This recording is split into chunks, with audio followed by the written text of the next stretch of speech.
the minister might really be in a tight corner, even though he wants to do everything to contain expenditure. Where are you going to cut? We hear what he has described as wasteful expenditure. What do you describe as wasteful expenditure? If you also look at non-essential spending, what is non-essential spending? If you look at the budget, I mean, compensation for public sector workers or the wage bill takes a chunk of government expenditure. What are you left with? Capital expenditure and certain things. So where is he going to cut? And this is a important question. Yesterday, listening to Kojo Ponkroma on News Desk, he raised some of those issues, and he's here with us. And so I'm going to allow you to talk to him and get some understanding from him. Honorable Kojo Ponkroma is the ranking on the Committee on Economy and Development. I'm going to leave you and George Afe to have a conversation about what your own expectation from the minority is. So, Kojo, thank you so much for joining us on our coverage here for the budget 2025. And let me first start with you on your expectation, getting it right, ranking member on the Economic Committee. I am right on that one. Let me first start with you on your expectation for this budget presentation. I think there are about 4 major things that everybody is expecting. First is that the commitments that this administration made during the campaign period, which is then translated into what you call a social contract with the people of Ghana, will be fulfilled. They made about 273 economic promises. You have already done the count. Well, yeah, we've gone through the manifesto, 273 economic promises. Of course, you don't expect that they'll fulfill all of it in the first year, but you want to see the foundational major ones fulfilled in this first campaign manifesto, which is translated into a budget, and you want to see at least a good count of that in this one. So everybody will be expecting that they live by their promises. Number 2, we in particular in the minority are expecting that they will be truthful to the economic record of this country. And I think we've had opportunity to explain that it is important to be truthful to the economic record for various reasons. When we have time, we'll go into that one. Number 3, there are everyday issues that the Ghanaian is looking forward to: cost of living, cost of transport, fuel, etc., unemployment in particular, funding, infrastructure, etc., that people are expecting to hear the administration respond to in this particular budget. And then number 4, there are a number of things that across the divide we had agreed on before the election, particularly the fiscal consolidation strategy. And you would expect that in this budget, apart from all the rhetoric and the propaganda, you actually see the numbers reflect fiscal consolidation. These are about Kojo, you spoke about being truthful with the numbers, but GDP data is GDP data. Fiscal deficit is fiscal deficit, and that is there for everyone to verify. Why that concern about being truthful with the data and playing with the data? If our friends in the majority agreed with you, Felix Kwachi-Fosu, Minister of State for Government Communication, will not have issued a statement that they are calling a national economic dialogue to communicate what they call the true state of the economy. Because in the beginning, what they sought to do was to do a lot of propaganda with the economic numbers and create an impression that things were totally out of gear. You recall the president said that this economy had been criminally managed. Yet when he appeared here, because the days after that comment, the market started reacting, he pulled back. And then he said that he was leaving it for the finance minister to go to the National Economic Dialogue and provide some more detail on what they call the criminally managed economy. When the finance minister went to the National Economic Dialogue, he also pulled back. He didn't go do propaganda. He stuck to the facts. This is the third opportunity they have, and already you can hear the decibel levels going up on NDC platforms, NDC social media, that they should come and tell a very bleak story of the economy.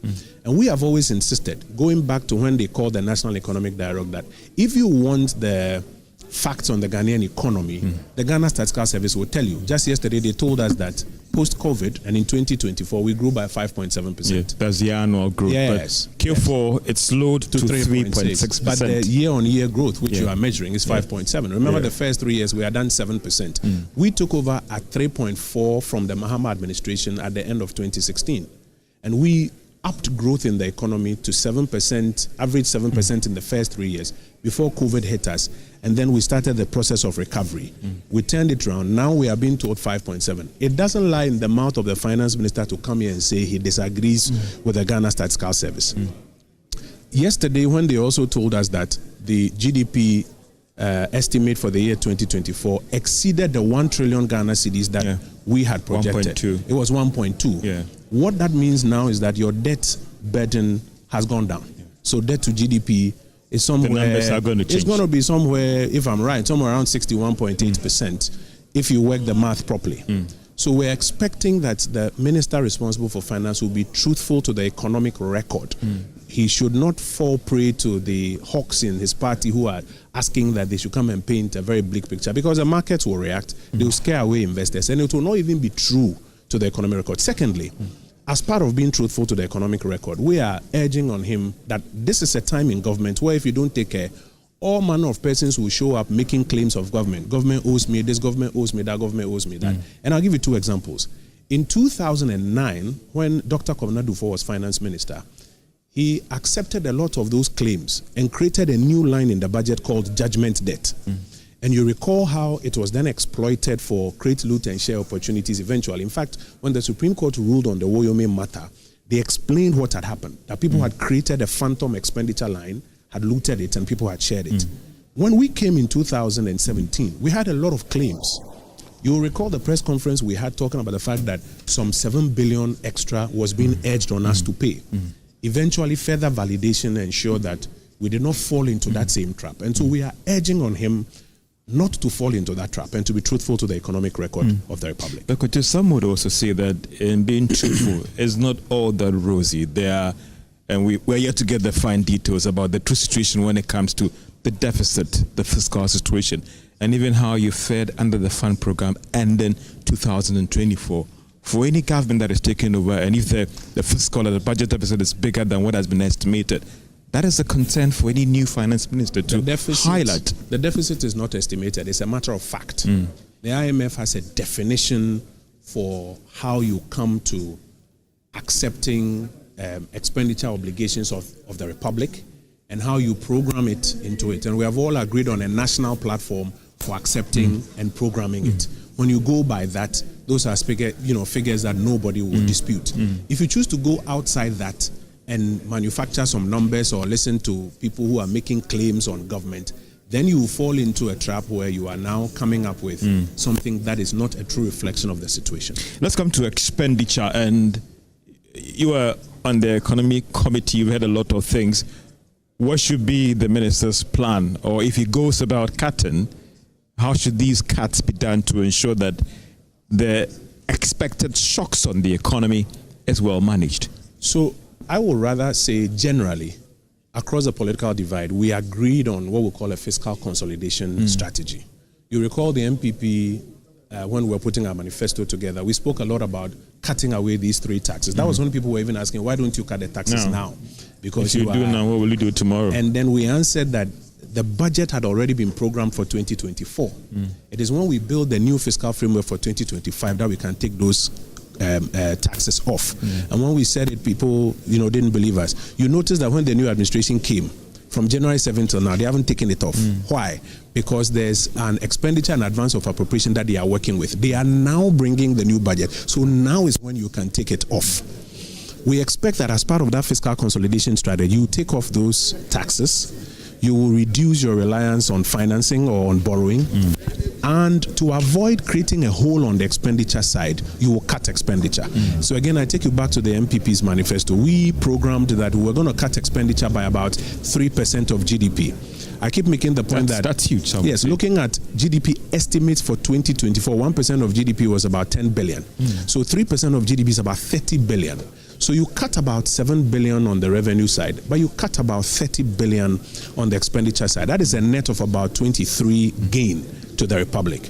So in the fiscal consolidation strategy and the fiscal consolidation conversation we had in 2024, we came to the table that cut these three, but cut expenses to compensate. At the time, our colleagues on the other side made a lot of political capital about cut these three. And what you cut on the other side, our views that they were a bit fudgy. They said they will cut wasteful expenditure, they will rationalize expenditure. You've been in government before and you've had a chance of engaging the former Minister of Finance. What do you make of this concern that they've raised about wasteful expenditure? The numbers will tell. In fact, if you look at the KPMG pre-budget report, they advise that the government should move away from the conversation of wasteful expenditure because it's a very subjective, matter. Discretionary or everybody says expenditure is not even enough. It doesn't satisfy the purpose. When you see people complaining, our roads are not good, there's doom saw here, water is not flowing here, all of that is expenditure waiting. So if you say cut wasteful expenditure, it's subjective. And so what KPMG, for example, advises the government to do is to be definite in a cut. That is what we did in our manifesto. Dr. Bawumia was clear that we're going to cut 3% of GDP, and so you can measure it and see it in the numbers. Now, today, when they bring the projected appropriation numbers, what all of us should now be doing is check the numbers. Don't be too excited that I've reduced number of ministers, I've reduced this, check the numbers. Because if, for example, I have 80 ministers and it's costing 100 million to run government machinery, and you have 60 ministers and it's costing 120 million, the numbers are exposing the fact that in rhetoric you've told us you've reduced, but in terms of the cost to the exchequer, it's gone up. So the sweetness of the pudding, like they say, is in the eating. We have to look at the numbers and then we'll see whether or not there's been a cut. We advertised a 3% cut in GDP, that's about 30 billion. Let's see what this administration will do. Let me still pick your thought finally on revenue as well. What should be the approach and strategy? We've learned that they are going to be aggressive on compliance and also restructuring the VAT structure itself. And that is code language for they are going to introduce VAT on new areas. What you are saying, I keep making the point that you have picked up and you can confirm few hours to this presentation. We have worked with the same technocrats. New levies will be introduced, new VAT handles will be introduced. No, I don't expect new VAT handles. But I don't expect. What would the rationalization lead to? So what I sense the government is going to do is that they are going to slap VAT on things that did not already have VAT on them, or things that we had removed VAT on because it hadn't worked in the past. The language they are using suggests to me that they won't create new taxes, but what they will do is that they will either increase the rate of some of the old taxes, something that was 1%, they'll move it to 3%, something that did not affect or VAT that didn't affect a particular category of services, they will add it to it. But you see, that will end up going back to the original scenario of overtaxing the productive sector. The places where we removed VAT, if they go that way, the things that we removed VAT on, we removed them because there was an overtaxation of those areas. And in fact, some of those areas like financial services, if you look at insurance, etc., it was beginning to constrain the rate of growth in those financial service areas. And so we took it off. If you reintroduce it, what you are doing is that, one, you are reneging on your promise to reduce the levels of taxation. So you've taken away 3 here and you've introduced 6 at the back. That's not being honest and not being fair with the people of Ghana. Secondly, you are going to go back to the original situation of constraining growth in these areas. We think that the prudent thing to do is to stick by your word. We agreed we'll cut the taxes. Cut them. Of course, it will have a 6 to 7 billion implication on the expenditure side, but cut those expenses. Don't do what they call rationalization, wasteful. Cut it, be definite, so that in the end, the fiscal consolidation that you are claiming will be achieved. Should it be more of a front-loaded fiscal consolidation, or it should be a gradual one, some will say? When you come to government at first, you have a lot of goodwill. That's when you have to take the difficult decisions. If you don't, as the years go by, and a lot more people start getting disappointed because their expectations have not been fulfilled, it becomes difficult to master the political will to take the tough decisions. So I'll go for front-loading any day.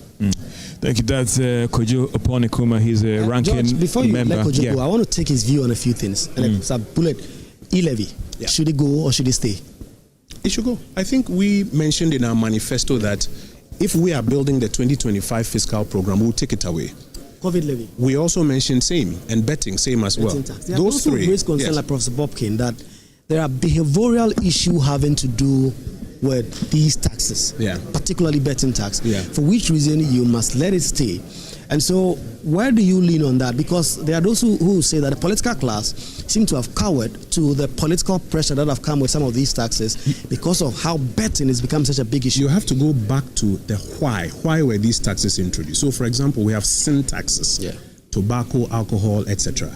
We introduced those sin taxes, among other things, to curb uptake or growth in those areas. Is that the same for e-levy? Is that the same for COVID? Is that the same for betting? I respectfully submit that no. It was because post-2020, when there was a need to close the fiscal gap because of the shocks that we had suffered, we needed to introduce these revenue measures. And what we are saying is that having moved on from there, it's a good time to redesign the fiscal framework and take them. If it had been a scenario where the betting levy, for example, had been introduced as a sin levy or a sin tax, that argument will suffice. By the way, talking of that, go back to my brother Ato Forson's earlier position on betting taxes. Yes. When he was of the view that it should be a sin tax. Yes. And therefore, in that case, you will not expect that in this budget, they will be taking it out. We sense that they may not take it away fully.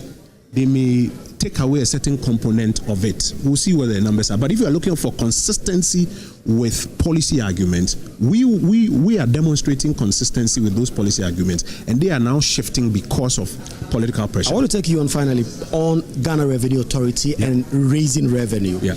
Almost every time the Ghana Revenue Authority in the past few years, they hit the target. Yes. There are those who view that we are just not setting the right target, and that there is a lot of money in the system to go after instead of setting very easy targets and then meeting them easily and thinking that we can pat ourselves at the back. It is a conundrum that we find ourselves in. The target is set at a particular level, and very often they will tell you that they have met or they have exceeded the target. Those who share that view are right, because there's so much room, for example, in the property tax area. It is an area that we have all agreed has so much potential. It's not collected enough, and we need to do better. We tried a number of options on it. We didn't succeed. You would expect that the new administration will pay attention to that area and come up with a superior way of trying to mobilize in that area, and not necessarily increase VAT or increase taxes on some specific industries. Those are the areas that when you go, you can broaden the tax base. The last thing, we also managed to develop a very credible database that allowed you to identify people who are in the Ghanaian Republic using the National ID database, but people who you couldn't find on the tax database. And there was an effort to go after these people so that they pay their quota. That is an exercise that must continue. You don't abandon it and say you are going to increase VAT on other things. That's where to go. Right. Thank you very much, Kojo. Thank you, Kojo Ponkroma, the former Minister of Information, former Minister for Works and Housing, and currently the minority spokesperson on the economy. He's raised a couple of issues, what exactly his expectations are. And George, that's a very good interview. I mean, interesting, and we're still trying to get more persons to join us in terms of our coverage in Parliament, in terms of even the Minister of Government spokesperson or the presidential spokesperson to join us right here in our coverage. But I mean, those are quite interesting revelations, and as is said, the sweetness lies in the pudding, and let's see what the Finance Minister is going to come up with in terms of when it comes to those cuts, in terms of those expenditure rationalization. What is he going to do to deal with all those problems? Those are things that we'll be trying to get more analysis on in terms of our coverage for the 2025 budget. You should see my back there, so filing in terms of the members of Parliament, and very soon the House members would come here for a debate or in terms of procedural things, and then the budget representative. Okay, cool. Help us, for those of us who don't appreciate the workings of Parliament. What is going to happen today? We've seen members, you can see the minister or the government spokesperson on communications, or the spokesperson to the president, and then the Minister of State in charge of government. He's already seated. We knew that there was a caucus meeting as well. Help us, run us through what is going to happen this morning in the chamber. On big days like these, there are a lot of caucus meetings because the caucuses have to meet to firm up certain positions. Obviously, the majority side, because they are in government, will get a certain idea about what is coming. And so they have to go and strategize and prepare. If the minister says this and the minority side comes up with GS and other things, how do you respond? And then there's also the minority side who will be picking up information, picking up charters, and not having anything confirmed, and also having to come and strategize and say that this is exactly how we want it to play. It's past 9 a.m. now. The caucus meetings, as I understand now, have all ended because NPP MPs, as 9:41, it doesn't look like the 10 a.m. will be met at all. And you see a number of NPP MPs now coming in. Haruna Idrisu, the Minister of Education, is also here in a conversation with the Minister of State in charge of government communication. And so after 10 o'clock a.m., this chamber will begin filling up until some point that the Speaker of Parliament will then come in. There's also what they call the housekeeping matters. You will never understand what exactly goes into the housekeeping matters, but the finance minister would have to do certain things to ensure that he is received appropriately. And so when he comes those things have delayed the presentation in previous times. You have to do that. And the whole of last week, the minority leadership kept reminding the majority leadership that those things must be taken care of. You have to do what you have to do. And so all those matters have to be taken care of, and then ultimately the minister will be received well. When all that is properly dealt with, and we'll get a couple of people more, then the minister will come to the ceremonial entrance and raise his bag. That is where he will come with his deputies and other staff of the finance ministry to sort of come in. And so when all that is done, then the Speaker of Parliament, once the leadership gives him an indication that all those matters have been properly taken care of and the finance minister is now to be received, he will then walk in, he will come and take his seat. The Speaker of Parliament will do a couple of formalities. Today is a one-item day. All they have to do is the budget presentation. Wouldn't there be any corrections of previous sittings? Because often they would do that even for the State of the Nation address and even the budget presentation. Normally, are we going to see that happen today as well? It will depend on, for instance, the communication of the finance minister to the Speaker and the leadership in terms of the volume, because in the last State of the Nation address, the votes and proceedings of the previous day, for instance, was not corrected. They left it to the next day and did it. And so if they have the room and they feel like these are matters they can deal with, immediately the Speaker of Parliament takes a seat, they'll take the prayer. Perhaps if the Speaker is inclined to take the pledge, which now they take quite regularly. When that is done, the Speaker of Parliament will then invite the finance minister who will take that black seat that is just adjacent the seat of the minority leader. That is where he will sit, just alongside the majority leader. He will take his seat, he will be invited, he will go to the dispatch box and then ultimately start reading. The budget presentation could be hours, could be an hour, could be 2 hours, could be 3 hours. MPs will be expected to be seated to listen to all of that. It's 9:44 a.m. From the way things are going right now, it appears that we cannot work with the 10 a.m. time for the presentation.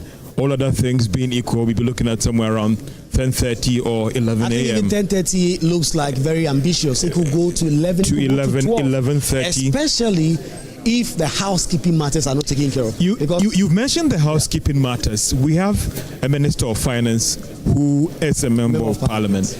Would it make things easier in terms of dealing with those housekeeping matters that often delays the presentation of the budget? Exactly. In fact, those were some of the issues that were raised. In the last few years, we haven't had a finance minister who's been a member of Parliament, with the exception of Amin Adam, who took over from Ken OFORI-ATTA. And so he had that to deal with. And Ken OFORI-ATTA had a little challenge with that because he wasn't a member of Parliament. And he has to had that challenge when he had to deal with that. I remember at one point, and he's over there. You could see the cameras. You see the former Minister of Finance having a chat with the Commissioner General of the Ghana Revenue Authority as well in the chamber there. We've seen the Minister of Education as well, Honorable Haruna Idrisu, also over there having a chat. So that said is in the chamber. So the Finance Minister, knowing what he knows, and Finance Minister Ato Forson has been a minority leader before, and so he has liaised with his colleagues on the other side to take care of these matters, and you must do it. It's not something that you can go without doing it. And in fact, there have been talks in Parliament that even when the president came, some of those matters were not dealt with. But the minority were magnanimous enough. They still came here, received the president, and listened to him. This time around, perhaps all these matters would have to be dealt with. And given that he himself is a member of Parliament, he's in his 5th term now, a very experienced senior member of Parliament, he knows the inner workings of some of these things. The expectation is that he will get all that done. And perhaps that may have been done because I've seen the chief whip on the minority side already in Parliament. Sometimes when these issues have not been dealt with, you see an entire house, an entire side of the house, none of them will be in the chamber. But you see him over there having a chat at that table. Already in the coming in. Perhaps some of these matters have been dealt with, but we'll get to know. But clearly, like you said, 10 a.m., we can't meet that time. Perhaps it'll be 11, and that is my inkling that this will go past 11 before we'll see Ato Forson at the dispatch box with the budget. Can we describe this session as a special session? Because we've seen already, if you look at the public gallery here, all the chairs have been numbered in terms of the VVIPs who have been invited here. If you also look at that far end over there, we have seen the Deputy or the Commissioner General in charge of customs sitting over there. I've seen the aide to the Governor of the Bank of Ghana already around. Yeah. What is it about this sitting?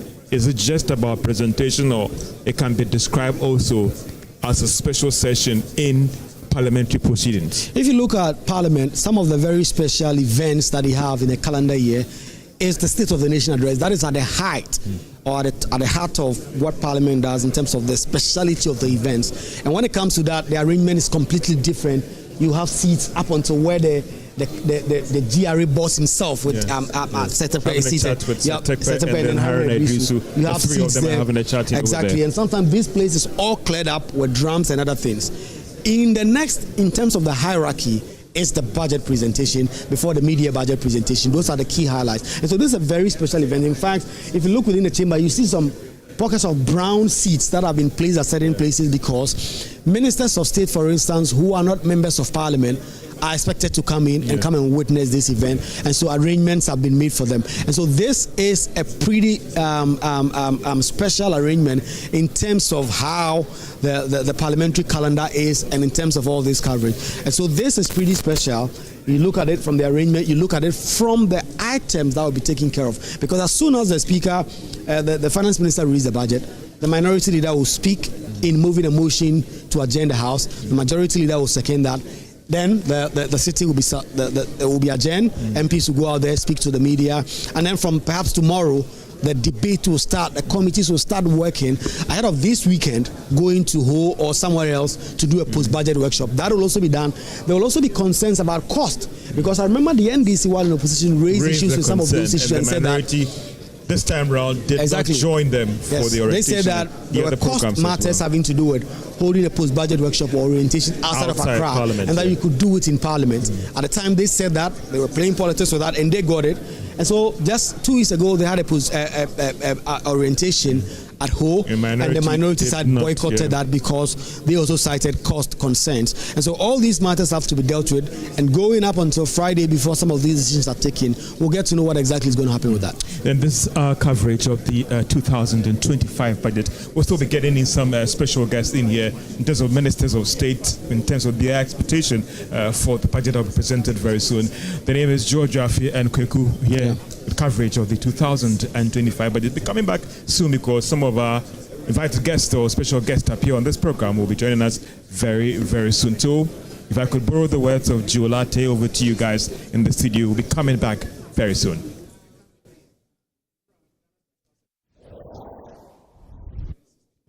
Well, and that was from Parliament, where the Finance Minister will be delivering the budget statement, and we had our very own George Weafe and Kweku Asante delivering the goods there. But joining the conversation quickly, we have Mr. Stanley Raja Koshi Aholu, President of the Ghana Chamber of Shipping. He joins us with some thoughts.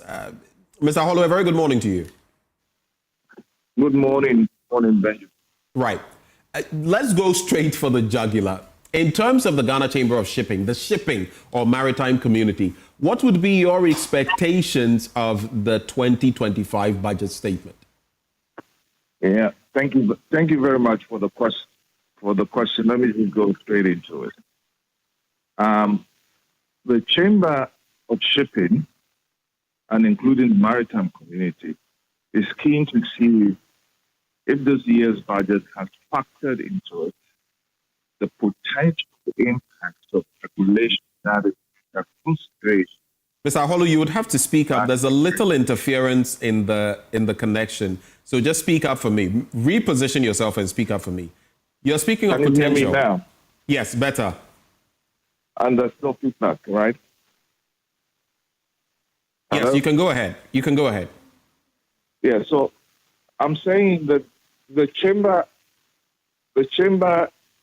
is expecting to see if this year's budget has factored into it the potential impacts of regulation that is under consideration by the International Maritime Organization. They passed this April 2025, which may include a levy on carbon emissions. This levy, if passed, could result in an increase in freight by some 10 to 12%, leading to potential increase in the cost of goods and services imported into Ghana. Ghana's food import bill is also expected to increase by some 3.5, estimated about $19 million within 3 to 6 months of the levy coming into effect. Decarbonizing shipping will have a significant impact on food security and the cost of doing business in Ghana, and it will be critical for the minister to factor these exogenous factors into his budget. So that's the first thing we are concerned about.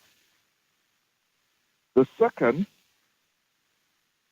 is Ghana is paying an estimated $1.9 billion for maritime transport services to businesses outside of Ghana. The Chamber would like to see some concrete policy action aimed at clawing back some of this trade so that it can instead be provided by Ghanaian companies and the revenue retained in country.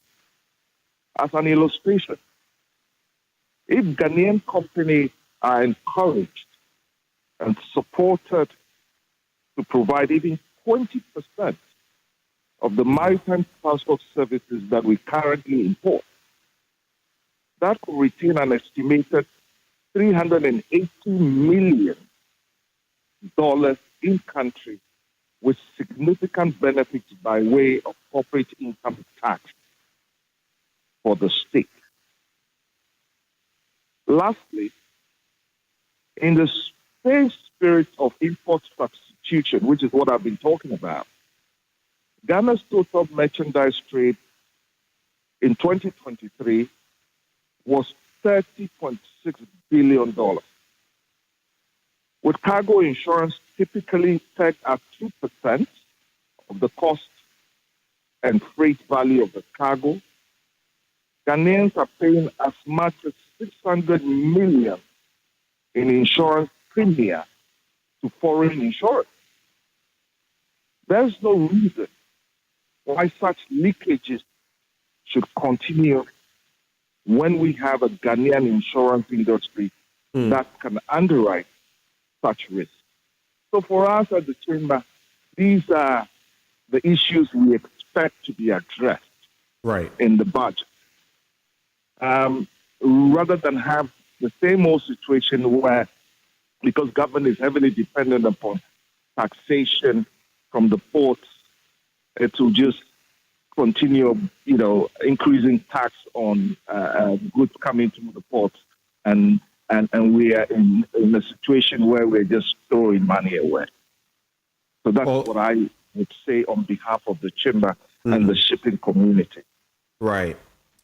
Well, we're grateful, and we'll see how these expectations shape what is going to be presented. As of this time, obviously, what the finance minister is going to present by way of the budget has already been put together, but we'll see how the maritime industry will be impacted positively or negatively on the back of these developments. Thank you very much. The one who joined us for a conversation a short while ago, Mr. Stanley Raja Koshi Aholu, president of the Ghana Chamber of Shipping.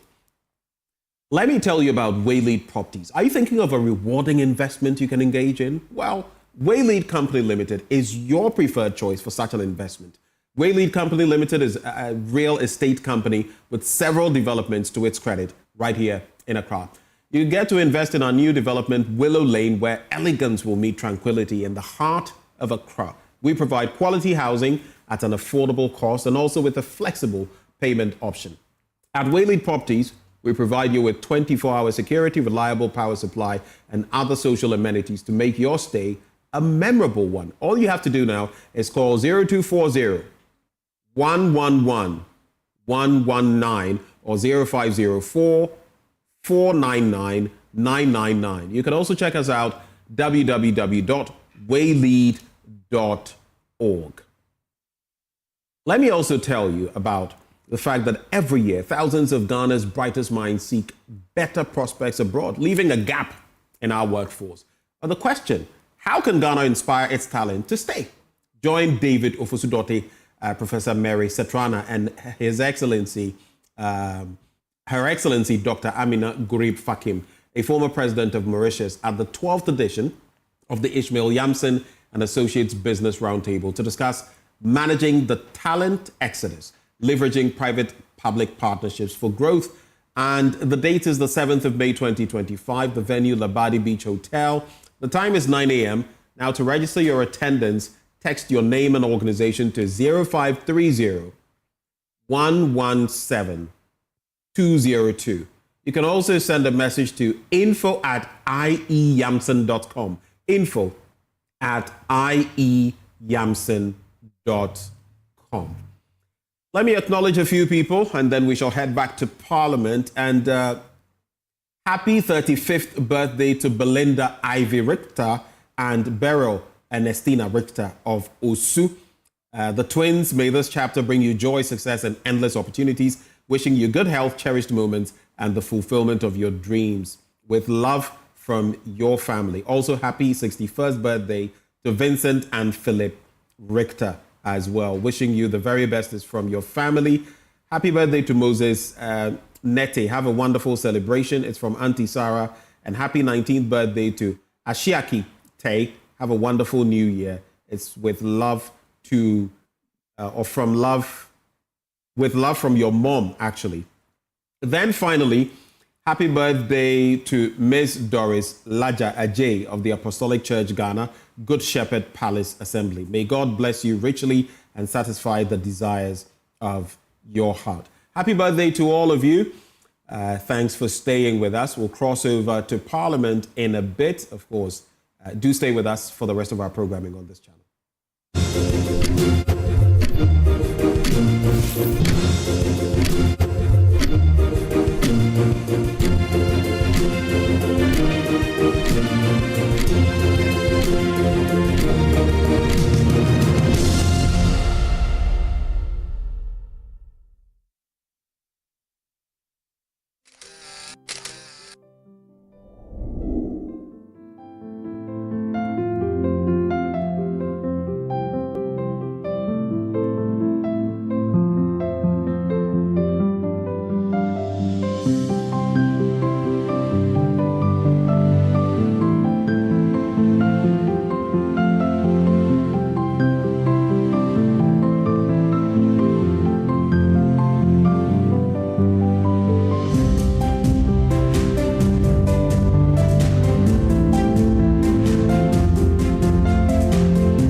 Imagine a family without a home.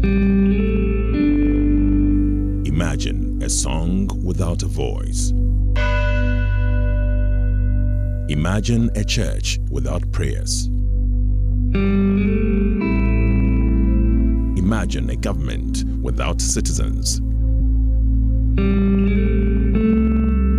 Imagine democracy without journalists. Imagine a world without the media.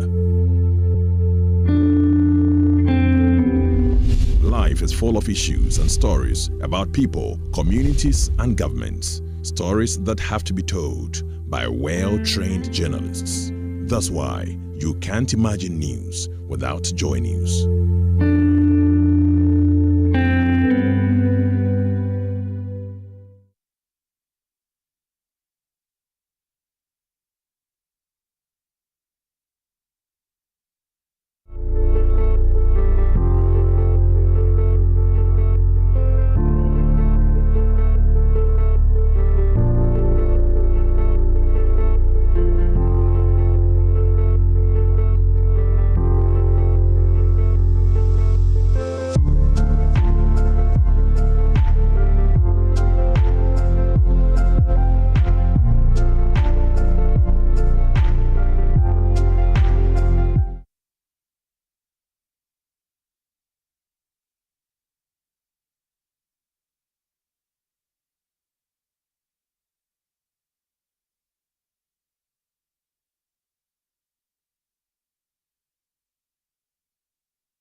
Here with the Ghana Boundary Commission, we are doing an inspection of Ghana's international boundary line with Côte d'Ivoire.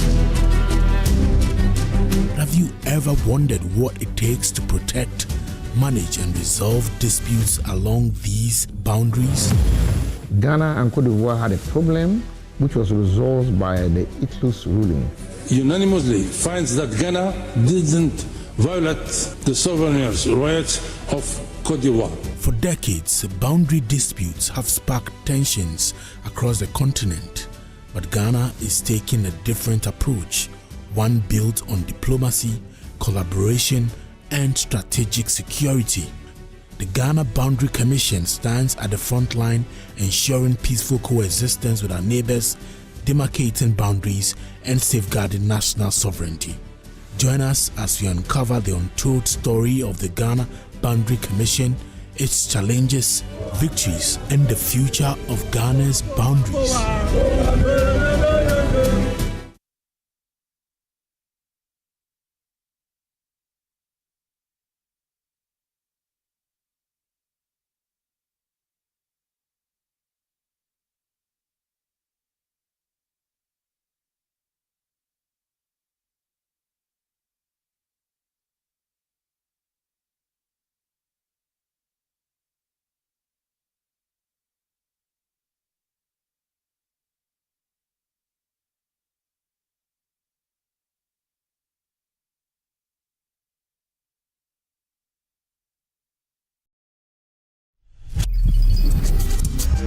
Download OneXBet app and enjoy the variety of sports anytime, anywhere. OneXBet app, at the heart of the game. One upgrade is nice, but a double upgrade is amazing. And that's how we do it. Upgrade today to get even more with Step Up. If you're on GoTV Max and upgrade to GoTV Super, you'll get way more with GoTV Super Plus. That's so cool! Get big value. Get big entertainment. Very good. Perfect! Upgrade and get even more with GoTV. Yeah. GoTV.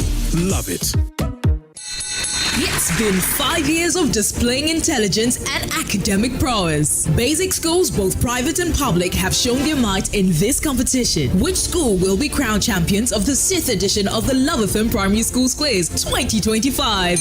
Stay glued to your super dial Love 99.5 FM for all the suspense and the exciting moments as kids in the upper primary show their prowess as they battle it out for supremacy and bragging rights in the Ashanti region. Catch all the action live on radio on Love 99.5 FM and on Facebook at Love 99.5 FM. It will be live on Joy Prime and Joy Learning. The Love FM Primary Schools Quiz, an avenue for kids to learn and have fun. This event is brought to you by Superstation Love 99.5 FM in partnership with Joy Learning and Joy Prime.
Hello, thanks for staying with us here on the Joy News channel, and welcome to our special budget coverage, providing you all you need to know about John Dramani Mahama's budget plus expectations from people who matter. We're live on DSTV channel. We're live on DSTV channel 421 and also Joy FM 99.7 FM, Love 99.5 FM in Kumasi on Joy News as well, and Prime TV across the world on DSTV channel 421. Welcome once again to our very special budget presentation coverage, providing you all you need to know about the President's first budget plus expectations from people who matter. I am Emefa Akosia Adeti in the studio here. With me is Kojo Yangson as well. Evans Mensah is on the touch screen to put the fiscal policy into proper perspective. And on occasion as well, from the heart of this coverage, we have Parliamentary Affairs Correspondent Keku Asante and Joy Business Editor George Wiafe to give us an in-depth coverage from Parliament. A little later as well, there are two watch parties in Accra here. Mamiesi Nyameche Thompson leads the team, and a little later as well in Kumasi, we have Nana Bwachi Yadom as anchor. Our guest for this earlier part will be Dr. Priscilla Chumesi Balfour. She's an economist with the University of Ghana, and as well Humphrey Ayimdake is President Association of Ghana Industries. Well, as well, we'll start, but the question is, where has the country been? Where are we currently and where are we headed? Let's start with Evans Mensah to put the issues into proper perspective. Evans and Kojo, thank you for joining me. This is my home and welcome. Evans. Yeah, we are tenants here. We're fine. Yes. Just for a minute. Alodia interest is here. Yeah. Well, so take us on a tour. Where the country is being so far, where we are, and where we're likely to be headed. I mean, the important thing to do, Kojo, is to put the budget that we're about to hear in context, right? And this, for me, this number you see on your screen is Ghana's problem in a snapshot. This is the deficit number of 42.52 billion cedis. Deficit means we're spending far more than we're earning. It's a simple problem, right? If you live in a household and you keep spending more than you earn, you know you're in trouble. That is Ghana's problem in a nutshell. And it is 42.52 billion cedis worth. So somehow we need to bridge this particular gap. We need to hear from Cassiel Ato Forson today how he plans to bridge this gap. And from everything that we've heard, from the intelligence we've gathered, this is primarily his focus in the budget. He's going to be cutting a bit, but he's also going to be, as we illustrate pretty shortly, also cutting some of the revenue handles, but cutting elsewhere to make up for it. By the end of the day, we need to see how everything else adds up to reducing this particular number. Now, this really... So before I take you to the next slide, I'll take you to Parliament. Kojo, let's go to Parliament, where George Wiafe is on standby with Gideon Bako. Will come in. What are you? Thank you so much for joining us for our coverage of the presentation of the 2025 budget. I have with me Honorable Gideon Bako. He's a member of Parliament and he's joining me here for our coverage of the budget. Honorable, thank you so much for your time. Let me first ask you, what are your expectations for this budget that will be presented very soon? All other things being equal, 10, 11 or 12? Well, I think my expectations are just the expectation of every Ghanaian.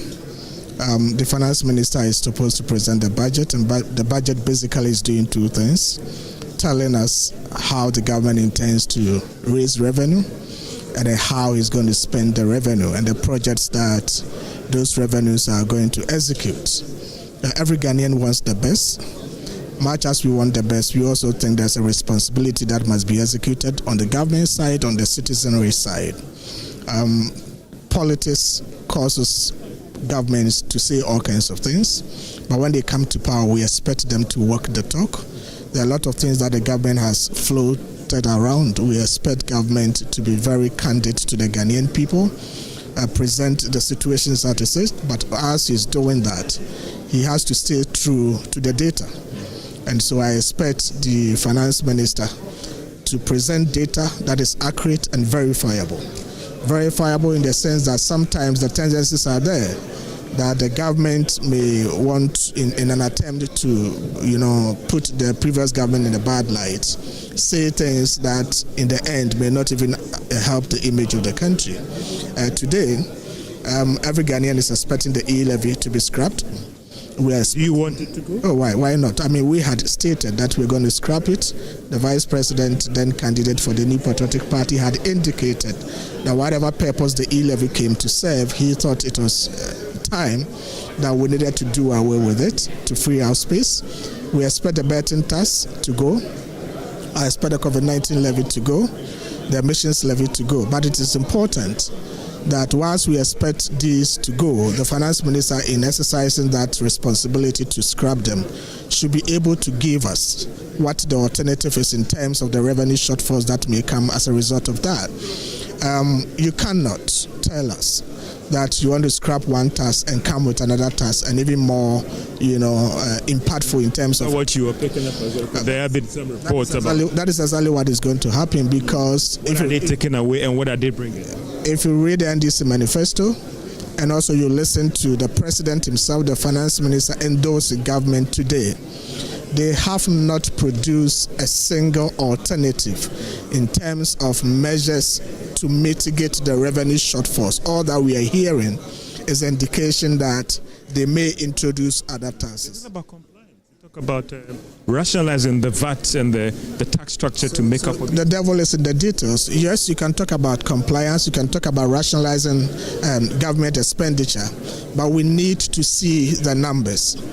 These taxes that you are scrapping, what are the revenue impacts that they're going to have on the national, coffers? If we know that the impact is S amount of cedis, then the rationalization you're talking about, how much is that also bringing? A lot of the time, politicians, they will use words and terminologies to describe things, but in effect, you wouldn't see much being cut. So it is important for the finance minister to give us the numbers. There are scrapped e-levy. The fiscal impact was less than 5 billion. I scrapped, betting tax. The fiscal impact is 3 billion. Community, add everything together. The total fiscal impact of all these taxes that I scrapped is this. This is the hole that have been plugged. Now I'm going to do SYZ to fill in that. We don't want an additional tax. If you scrap one tax and you bring additional tax, that's like you're robbing Peter to pay Paul. That doesn't make sense. I don't think that is what Ghanaians want to see. But unfortunately, that is exactly what the finance minister is going to do. He's going to introduce new taxes. He's going to, some taxes that were scrapped by the previous government, he's going to bring them back. He's going to increase VAT that are already charged on some other goods and services. For me, if you do that, you're worsening the plight of the Ghanaian people where you haven't helped them. But unfortunately, that is exactly what he's going to do. Honorable, I appreciate your time so much. And this is our coverage of the 2025 budget here in Parliament. That is a JoyNews coverage here. But I will not be going to the studio. I'll be going to Kweku Asante Ife over there. I know you have some bigwigs who are VIP guests here to get your thoughts on the expectation of the budget for this year. Kweku, take it over. Very important guests that I will be looking forward to speaking to the National Communications Officer of the ND, Sami Jefi, but now the acting CEO of PMMC, which will very shortly become the Gold Board. And let me speak to him pretty shortly. Mr. Sami Jefi is here, and I'll get to him to take his view on the upcoming budget, but also the PMMC legislation that have been going around. He's been doing a lot of stakeholder consultation. When exactly is it coming to Parliament? Let me take that first. Honorable Sami Jefi, live on JoyNews. What exactly is the Gold Board bill coming in? The timelines you said for yourself, you've been going around doing consultation. When exactly is that coming to Parliament? Well, we have concluded processes for the drafting of the bill, and we've presented that to the Minister for Finance. It has gone to the Attorney General and Ministry for Justice for formal drafting. It's come back to the Ministry of Finance. It's gone to Cabinet. It's been approved by Cabinet, and in the next couple of days, I believe that the Minister for Finance will be laying the bill before Parliament. Even today, in this budget that we are all waiting for, I believe that a lot of light will be thrown on the Gold Board, and the Minister will make his plans about the Gold Board known to the people of this country in this budget. But beyond the Gold Board, the general expectations of all of us as Ghanaians, the social contract that we in the NDC signed with the people of Ghana on the 7th of December 2024. I'm confident that today Ghanaians will come to the realization that all politicians are not the same. There are those who flatter to deceive just for purposes of power. There are those who lie their way to office with no respect for their social contract with the people. But they are politicians of integrity, like His Excellency John Dramani Mahama, the man we all follow, the man we all serve, who have respect and regard for their social contract with the people. And right from this budget, you're going to see a government that keeps faith with this social contract with the people. You're going to see the Ministry of Finance announce a lot of policies in fulfillment to promises we made in our 120-day social contract and in the main manifesto for the 2024 elections. And you're going to see policies that will ease hardships, because I think that is what we are all looking for. The suffering is too much. But look, the message I have for the people of this country is weep no more. Hope has come. Abayin Papaba. This is the change we voted for. And today, we shall hope again. We shall believe politicians again. MP for Tanono, the deputy ranking on the finance committee, who just says that what you are going to do in this budget is to rob Peter to people, take with the right hand and give with the left hand and take with the right hand. He says, while you are promising to cut some taxes, you're going to introduce a number of them again. Well, let's just wait for the next 2 hours and let's see. But I can tell you that this budget will not be introducing any draconian taxes like they did when they were in government on the Ghanaian people. This budget is clearly a budget of hope, It is a budget that will be easing hardships and not imposing hardships. It's a budget that will be creating jobs and not collapsing jobs like they did. And we don't have to speculate at all, because in the next 2 hours, 3 hours maximum, we will know what is in the budget. But I can tell you that the difference between the NDC and the MPP will be manifestly clear by the time we are all done listening to this budget, because you are going to see a political party, the National Democratic Congress, that respects its vows, its promises, and its social contracts with the people of this country. A government that sincerely cares, a government that is committed to resetting our country by embarking on the necessary structural and financial reforms that will open up Ghana for business, that will support young people, irrespective of their political or social backgrounds, to realize their dreams and their aspirations. That is a budget I'm looking forward to. And I have no doubt in my mind that Honorable Cassiel Ato Forson, my good brother, would deliver. The last question I want to ask you is, Galamsey, are we going to see revenue measures or allocations to the Lands and Natural Resources Ministry and other places? And Gold Board, its success will partly depend on how Galamsey is managed. For instance, in the last few days, pictures of you in 2021 going to some of the polluted bodies have circulated, and they've said that this government, despite the rhetoric in opposition, haven't shown the same commitment while in office. Of course, it's just been 50 days plus, and Erastus has reported just last few days of how government has moved into a certain forest reserve and moved the illegal miners off there. But there are those who still insist that the commitment hasn't been there. What is this government going to say in this budget in terms of resourcing all those institutions that have to fight Galamsey to really be able to deal with this menace? You see, the fight against illegal mining is a topmost priority for the Mahama government. And so you're going to see that even in the allocations that are made for the relevant agencies entrusted with that fight. But you see, fighting illegal mining goes beyond budgetary allocations. What you need, and in fact that is what has been missing in the last 8 years, is the political will to deal with those who engage in illegal mining, to serve as a deterrent to others. That is what we are seeing under this current NDC Mahama government. It's not about what the MPP says, it's about what the facts say. Any objective person should just go to the Facebook wall of Erastus Asaredonko. I was on his wall, Facebook wall, and I've shared a couple of them because I was impressed. Anytime Erastus comes out to sound an alarm or to raise a concern that there is illegal mining ongoing in one forest reserve or the other, Erastus comes back a day or two after to report that it's been dealt with. The perpetrators have been arrested, the excavators have been seized, and the forest reserves secured. And you can go and check. And as we speak, over 10 forest reserves have already been secured. These were safe havens for MPP Galamsey kingpins. Today, they are no longer safe havens for them. They are no-go areas.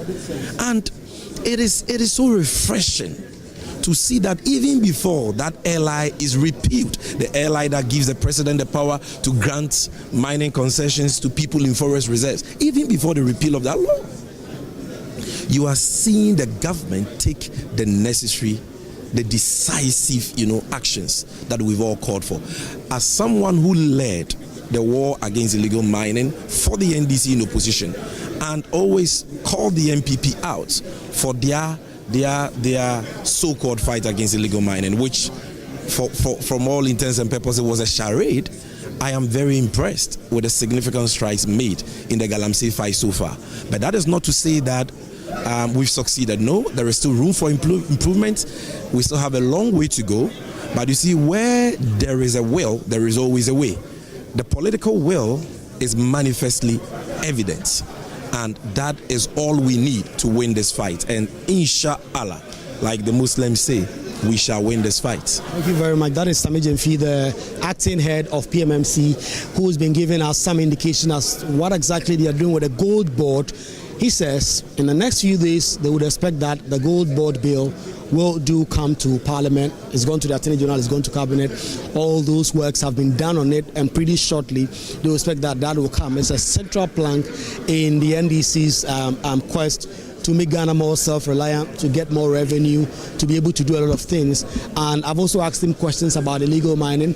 He's answered in terms of what he believes the current administration of John Dramani Mahama is doing vis-a-vis what they inherited from the New Patriotic Party. He believes there is still a lot of room for improvement. There's still a lot of things that can be done by the NDC government to get to the point where Ghanaian people can truly say that they've won the fight. Yesterday on PM Express, Ibrahim Murtala Mohammed did indicate, he told Joy News, that the plan is to actually repeal that LI, and the processes are far advanced. LI 2462 that allows mining in forest reserves. There are so many companies, so many private entities that have taken licenses from government to mine in forest reserves. All that is going to be done. As I speak to you, the chamber is filling up. A number of NDC and MPP MPs are not. Well, back into the studio here, away from Parliament, which we shall take you back shortly, is my colleague Kweku Asante interacting with Sami Jemfi, who is purporting to say that this budget shall be eventually bringing hope to the Ghanaian people. But back into the studio, hand over to Evans, who was just on the smart wall and putting this whole budget presentation into better perspective. Yes, we're just talking about the biggest problem that the finance minister will have to solve with this particular budget, which was the budget deficit that we've had. We're spending far more than we're earning. And it's refreshing to hear from Sami Jemfi that he is expecting that some monies will be allocated to his department and to his agency and to the relevant ministries to fight galamsey. When you are allocating those resources, the finance minister will have to do that, mindful that he needs to bridge this particular gap that you have there. You talk about the revenues currently underperforming compared to your expenditure. 177 billion is what we raised if you look at the 2024 figure, but we spent 219 billion. That clearly is something you need to juggle. And from what I understand, they have found ingenious ways of doing this. And that intelligence that we have in speaking to those who understand what is going to happen, we've heard Gideon Bako make the point that there are going to be several tax handles introduced and they're going to introduce new ones. It's my understanding that that isn't going to be the case. They will find other ways of raising the revenue, but also find ingenious ways of taking monies from places such as what I heard yesterday, a particular pool of funds called the tax refund account, which has accrued a lot of monies there that can be used to sort of, plug some of the holes that they're going to be having when they cut some of the key tax handles they promised they will cut. So they're going to keep their promises to us. The promises they make to cut some of the tax handles, like the betting tax, will go, the e-levy will indeed go, and then they need to show us how you're plugging that hole. And that's where they've been telling us that they have some ingenious. We'll wait to see what that is. But that will define Ato Forson's budget. Right. This ability to rein in expenditure, cut a bit more, but also be fiscally very disciplined is what people close to him and those watching are calling autonomics. And we're waiting to see what that really is when we hear it today, because he needs to do quite a bit because of where we are. Now, still talking about where we are, one of the biggest things we have to deal with is the compensation for workers. It's always been a big challenge because of how significant a burden it is on the national budget. The last time we checked, and in terms of the projection, this year is going to be the highest yet when it comes to what we're spending on workers. 73 billion, so we're going to be spending on workers. Is this inclusive of the 10% increase so far? So that's a projection, exactly, yes. Okay. So that's what was projected. It includes that. Compared to 63, it's $10 billion jump from last year alone. And this year, the burden on the economy, on the national purse, is even more when you begin to compare and bring in the debt that is now due, that you have to pay, that was rescheduled, now coming into play now, and then you have to deal with an increasing wage bill, right? Yep. So again, it is a pretty difficult task that this government will have to juggle in this particular budget. And look at the percentage increase that we are talking about over the period when it comes to police compensation, some 13.2% jump from the 20 in terms of the projections going forward. And this is the period, remember, that they will be in power. But here is where we're focusing on the 2025 budget. 14.8% jump is what they are having to deal with. And then you have the story of these two-pronged challenge that you have to face, the compensation And you see the challenge there with the revenue spent on compensation, the percentage of revenue. So you're not raising enough, but you're spending 35% of the revenues that you're making just on compensation. You are left with very little for everything else, including paying your debt, right? And so that's another key thing that they'll have to deal with this year in the budget. So I'm really looking forward to this year in terms of how they sort of address this. One of the other areas that I want to focus on, if this screen will respond. Whilst you're at your screen, maybe I'll go to... Is the debt issue. Okay. And I'll come to that pretty shortly. And I know Kojo is looking at his own ways of trying to figure out how they maneuver around this particular challenge. But your wall is just back. Shall I go to Kojo? It has, but I would like to just take on that. Yeah, it's good. It's good that we've arrived at debt, okay, because it's a huge cost item on the government's bill. And look, Evans started with the big number, right? Our deficit, the difference between how much we will make and how much we need to spend, okay? Now, look, on our debt, servicing alone will cost us 216 million Ghana cedis for 2025. So let's put that in context so that we can now come to the debt question that Kojo is going to, because it's a very important point. If you look at the debt servicing obligation, if you look at the period of 2025 to 2028, and this is really the beginning of what this government will have to deal with. So we're going to be heralding, for example, in the next, 4 years, what the debt servicing obligation is, and we need to see the first ideas in the budget of how to do it. But talk about this number, 709 billion over that period, right, 2025 to 2028. So that's a huge responsibility on the shoulder. And you have to start this year by trying to deal with this. And because if you look at the breakdown and the areas that need to deal with it, it's quite significant. If you look at 2025, and this is the 2025 figure, 142 billion is what they will need to find and pay and set to service the debt. That is significant. And remember, you are looking at it in the context of the compensation. So you're going to do this and then also fix your issue with compensation. You have to do both at the same time because we can't afford any longer to default. Well, just hang in there. We'll take you back to Parliament where George Weafe is on standby with the former Deputy Finance Minister, Abena Osei Asare. George.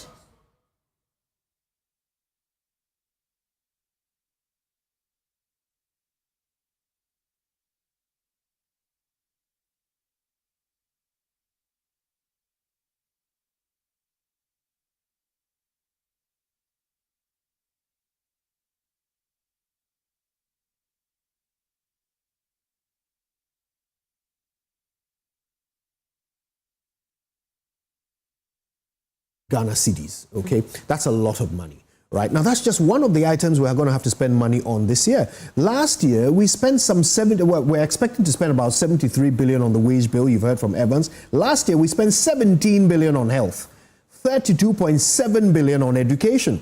On agriculture, we spent some 3.3 billion, and we're going to be spending more this year. So, and when you look at the items that we have to spend money on, it's far above the 318 billion Ghana cedis revenue we are expecting for 2025. I mean, what kind of magic can we do, which is what the finance minister is about to present to us. But I'll take you back to Parliament. You see members of Parliament are chipping in so that a presentation will start. But my colleague George Weafe is on standby and having a conversation with Abena Osei Asare.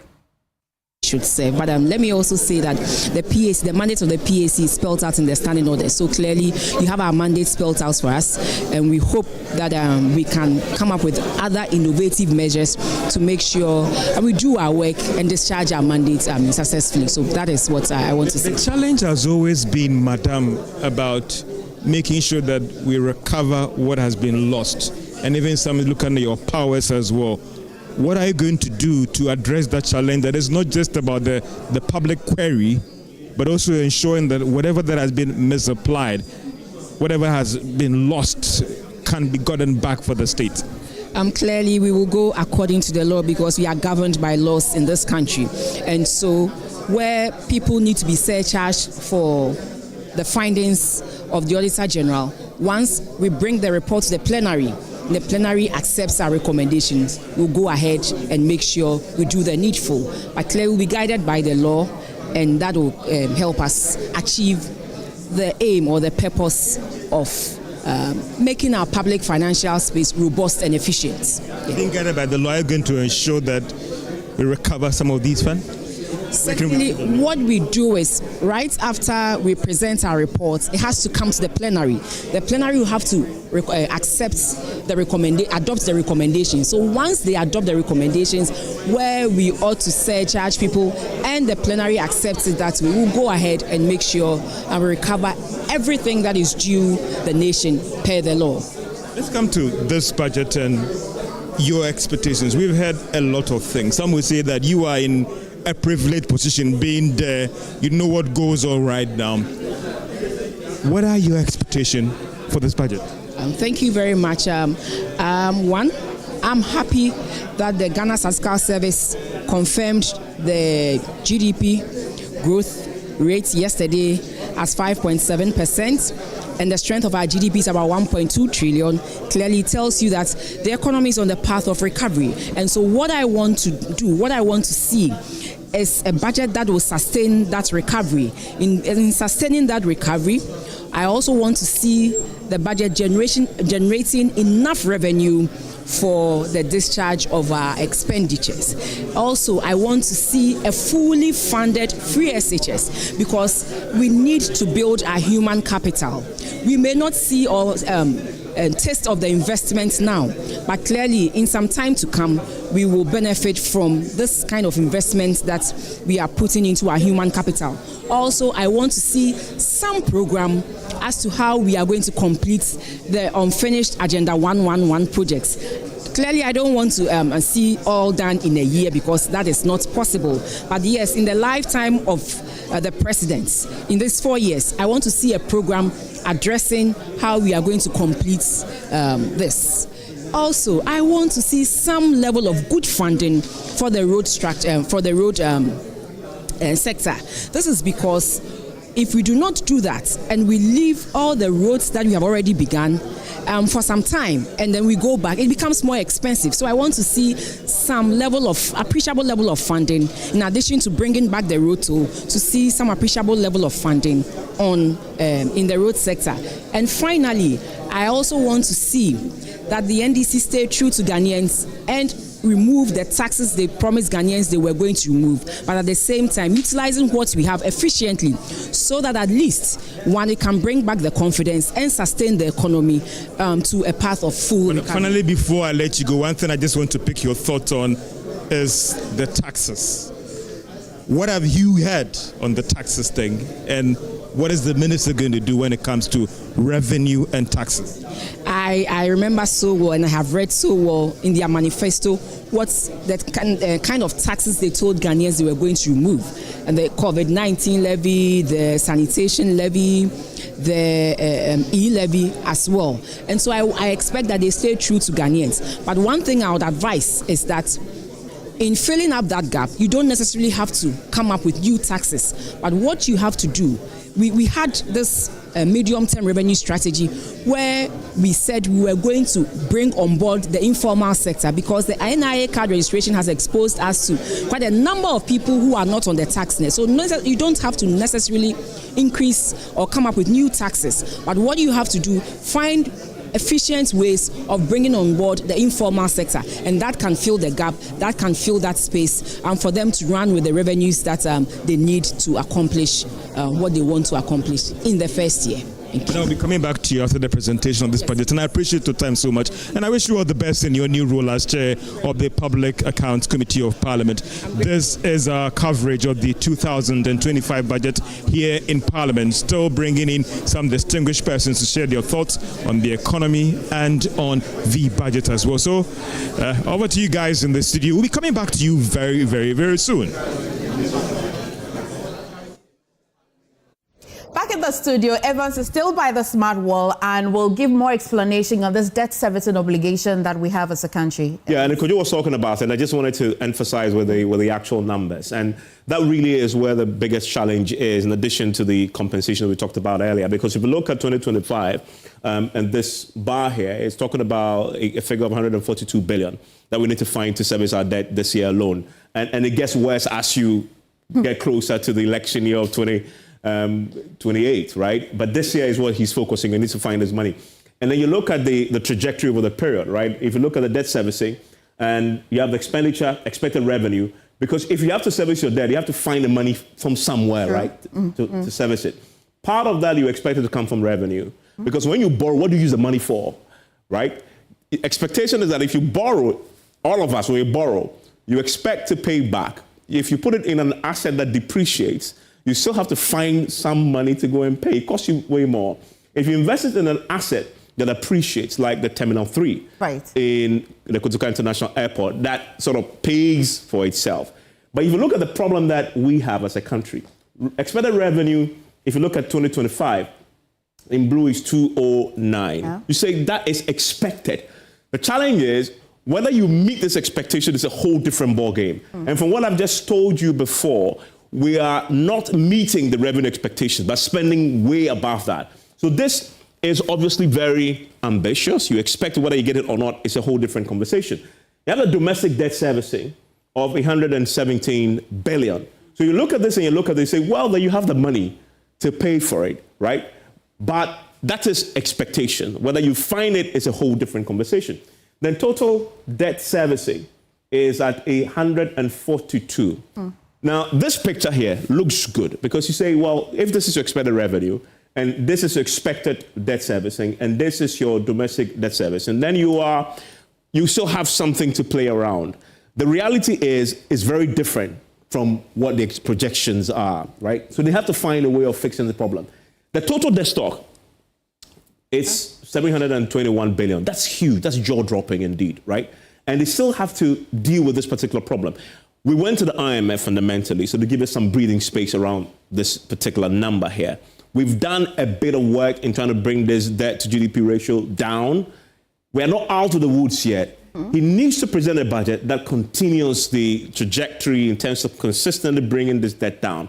And that is why we are told that his primary emphasis this year is going to be on cutting expenditure, right, but also being fiscally disciplined, raising revenue, and taking away the nuisance taxes. It's quite a very interesting thing he needs to juggle. Yes. Because you are billed to pay 21,000. That's a lot. 444 cedis when we share this amount. Kojo can pay with an instant. Yeah. The two of us may struggle, right? But that's the picture that he needs to try and reduce down. And what I talk about in terms of juggling all this is what, the autonomics maybe would explain it all, how he manages to do that. What I'm picking from you then really is, it matters where you're putting your resources. If you invest in an industry or a sector where there's assets depreciate, that's a challenge. Yeah. We'll talk about it when we are thinking about whether we should put some revenue in ECG particularly, or the energy sector, because then many stakeholders have said that infrastructure and assets that depreciate. I'd like some education over there. A little later as well, I'll come to you. I want some scoop. I know that you've been sniffing. Especially when the debt is not a problem for him. He can just... Of course. And he's been entering places. He pay for the three of us. So that's Kojo, that's Evans, and that's me. That's a challenge. I'll come to you, but hang in, gentlemen. I want to speak to Dr. Priscilla Chimesi-Balfour. She's an economist with the University of Ghana. Doc, thank you for joining us this morning. I like really your expectations ahead of today's presentation. Thank you very much for having me. Good morning, and good morning to your viewers. Indeed, we are all keenly waiting for what the finance minister has to present this morning. The expectations are rife, and rightfully so, because the government came into power with a lot of promises, particularly scrapping of a lot of taxes. We know that those taxes would create a hole in government finances. And so for me, I am particularly interested in the creative ways that they would adopt to make up for the shortfall in government revenue. And so, for instance, when you look at government budget, you are looking at revenue angle and then the expenditure. On the revenue, we know that there would be a shortfall with the taking out of these taxes.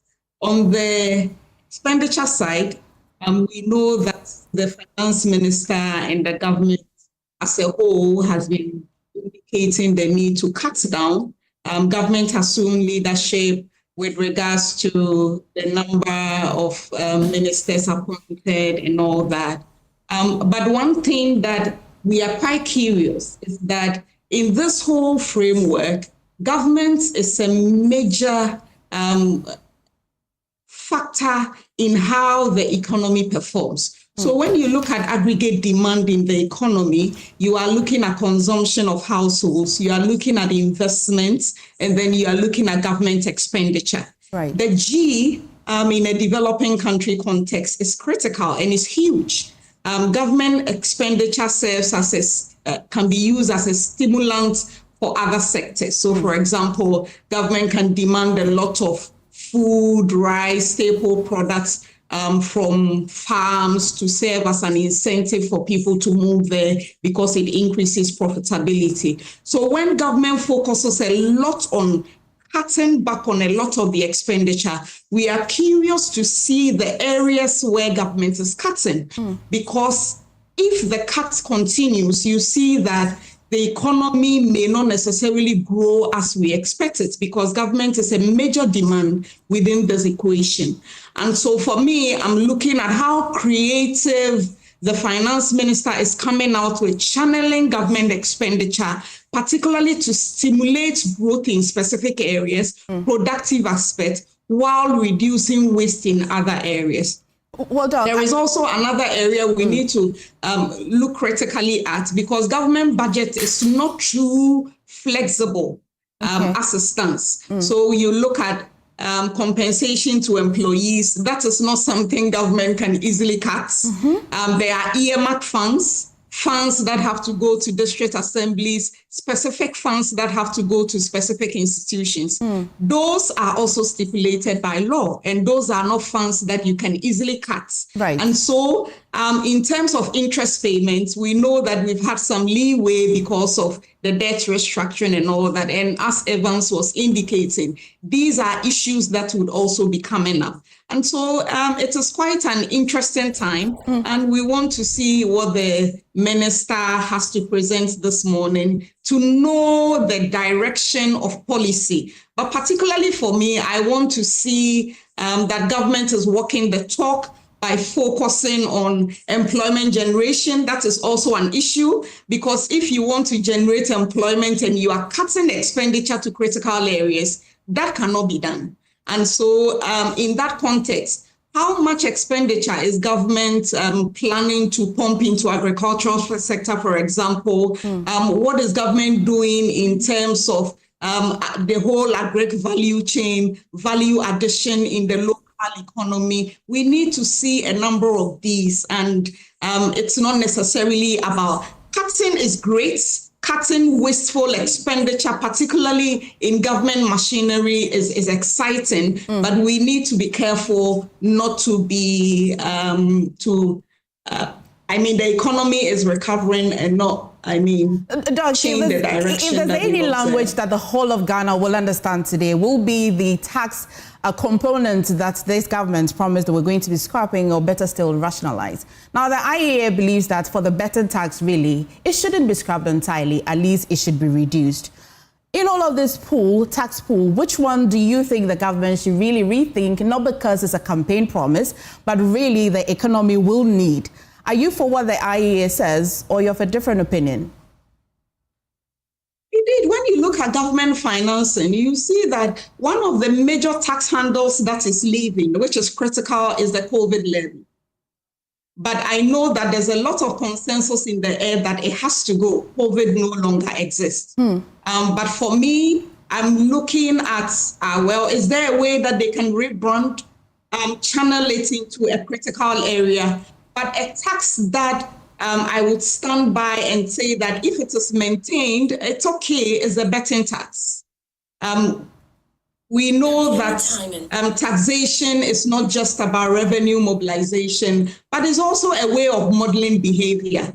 All over the world, there are taxes, same taxes all over, taxes on cigarette, taxes on alcohol. And indeed, when you look at the betting tax, it is also a form of a direct tax because it's a tax on income. Right. So people are earning income through betting. Why are they not willing to pay taxes on it? No, and indeed, when stay with me, and then I'll just take viewers back to Parliament, where my colleague George is on standby, speaking to the Lands and Natural Resources Minister Emmanuel Kofi-Boah. What should we be expecting in terms of the expected reforms in that particular space? Well, this budget is very, very clear. We've said it clearly that there are going to be clear policies on mining. We are going to reform how we mine, making sure that we bring new areas of mining. For example, when we talk about small scale, what about medium scale? We're going to introduce medium scale mining to make sure we will navigate people and build capacity there. We are going to organize them better in mining cooperatives and ensure that everybody is playing by the rules. They are organized, they are following the rules, and then we are empowering people at the district level when it comes to even licensing region. But more importantly, we're going to draw the red line. Well, in 30 seconds, yes, say it's still an issue. It is a fight that all of us as Ghanaians must win together. We can do mining legally without destroying our water bodies and our forest reserves and protecting our environments. And this budget is going to tell the people of Ghana that we have a stake, all of us, to fight this together. Thank you so much. That's Emmanuel Kofi-Boah, Minister of Land and Natural Resources, and this is our continuous coverage of the 2024 budget. As I told you earlier on, we'll still be catching up with some of the ministers of state, members of the minority and the majority as well, on what they are expecting of this budget, and also what they also have with me here, the Energy Minister as well. Energy Minister, thank you so much for your time. Just a quick word on the expectation of this budget, Honorable. Thank you very much. I think that from the energy perspective, how we can deal with the 80 billion cedi liability currently impacting the energy sector. As we speak today, WAPCO has curtailed gas supply to 60 mmscf because of our outstanding liability. How we can deal with some of these issues, and more importantly, how to reduce the mountain debt stock and ultimately reverse the trend and turn the sector around. Already the minister has given cabinet a briefing, and I'm very, very impressed with that. I can say for certain that this budget is a budget that will resolve some of the problems we are engaged currently, some of the challenges confronting us, and I have every confidence that the Honorable Ato Forson will deliver.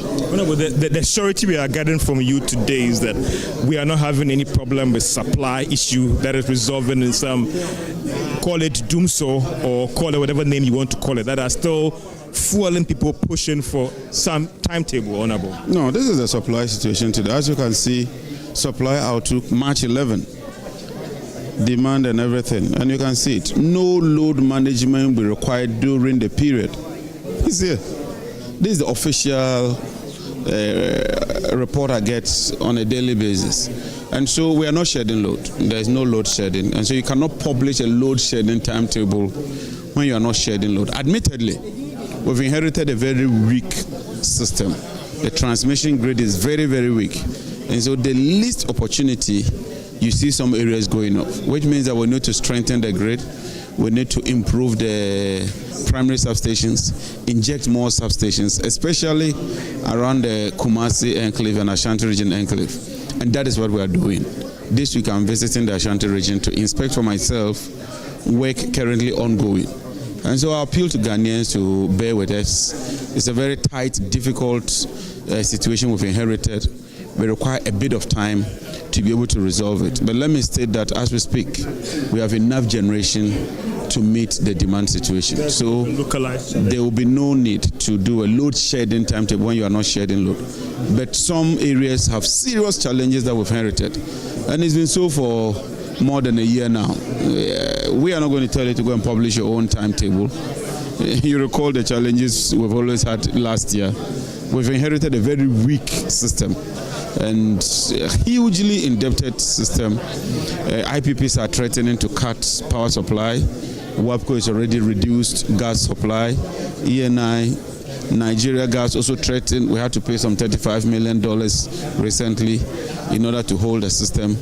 And so we are determined to do whatever it takes to hold the electricity system. The challenge with the electricity system, unlike other areas, when the lights go off, everybody complains.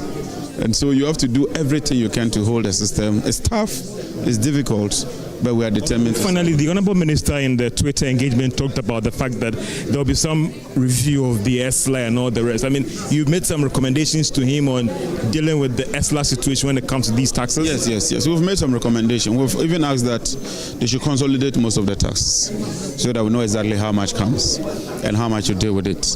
And he's agreed and he's done that. At the cabinet briefing, he made it clear that he had consolidated them and will channel them into the energy sector. Finally, on the second gas plan, how far have we gone since you talked about the September shutdown and the implications for the power supply? Are we moving fast or very fast? Very, very fast. There's also another option on the table. GENSA has approached us.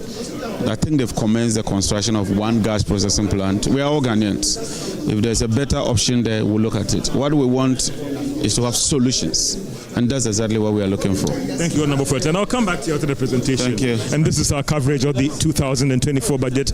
I have an Honourable with me here as well to get your thoughts on your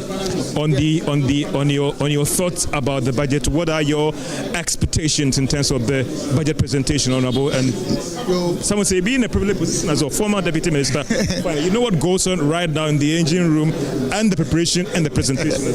Thank you very much for this opportunity. In the first place, I wish Dr. Ato Forson very well. He's been my friend, and I think in terms of competence, you won't doubt that.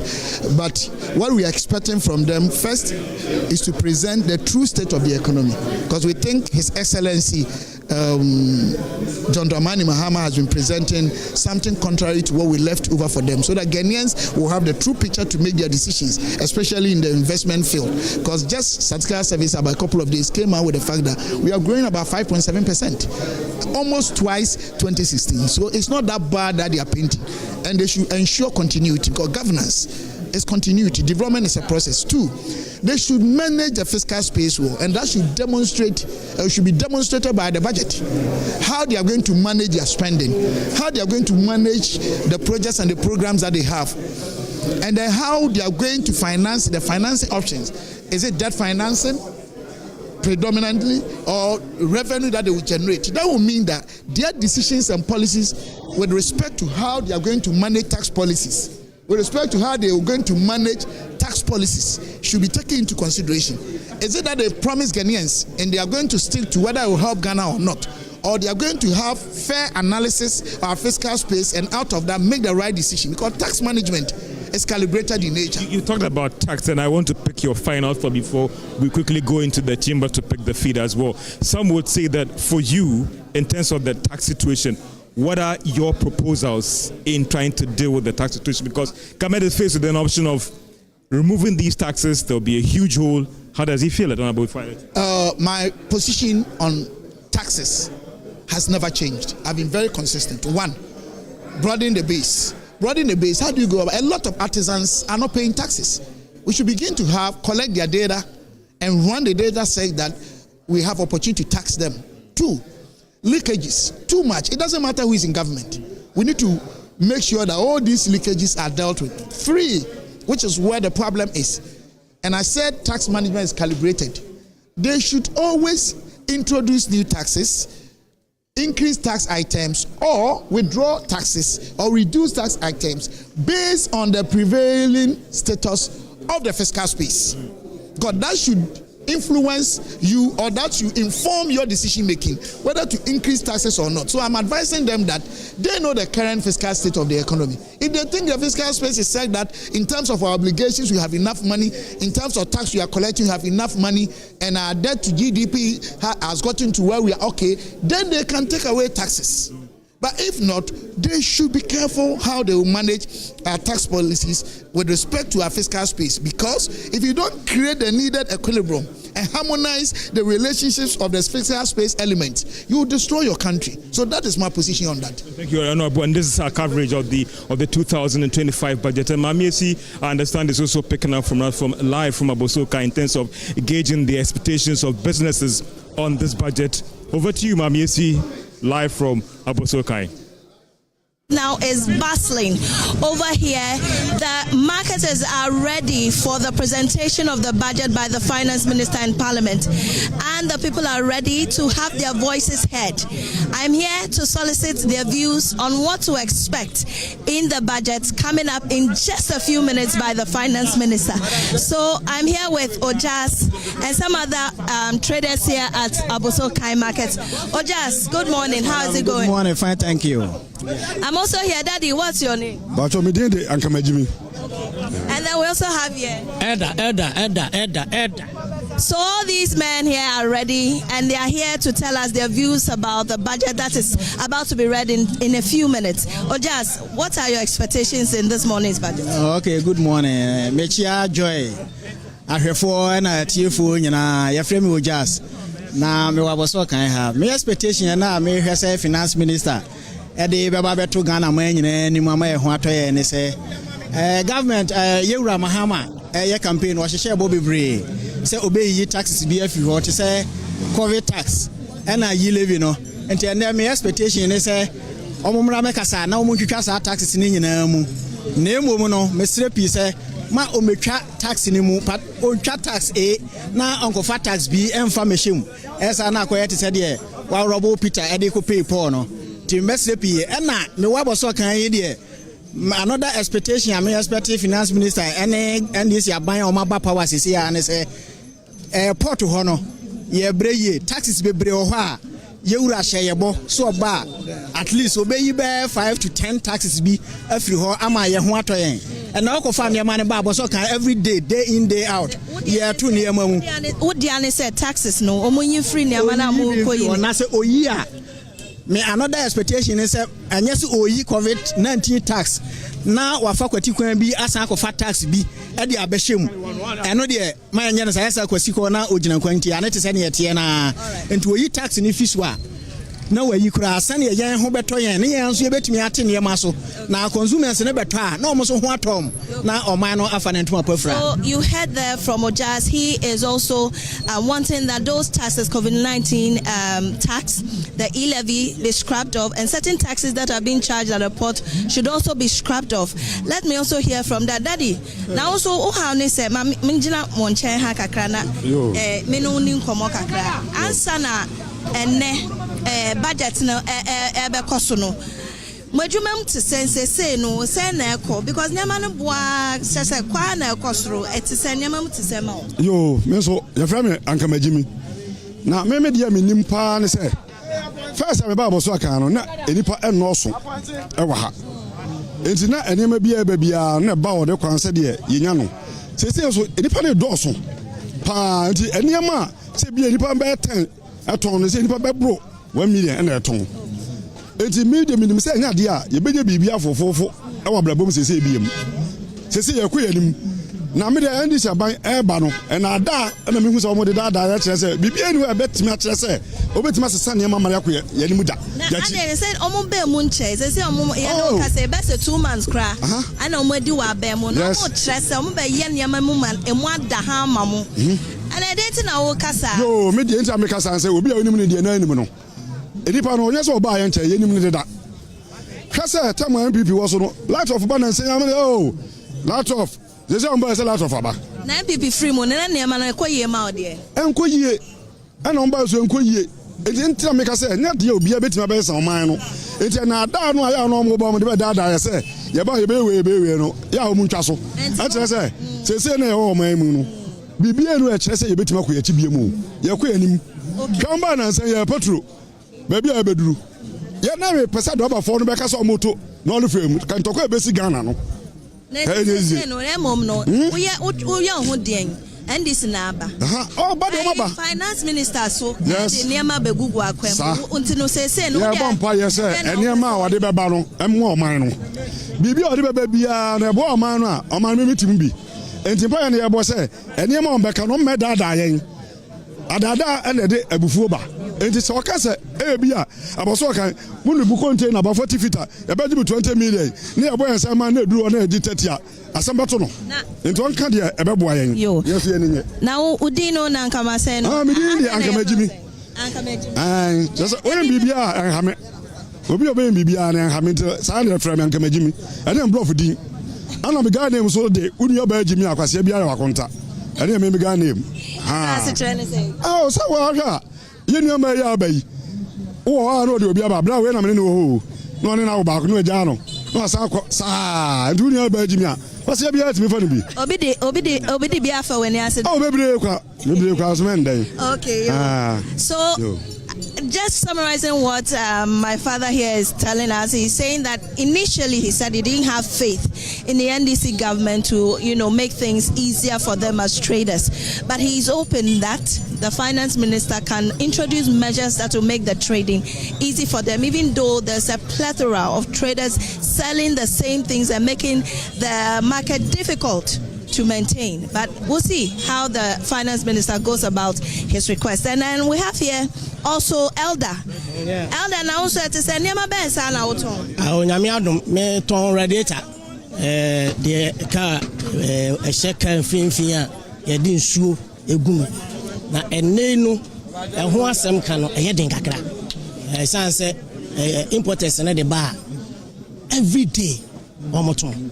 Nti emma yen so aye wa ha no ne ton aya na eye den kakra e de maye nti de me hwe ene finance minister amano abeboa yen taxes bi a ka say on be yi free so say nuisance taxes ene say e-levy ene betting tax no na me de nanka mi susuye mo pa say ke yi betting tax na say e-levy na e say ye free education no ne person free education no ekọ na anim no enkase yemfa say free education levy emom emra na emeyi say e-levy ne betting tax ne nyere say de betimi aboa sika no etimi de aye education ama say education no NDC ni ho na MPP ni ho ye nyina ye Ghana fo enti eba ne sa ebeboa ama education etimi aye den akona ni unu akase ojase kase ono nso say taxes ni yin free o may fa from ba onso so say yan fa free education levy bra ye bia free onso so say yan fa from ka ye yi mienu mi ansan nan na ba ko be hyemu a eno no mi hu say eye bone ana eno so ku nuanu eno no empacho ye eno no ye na adwen me nso ma adwen kire eno no say enko ye ni say ya ebema de bia da na ye say ye ntua ye wo free AJS debt any ade no na ema yi ko strike any ade ye benye sika de eden atua on na aka say ye yi ni nyina afi wono ma sika na ye ko sisi enso IMF meaning ya chichire wonsa gu achi enti esese wo hwe kwan ya be fa so a wo betimi wo be hen ha ye nyina ho hen han ya ebe boa yen ama yetimi akoye ni enti me hwe kwan say ye mekanso na ye mfa nkwose ketase na emu no ye beye na aboa ye nyina eno ne ma adwen kire. Yeah, that's it. So this is Elder. He deals in radiators, excuse me, and he is hoping that those taxes, e-levies as well, will be scrapped off.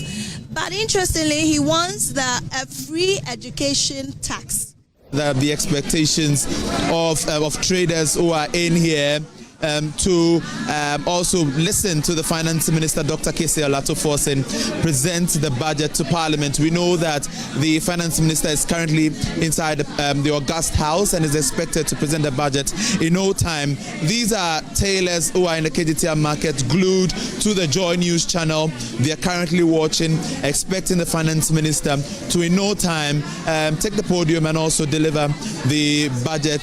This is the first budget of the John Dramani Mahama administration for his second term. We've been in here engaging them, proud to this particular set that we came on, and they've been sharing their momentum and their expectations. But we still have to engage them and then also hear from them themselves as to what they expect the Finance Minister to touch on, some of the things that they expect him to touch on, as he's expected to in no time present the budget. Me sure say what's it from him already, say Finance Minister no or the budget no about the buying the budget eba enema be na ohwe ni mu se obeke ka bi ama ososo no astememuni no ubenya ahoto. Okay, ye nyina ye hwese adnemo mo de bana be boaye ye pade be boaye astem na media me use say taxes no mu no and then some no tete so my because you know 11 abada no or the sana money na buy say we oba no be yi sana money fro na boy em bamu no what I say na adwuma sem ne ade because it is a betting taxi o me you to the who say bet na ne anije ho nti oba na say oboso no be yi afuma ma yen ko ade a yen ye penisa ade e hia ye pa eno no. Now, we have to say already, my indication say betting tax, on the year for 11, so no possibly, so a bit means work. Apart from the taxes now, we're heading to and Emma Bear now share Ashanti region, especially no, on bit me, I can't bit me, I generate interest. Am I now? Oh, when the barrier no, a Juma, youth employment, a Juma no from boys, Ludona, Yajuma. And I'm a chrono so better mobile money for near Kumbini Yadi because I want you to know say I want you to pay Sadin a day, Kofaba, a Juma, you hear Juma, so you are banner, yes, we are home betoy. A bit say Santa Market or Monsen or buy or so behind away, MIA, and a crowful marketing so also here no here no so my son a Binya Juma because some man Juma. Me ho kyerem se pema ko bokro no se me tell ese no se madwuma nko ese na de na wo se me ye kom dim kakra bi a sa na makwa kwenti ye hia adwuma be ma adwuma ba ye ho betoye sa na me hu no. So some of the things that he's saying is that the finance minister should scrap the betting tax. He says that as youthful as he is, the betting tax is of interest to him. Aside that other taxes, burdensome taxes on the ordinary Ghanaian must be removed and none should be introduced again. He's also expecting that some of the projects that were started during the Akufo-Addo administration but not completed must be touched on by the Mahama administration and also completed. Unemployment is also a problem for him as a youth, and that government should also find a way of curbing unemployment. I'm also with another gentleman here who is also watching the TV, waiting for the finance minister to go ahead with the budget presentation. Before the finance minister no eba beka budget no me sure say one kasa woni me bia ohwe sen nka ode obeka se de be ya onso so wakoma betimi ato yem enema be na ohwe ni mo se say me da se pa me nua ba man da so amasa akonwa we amra ye beto aba no ye wura ye president John Dramani Mahama the kind enema bi tudwa se oba betting tax ne tax bi wa obi ye free so by America club ya hwe nanima ontimi nsa anema no. Yes, sir, financial minister said, Abra obey, yes, sir, no betting tax in the titru and the dear in Yame because I go trap bet 100 cities. That's a medium bet me, that's a man, no mumma, if be a benefit be idea, Mr. Financial Minister said, no dear, when you flew on my Estrena because a new young fast will be a day. From Kumasi, welcome back to the JoyNews studio here. And Doc, please still stay with me quickly because we have some inside scoop and Koji Youngson is on standby to share the scoop. I myself cannot wait. Well, I can tell you that our sources very high up in the finance ministry have confirmed a few things that we will be hearing today.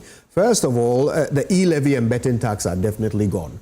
The COVID tax is, let's call it, going. Because COVID tax is part of, the COVID levy is part of VAT.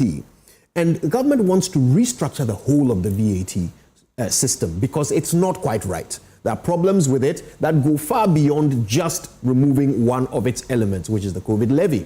So it is going to be removed. We're expecting that by the mid-year review, we'll hear that the COVID levy is no more, but it requires the entire restructuring of the VAT for that to happen. So today we'll hear of the e-levy and betting tax completely gone, which is quite a lot of money. Okay, the betting tax is 5.2 billion Ghana cedis, and the e-levy is 8.1 billion Ghana cedis, both of them gone. All right, but 13.9 billion of COVID levy will have to wait until perhaps halfway through the year. It's important to note that while it goes, the key question we've always asked since last year was, once you take it out, what do you do to plug that hole? And again, sources close to the finance ministry say they found an ingenious way to do this, and they will be detailing that in the budget, which I thought was quite a brilliant one to think. Indeed, yeah. Economically, we summarize it. If we've got 10 seconds, we can summarize at least give us the insights. So what they've decided to do, they have an account at GRE. Okay. It's called the tax refund account. It's a holding account. Basically, instead of sending all the tax they collect to government, what they do is that they keep 6% of all tax, okay, all revenue, all right? And they use that to refund those who file their taxes and pay too much. Yes. Okay. Now, it was originally supposed to be 6% of VAT, but Parliament made it 6% of all revenue, which means they've been collecting far more than they need. Okay. So what happens here? 6% of all tax. Sorry. So what happens is that about 40% of it gets paid out as refunds. 60% doesn't. So that 60% in itself is far more than these three taxes put together. And more specifically, they found that it has accrued more than 30 billion cedis in that account. Over the past 8 years. Exactly, over 30 billion in there. So there's a lot of money there. And the e-levy alone is bringing just 6 billion. Right? So you can actually take care of that. You can actually take care of the what you're losing from scrapping. And you still have a bit more. But the additional revelation in there that we probably will learn about is what the previous government did with that particular account. Yeah. And that for me, it's what is fascinating to learn when we get the details. But under the leadership of the finance minister, they found it and thought, but this money sits in there. We're not even using it for the actual purpose, because you can actually take care of all the tax refunds and you still have a huge pool still left to take care of other things. You know what I mean? Help me with a bit of economics here and speak basic English, because I would have thought that tax refunds would have been for organizations or institutions who may have overpaid and then there'll be tax refunds to them. How is this accrued to the government of Ghana? No, so you have to create a fund to bring the money in. Okay. And then when there is a legitimate case to refund, you go Take into it from the that fund. pool. Exactly, and refund. And it's not just organizations, it's individuals too. Sometimes they give you an assessment, right? And then you overpay, only for them to now do an audit and realize that you were actually overbilled, right? It nearly happened to me, so I know what I'm talking about. Right. When you go to that process, arbitration, and you win, they'll have to refund what the excess. That is where government takes the money from. But remember, it is you are projecting that you spend X amount of money on refunds in a year. It doesn't mean that you actually end up spending all that amount. The question is, what do you do with the money that is sitting in there that you didn't have to use to refund? That is where they're saying we can actually use that excess to take care of the hole that will be left when you eliminate COVID levy. And still have change. And still have change. Yeah. So very ingenious. And they're taking it away. My mother told me something 2 days ago. I wanted to send her money. She said, I've heard that Cassiel Ato Forson is about to scrap the e-levy. He says, I should not send the money. I should wait till after the budget before I send the money. It made sense, right? I didn't think about it. I thought I was just going to spend 20 cedis or 30 cedis to send the money extra in e-levy. But she said, no. Wait. After. Why? Because she didn't want me to spend that 30 cedis on what I'm sending her. Although it's costing me, I can bear, right? That is why it has to go. And that is why they're going to do it. But that's why they're also plugging it with very ingenious ways. Okay. And this whole autonomics thing, I think, is pretty interesting. Speaking of autonomics, here's something else that he's figured out. Okay. He's figured out how to pay for free SHS. Okay. So he's going to uncap certain funds. Get Fund and NHIL will be uncapped. Originally, there was a 70% cap on Get Fund, which meant that Get Fund wasn't getting to use all the money that we were paying for it to be used. Also, the previous government collateralized the capped amount, which means that in addition to Get Fund not having all of its money, they were also paying for some debt. But you also calculate Get Fund when you're calculating your VAT, though. Yes. Give me a moment. I'll go to Dr.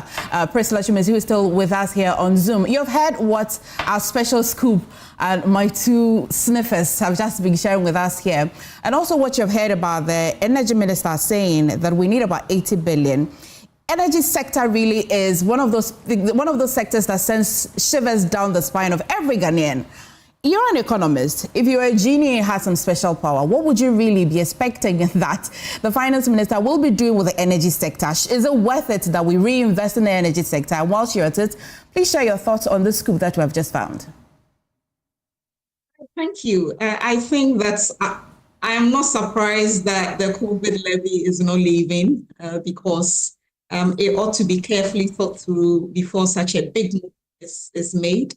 But for the betting tax, I think I indicated my position is unfortunate. I think the government has the goodwill to still keep it and young people would forgive the government if they keep it, because I mean, it's a tax on revenue, and as a matter of principle, it should be kept. In terms of the issues within the energy sector, I think that there's a need for a complete overhaul of these state-owned institutions. The energy sector and the agri sector, Cocoa Board, are two major SOEs that needs to be completely overhauled in terms of their objectives, in terms of their mode of operation.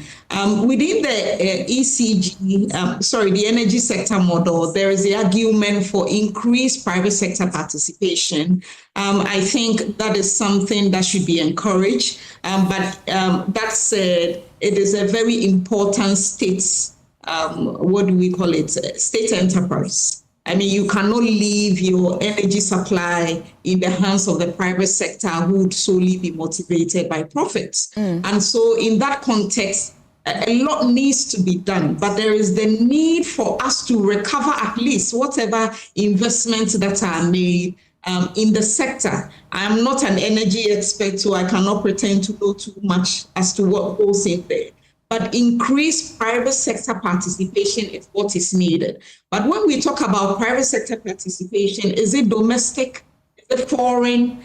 Those are important issues that we need to look at, because most of the times, the capital requirements that is needed to go into such a sector in a PPP, you do not find those kinds of investors domestically. And I mean, that is when issues of national security comes in, if you are letting such an important institution like that go into the hands of foreigners. But these are issues that I think the energy experts have an idea of as to how to implement that. I'm also expecting, I mean, the reintroduction of road tolls. I think they should automate the process, make it more efficient, but it's important that Ghanaians get back into the habit of contributing something towards the maintenance and building of quality roads. And in that aspect, the expenditure rollout, with taxation, when people are paying, they need to see that their monies are working for them. Is that what we see? When it comes to property taxes, do we see improvement in our neighborhoods when people are paying property taxes? Those are the issues of the chicken and egg situation that policymakers are faced with. But I think that overall, we are all anxious to see, and yeah. I've also seen that members of parliament standing, hoping that the finance minister is making his way into parliament. But Kojo, just before I went to Doc, you were just sharing with me. Yes. And then I was saying that in calculating VAT, yes, there's a percentage. Then you have to now calculate the GET fund, calculate NHIL in addition, and even the COVID levy. Yeah. Many have said that that's quite regressive. Well, I mean, look, that's what it is. And it needs to be revamped, which is what they say they will do. The finance minister will announce that. But what they've done, which is significant, is that they've uncapped these funds, GET fund and NHIL. Now, these funds, what it means is that whatever they collect from us, they don't give all of it to the institutions to do its work. They've capped it, so some of it doesn't go. So there's a 70% cap on GET fund, right? They've removed that now. They're going to announce the removal of that cap, which means GET fund gets more money. Also, the original capped amount used to be collateralized and government was borrowing against it. That debt has now been absorbed by government, which means GET fund doesn't have to keep paying it. Hang in a moment. So you can see on your screen, it would be that Parliament has just suspended sitting for 5 minutes, and then we'll resume shortly in Parliament to bring you everything that's happening in there.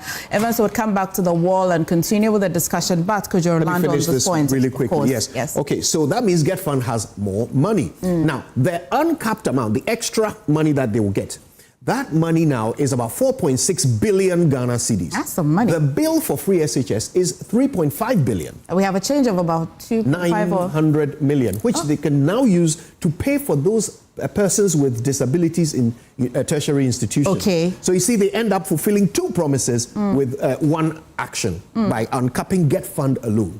NHIL also gets uncapped, which means they get extra funds.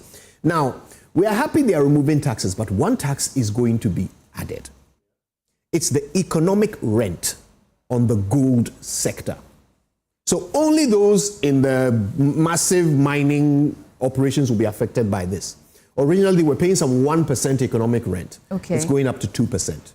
Okay. Which makes sense. Explain English, please. All right. Basically, it's like a tax that was levied on the big gold mining companies. Like it was about Gold 1% of what they were making. Okay. It's now going up to 2%. Now, it's good because gold prices are going up across the world. Fantastic oil value. The oil prices are oscillating. It's holding firm and going up. Last year, it went all the way up. This is projected to go up again. So you're going to make a lot more money. You're going to double what you were making before, from 1% to 2%. And that can do a lot. That can plug a lot of these holes. This 27.9 billion over the period of 25 to 27 that you will lose from all the scrapping that you will do. You can make that back instantly by with doing this particular economic... And you do that and not burden the ordinary guy. Which is and that is the ingenious part of this. You're doing that and not burdening the ordinary guy because the incidence is not borne by any of us. The guy's already making a killing from the mining that they do and the gold and etc. and say, pay one more. None of them can say they won't pay. If they do, they're going to be standing against the millions who say, but why don't you pay your fair share of all that you're making? Well, it's a bread and butter issue, right? Gone. Scrap a lot of existing programs. One district, one factory is gone. They are going to scrap Ghana Cares. All right, they're going to take the money that was earmarked for these programs and redirect them into more of the promises that they made to the people of Ghana. Wait a minute, Evans, what does this mean? One district, one factory. What about project continuity, which Dr. Stephen Amwa was just telling Judge Weafi that... It's about industrialization. You can actually still fix the industrial challenges without having a policy that necessarily says you must have one district, one factory in every district. And we make the point earlier when that policy was introduced that does every district deserve a factory? It's a key question you need to ask yourself. What about the ones that have started and they're nearly... Yes, but of course, those will be nurtured. You're not abandoning those that actually started. What you're saying is this government's policy is we don't believe that we need to put a factory in every district because you have a policy that says tick a box, then necessarily put a factory in a district, even though the district hasn't got what it takes to host a factory. The Commander Sugar Factory is a classic example of that. We built it there. They've learned their lesson, right? Yeah. I mean, it's the same government that did that. We built it there. You didn't have the raw materials around that could feed it. It's become... It went to hibernation, So now they're saying that lesson says you cannot put a factory everywhere. But you can actually then become a bit more strategic in where you're putting your factory, linked to raw materials, linked to labor. Then you're maximizing the outcomes from that factory. Then you save money to do other things. So then they're rationalizing that particular policy. And I remember, could you just a final thing? This same one district, one factory is the reason why the previous government went to Parliament for a $400 million tax rebate. Okay. And that generated a whole lot of controversy. Anybody remember that? It's the reason why it was rumored that the former chair of the Finance Committee, the former Deputy Finance Minister, Kweku Kwating, was removed. Because he didn't believe that $400 million the government was pushing, the tax rebate that they were going to give to these one district, one factory companies was a prudent thing to do. And he actually told me that publicly, that he just disagreed with his own government, which is quite unique. The government now is saying, you're going to save all that. Because that's money that would have come to us through taxes or the ports, etc., that it was not going to come. $400 million worth. That now you can plow back into the economy and use it for other things. You know what else is gone? The Northern, Middle and Coastal Belt Authorities. You remember those institutions that were set up to institute some of these programs, like one constituency, $1 million and so forth. Those are gone. Now, you have to think of the amounts of money that government was funneling through those authorities in order to execute their mandates, okay? Huge amounts of money. Those authorities are now non-existent. Government will institute anything that they were doing, which needs to continue, through the DCEs and MCEs. We believe there is no reason why that can't continue, why people can't still get to benefit from all of those initiatives without having to set up entire authorities and employ people to work there in order to execute these mandates. One more thing, import taxes. There'll be some rationalization around that, and we'll be hearing some specific announcements from the finance minister about that. That's very important to traders. You've heard from the spare parts dealers talking about how it is utterly ridiculous that they have to spend more than 50% of the cost of what they are importing just to get it through the gate at Tema. And they don't understand that. So the finance minister is certainly going to be bringing some clarity and rationalization, hoping that this will result in importation through Ghana not being almost twice as expensive as importing through our neighbors. And you know what that causes? Yeah. It means that we end up diverting revenue to our neighbors. Who wants that? I guess I understand why the gentleman from the Abuso Kai spare part dealership says that Uncle Jimmy, really, because then they're going to be saving some monies. But Evans, you can go on with the analysis on the smart wall. And so that's just on the background to all the taxes that will go and how they're going to make up for what they're going to lose. And they found a way to do it. And so we're going to hear the specifics. And of course, they need to look at the growth rate. It's something that they want to deal with also. You want to send this continuing rising from 5.6, and they want to keep this trajectory. I had Ato Forson the last time at the Economic Dialogue talk about medium-term 6% growth, long-term more radical reforms where this continues the projection. So they're going to put in place policies that hopefully keeps this trajectory going for 2025 and beyond. But this sector is a very important sector, obviously, right? Because it employs the majority of our people. But you see that it's struggling. From 2023, 2024, it's dipped from 5.9, now it's come to 2.3. And this is a great sector, by the way, and the growth is dwindling. They have to revive the sector. What are the factors that contributed to... I mean, and this is actually very interesting irony, right? And a good question. This is a time that we saw implementing the Plan for Food and Jobs, which was actually supposed to do the opposite, improve growth, employ more people, but most importantly, mechanize agriculture. We've been talking about this since I was a child. It hasn't actually happened. The One District, One Dam, One Village, One Dam, One Village, One Dam initiative was part of this. Create the dams. Why? Because when it's the dry season, you still need to plant. For irrigation. It's fundamental irrigation. That hasn't really picked up. We all saw the challenges with that. And so, of course, if you have that challenge, of course, this is what's going to happen. And we had some drought in the last 3 years. All that has fed into this. And need to find a way in this budget to put in some stimulus into the agri sector and bring this growth back up. And that is a very important point. And actually, among the scoops we have is the fact that the finance minister intends to announce a marked increase in expenditure in the agri sector. Okay. They are going to allocate a lot more than ever before. And one of the big expenditure items there will be their new irrigation project. Yeah. So government intends to spend a lot of money in ensuring that all of the land, or most of the land on which we are growing the food that Ghana needs, is going to have irrigation. This is another thing we've been hearing about since primary school, right? But here's the truth. The water that we need for the irrigation is being polluted by Galamsey. So we need to figure that out, and God alone knows how much that will cost. And here's the thing. Yesterday, I was speaking to the environment minister who was on my show, PMS, last night. They have, in the budget that we're about to hear, Dr. Cassiel Ato Forson will announce an amount to help the fight against Galamsey.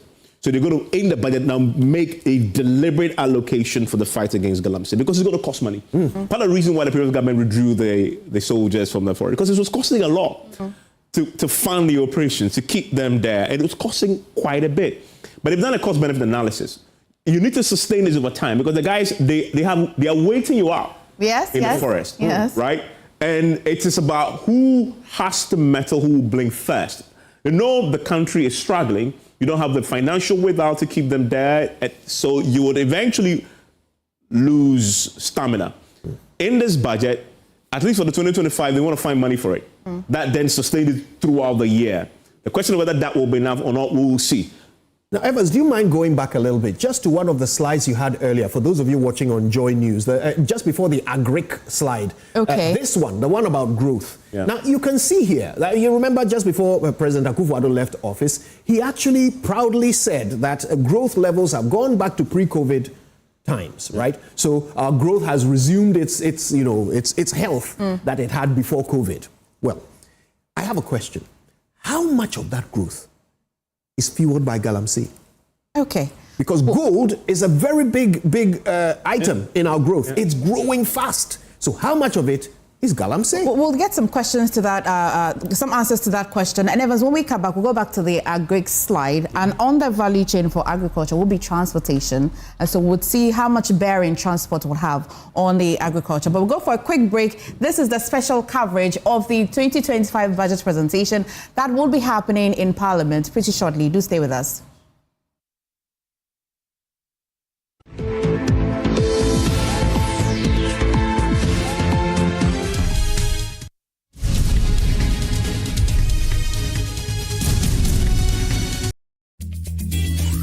For your Showmax is easy.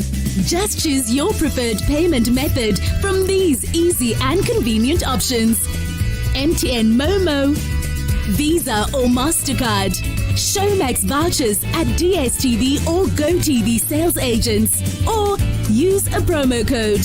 Enter your payment details and hit submit. Showmax. Pay easy, stream easy.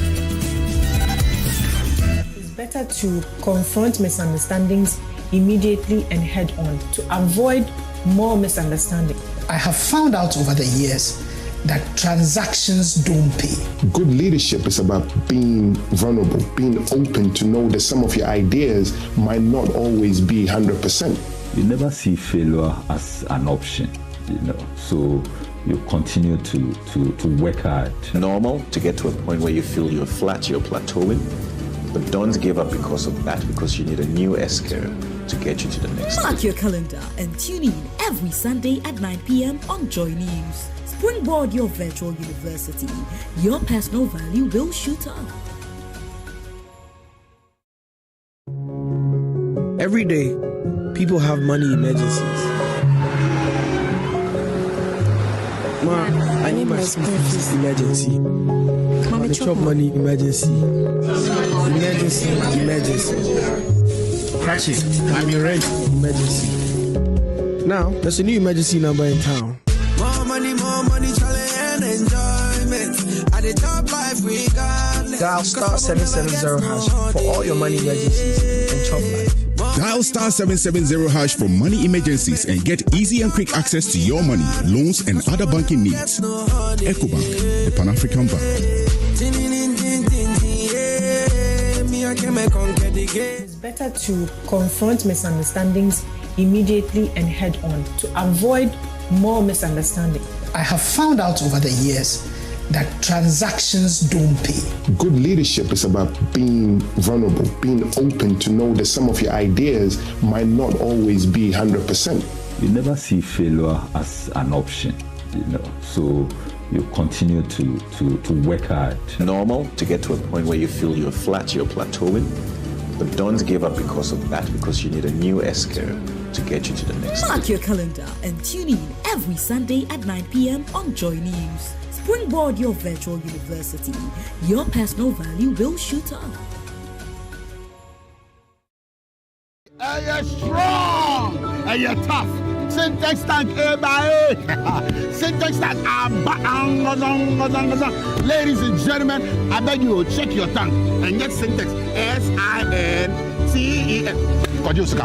Where you're just over 25 years, we are made in Ghana water storage solution. You were green, you were blue, colors in there, they're gray. That's it, your baha, your mom free water. We have over 400 agents nationwide. Just Ghana Finance, yeah, baho. Find us on social media, Syntax Ghana. Not nominate here. Say Giovanni, Syntax, I need you in this community. And it's that simple. I will be there myself. Syntax Ghana page me. All right, so just like that, we're wrapping up inside Tessie. Syntax Tank! strong! When I was young, I asked my mother the secret of hair vitality and health. She said, the right food, the right exercise, the right amount of sleep, and the right blood tonic. Nescafe Blood Tonic is effective for the treatment of anemia, lack of appetite, and stressful conditions in both adults and children. Nescafe Blood Tonic, the right family blood tonic. Another quality product from Ernest Chemists. This advertisement has been vetted and approved by the FDA. It's been 5 years of displaying intelligence and academic prowess. Basic schools, both private and public, have shown their might in this competition. Which school will be crowned champions of the 6th edition of the Love FM Primary Schools Quiz 2025? Stay glued to your super dial Love 99.5 FM for all the suspense and the exciting moments as kids in the upper primary show their prowess as they battle it out for supremacy and bragging rights in the Ashanti region. Catch all the action live on radio on Love 99.5 FM and on Facebook at Love 99.5 FM. It will be live on Joy Prime and Joy Learning. The Love FM Primary Schools Quiz, an avenue for kids to learn and have fun. This event is brought to you by Superstation Love 99.5 FM in partnership with Joy Learning and Joy Prime.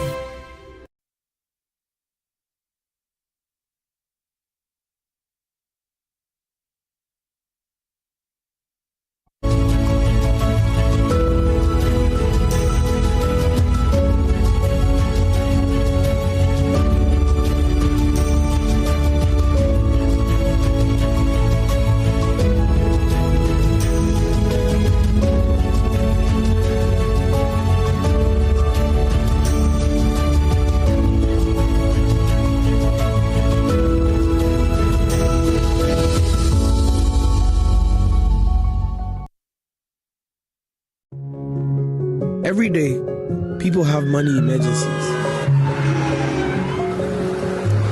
Ma, I need my school fees emergency. My chop money emergency. Emergency.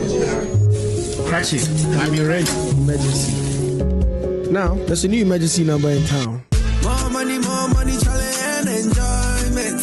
At the top life we got. Dial star 770 hash for all your money emergencies and chop life. Dial star 770 hash for money emergencies and get easy and quick access to your money, loans, and other banking needs. EcoBank, the Pan-African Bank.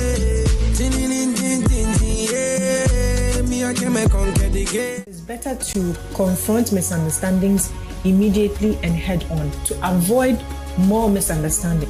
I have found out over the years that transactions don't pay. Good leadership is about being vulnerable, being open to know that some of your ideas might not always be 100%. You never see failure as an option, so you continue to work hard. Normal to get to a point where you feel you're flat, you're plateauing, but don't give up because of that, because you need a new S-curve to get you to the next Mark stage. your calendar and tune in every Sunday at 9 p.m. on JoyNews. Springboard your virtual university. Your personal value will shoot up.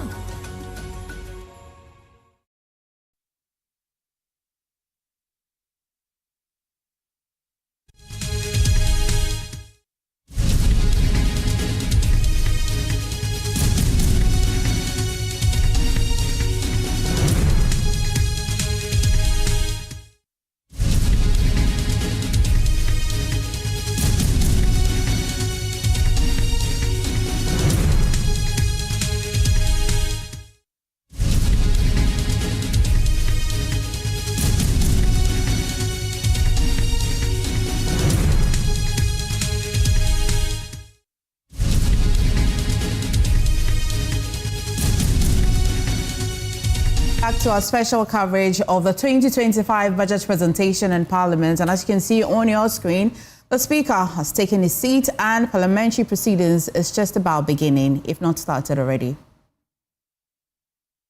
Votes and proceedings. We're at page 8.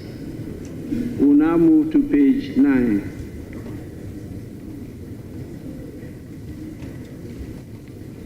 Page 10. Page 11.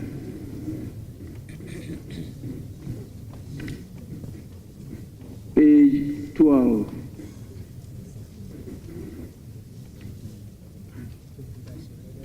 Page 13. Yes, Honourable Member. Speaker, I'm exceedingly grateful for the opportunity. And with your leave, let me please seek your superior judgment and wisdom on item 15, Roman numeral 2, Dr. Justice Sremsai, a nominee for Deputy Ministerial Portfolio. Speaker, if you take the 13 report of the Appointment Committee, the nominee has been designated as Deputy Minister for Justice and Attorney General. But over here, the votes and proceedings have captured it as Deputy Attorney General and Deputy Minister, Ministry of Justice. I do not know if we can confirm that the Finance Minister, Dr. Cassiel Ato Forson, is in Parliament. However, the reading will not start until a bit later. And so welcome back to the studio, where we'll continue with our conversation and our discussion to where we are as a country, where we've been and where we're headed, likely, as the Finance Minister is actually now headed to Parliament on your screens with the media, cluttered all over him. Horse is ready. This is quite different, Kujo, because then the previous Finance Minister will usually be in white with either a coffee or a brown leather bag. But Dr. Cassiel looking very usual suit, not to the usual white that the former Finance Minister will be in. Another point just to make, the bag that he's holding, locally manufactured. Wow. They deliberately sought after that and got a local manufacturer to produce it. What will the point be about that? Of course, local. It's just to emphasize made in Ghana, right? Because homegrown budget. Homegrown. Emphasis made in Ghana. Because in the past, we've seen finance ministers hold the suitcase. Right. Often bought on the shelves in UK, Marks and Spencer, one of those fancy ones that Kojo likes to hold. Exactly. Louis Vuitton. Wow. but this one it's sort of here and manufactured here for him, so you that's really nice to know. Take it in. Well, whilst we wait for him to be able to make his way to Parliament, I'll come back to you, Evans. Before we went on that break, recall that I wanted to know the bearing on road, on the value chain with agriculture, on road, as to how we can turn this over, maybe. Well, the 5.9 will go back to 2025 a little later on this chain. What's the role that road can play in agriculture sector? I mean, the fundamental thing is when our farmers are done planting, they need to transport from the farms. That's where the road question comes in. Transportation broadly, but also the quality of the roads that you have. That obviously affects the quantum of products coming from the farms to the market. Because it's pointless having a huge plantation where you harvest and you can't transport. It's pointless. It won't impact this at all. When you fix the roads, the transportation a bit affordable, and it makes economic, commercial sense, because if you're producing, say, yam, and you're going to spend 50% of the cost on just transporting, it doesn't make sense. It becomes too expensive. You can buy, I can buy, the thing wastes away, and it affects this. So they need to fix the problem. And that's what I'm looking forward to what they'll say about the road sector. Yeah. How much they're going to put in the road sector. I asked this question because then some of our road constructions, I know that was also funded by the African Development Bank, which we're unable to seek help from anymore per the arrangements and the agreements between us and the IMF. With all these very juicy options where the government would have in the revenue collection, you think that would have enough revenue to be able to look at roads? So a few things they want to do. One is the road fund. Okay. They want to decollateralize the road fund. The previous government and the government before, tended to use the road fund not for the actual purpose, right? So say, okay, we're putting fund in the roads fund for the purposes of maintaining the roads. We're going to use that for that purpose. PPPs are the key one. So you see, the previous government started it, and this government wants to continue with it, but also enhance it. In other words, if you can't find the money to construct a road, get a private, sector player, partner the person, they will tow it and make the monies back. And that is why we expect the road tolls will return, primarily. Okay. Because it makes sense. If you go to Kenya, fantastic flyovers from the heart of the city all the way to the airport, you can avoid all the chaos, right? And most of it in the north, they just go over the traditional roads that they have. straight to the airport in minutes. But the Chinese built it and they're towing it. Built it for the Kenyan people, but they're making their monies back simply through toll. So you pay, if you want to get there fast, you pay a little premium and you get on that and go. But the road is available. Right. Over time, 15, 20 years, it reverts back to the state. After they've made their money with some change and profit, they would leave it back to the state. So it's a win-win situation, right? That is the sort of concept that they will be, we're hoping to be seeing. In fact, it's one of the things that our sources highly placed at the Finance Ministry have confirmed, that indeed there will be an announcement of the return of road tolls, but not in the state that we know them to be. First of all, they're going to automate the system as much as they can.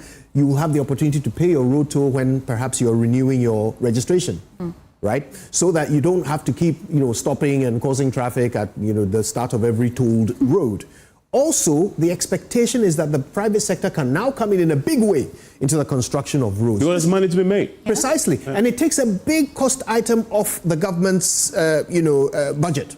Okay? So instead of government having to find some 16 or 17 billion to construct roads, which is what they spent in, I think, 2022, now they can just bring in the private sector, construct the road, Accra to Kumasi, 4 lanes. Yeah. Toll it.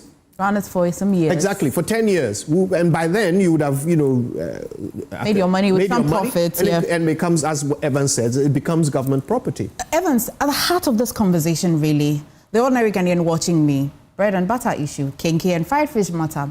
But the bigger conversation to be worried about is the IMF, which we are with currently. Internal policies. What does the IMF require? Now, we're hearing some of the things that will be scrapping, what some of the policies that will be rationalizing and re-looking at again. But the IMF is still the bigger elephant in the room. And internal policies here, have they already looked at what the IMF requires, what you can take out, what you can add, for us to arrive at this kind of presentation that we're looking to hear today? I want to touch on something you said at the start of your question, which is about bread and butter.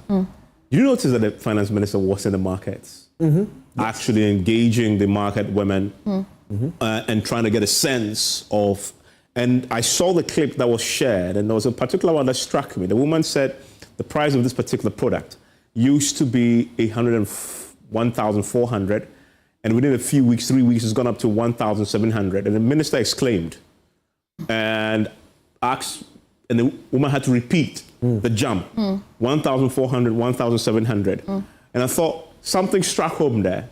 You can sit in your office and draft a budget.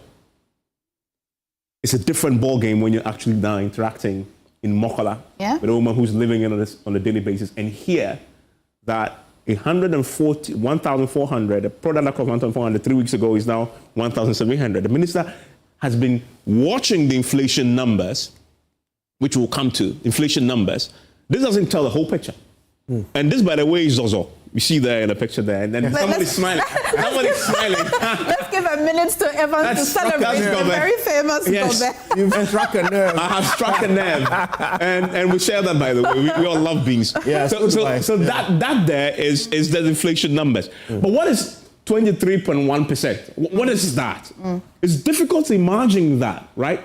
And the finance ministers of the past have been thinking in terms of these numbers. And they throw it around. It used to be 54.1%.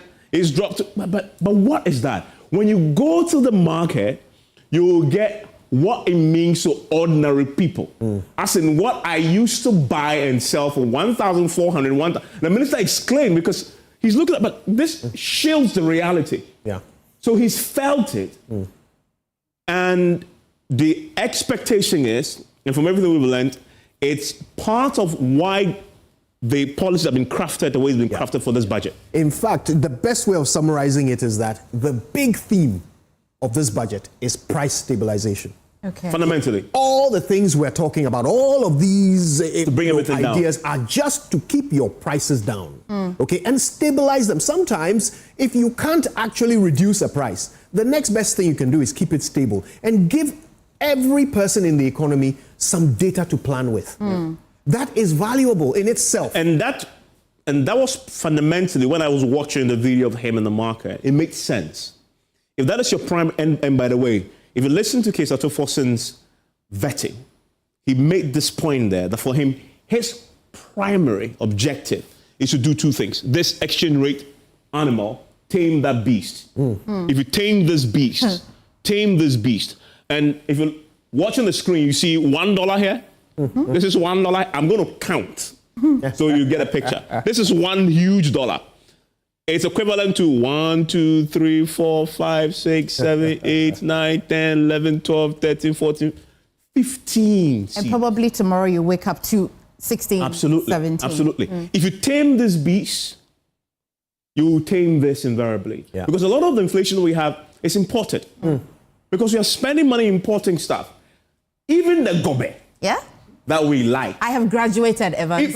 I have graduated. You'll be surprised that even beans, we're possibly importing beans. You will reset. Right? You'll be surprised that we're possibly importing plantain. I won't be surprised when somebody tells me that. Because not so long ago, we were importing palm oil. Palm oil. Yeah. Right? So that then, the beans that you like, that I like, that I'll possibly be having, not possibly, I will be having this lunch, it's part of the reason why, because we're using the dollars to import the palm oil. So it's coming in 1:15 and it's causing inflation. You know, so that's a shocking graphic, Evans, by the way. Yes, it is. For those who are watching us on TV, one of Donald Trump's dollars is worth 15 of Kwame Nkrumah's cedis. Yeah. One head is equal to about how many heads here? Because it was 6 by 15. So you have to multiply that with that. and But you know, it's come. Did you know about the Jollof Index? Tell me. Right, so in Ghana, to at least measure inflation or how people live, you want to know how much it would cost the ordinary Ghanaian to prepare jollof. It's a thing, by the way. It's an actual thing. ISA and other institutions have done it. Yeah. So imagine that you need 20. There's a percentage for gobe. 23 points. You want to go back to that slide? 23 points. That's it. One. That's an inflation rate as of now. Imagine with the jollof index, could you? Because the jollof, if you have a sweet tooth like me, you're going to need a bit of goat meat, you need some spices. And so definitely, if you use that index, it will mean that you're likely to hit a higher inflation rate. I mean, the Forex alone.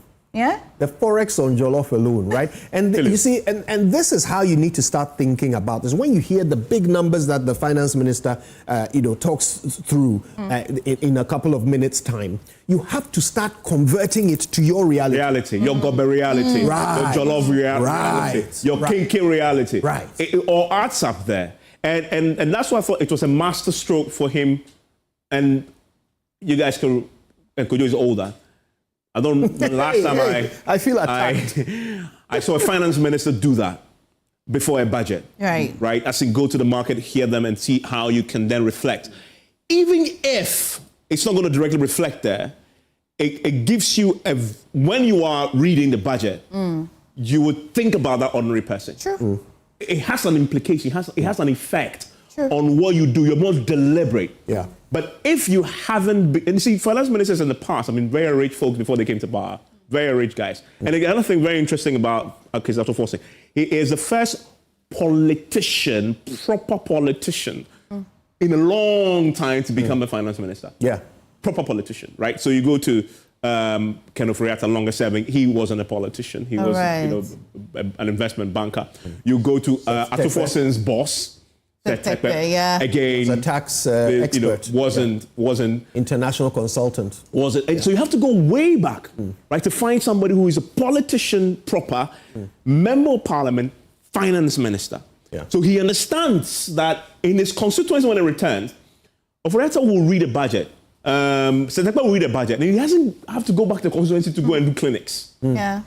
And meet people on a daily basis who will tell him, your policy is going to mean that my gobe is going to go up, because I also have to go and campaign in his constituency in the central region. Yeah. So how dare he sit in the comfort of his AC and draft a budget and not go first to the people to hear them?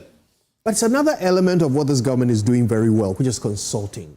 Yeah. Right? So in many aspects, they tend to seek the views of the populace before they make decisions, or at least they give the semblance of seeking the views of them. And that thing means a lot. It means a lot in a democracy. Politics is all about perception. Absolutely. So you are signaling that this decision that I'm making, your input is in there. Perfect. And it immediately gives you buy-in and support. So if it goes well, Well, then we all decided together. If it goes badly, well, we all made a bad choice. And just a point that Kujo made earlier about the primary focus of this budget is price stabilization and reigning inflation as a link to the cedi's depreciation and forex. You hear him, as I said, exclaiming when you hear the thing. And then you link that to what Kujo is saying. There's a direct link. From what the market woman tells him, that jump from 1,400 to 1,700 in 3 weeks, to then informing his fundamental objective in the budget, which is to say, whoever that woman was that I met, hopefully, what I'm going to read in the next few minutes has an impact. Then the next time she goes to the market, even if it's going up slower rate, at least the best case scenario, if it's worse, let it stabilize. I'll take a Doc, I was just going to come to you for your comment on Goben. By the way, do you like Goben? But I'll take a quick detour to Parliament and bring you what's happening in Parliament now. 2. Mr. Speaker, with your permission, I need guidance and I'll read it.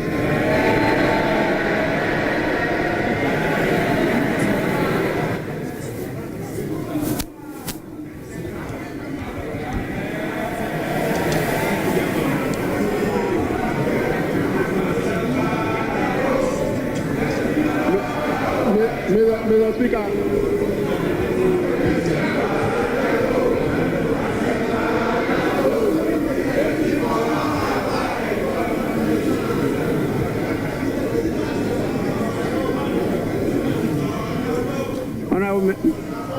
Please, let's listen to the Deputy Minority Whip.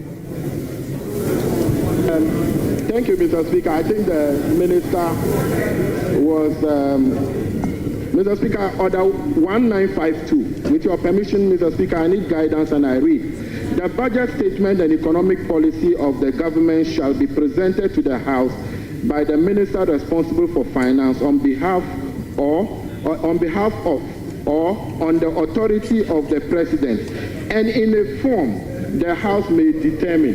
Mr. Speaker, I'm emphasizing on the last part, in a form the House may determine. Mr. Speaker, as we speak, this new standing orders on this 9th Parliament, we haven't determined any form the budget statement will be presented as at now. Mr. Speaker, I have gone to read Order 6, and I have checked on our schedule from Schedule 1 to Schedule 10, and that of Order 6. And I have not been able to understand. And as we stand, Mr. Speaker, as at now, the House has not determined the form the budget is going to be presented. So, Mr. Speaker, the House has to determine the form before he can present any statement. Mr. Speaker, that is my plea, that the House must determine, my application is that the House must determine the form of the budget statement before he reads the statement. Thank you, Mr. Speaker.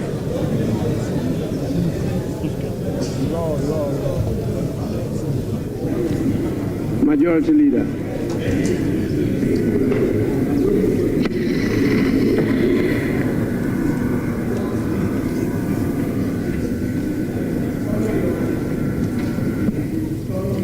Mr. Speaker, the Public Financial Management Act and its various amendments spell out clearly the budgeting process, the requirements of a budget, what must be contained in it, and etc. And that was a legislation enacted by the same Parliament.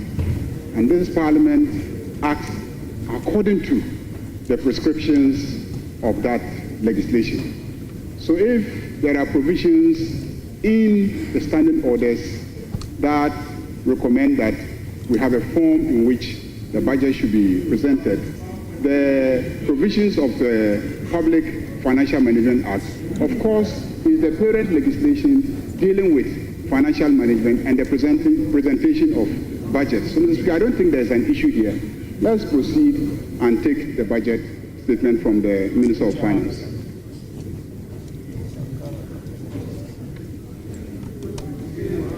Yes, Minority Leader.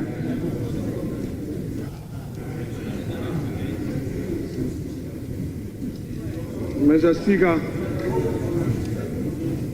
I have listened to the application by the Member of Parliament for Toulon. I have also listened to the Leader of the House responding to the said application. The Leader of the House makes a general submission. The application was anchored on the rules of this House, a mandatory provision in Order 195. There's no may there. It reads, for the avoidance of doubt and at the risk of being repetitive, this is what it says. The budget statement in economic policy of the government shall be presented to the House by the Minister responsible for finance on behalf of and on the authority of the President, and in the form the House may determine. Yes, wait, look at it. Mr. Speaker, wait, yes. So, yes, wait, Mr. Speaker, let's just take it easy. Let's just take it easy. Let's just take it easy. This is law. Take it easy. Take it easy. Take it easy. So, Mr. Speaker, what is the reverse logic? Please, for the benefit of our young ones, for the benefit of the young ones, Mr. Speaker,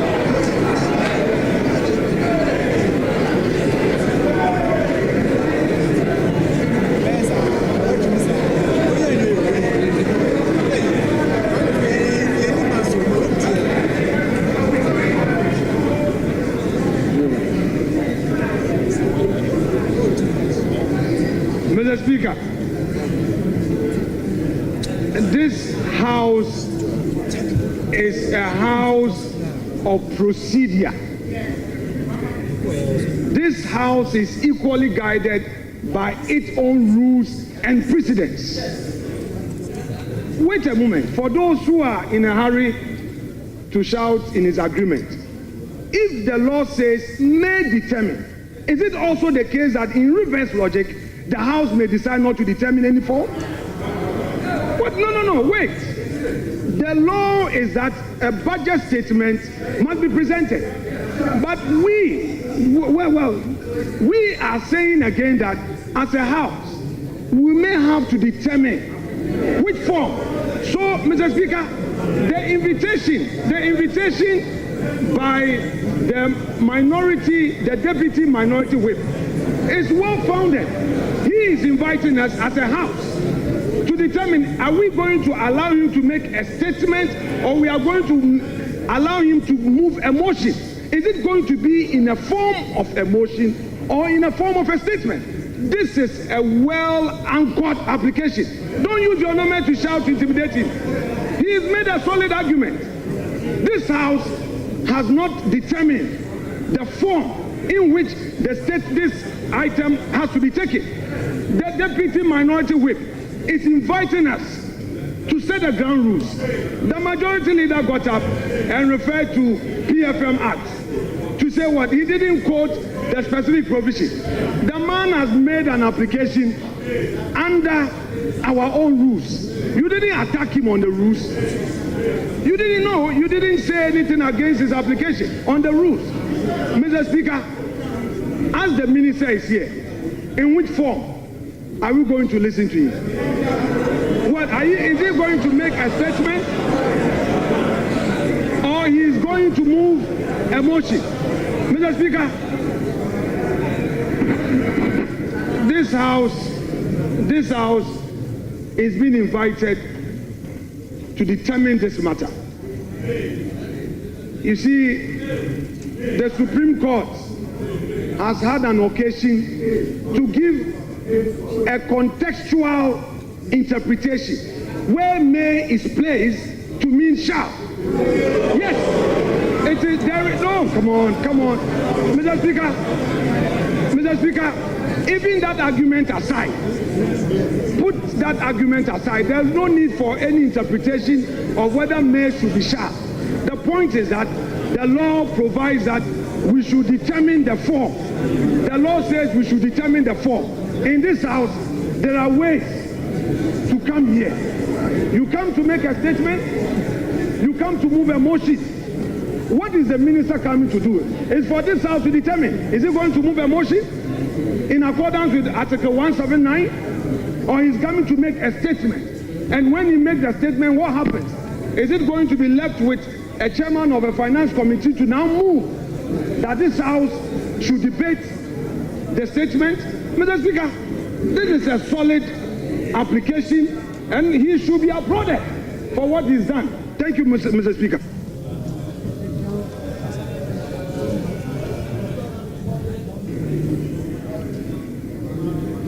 I would want to rule on this matter. I've heard enough. I think in terms of procedure, the right thing has been done. The order you quoted clearly states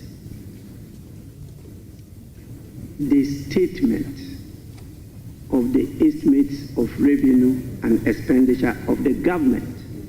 It says what? The statement.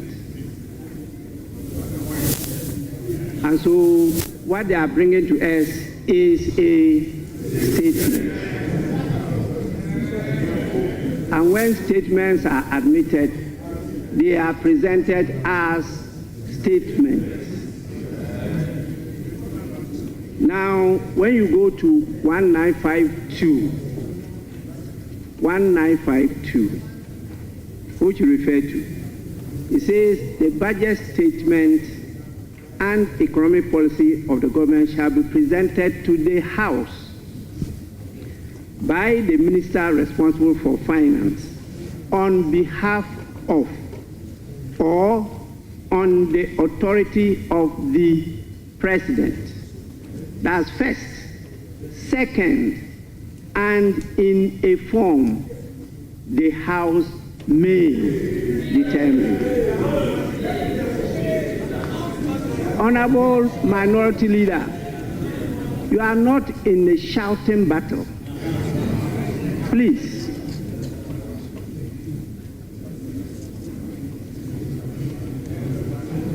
This is the House.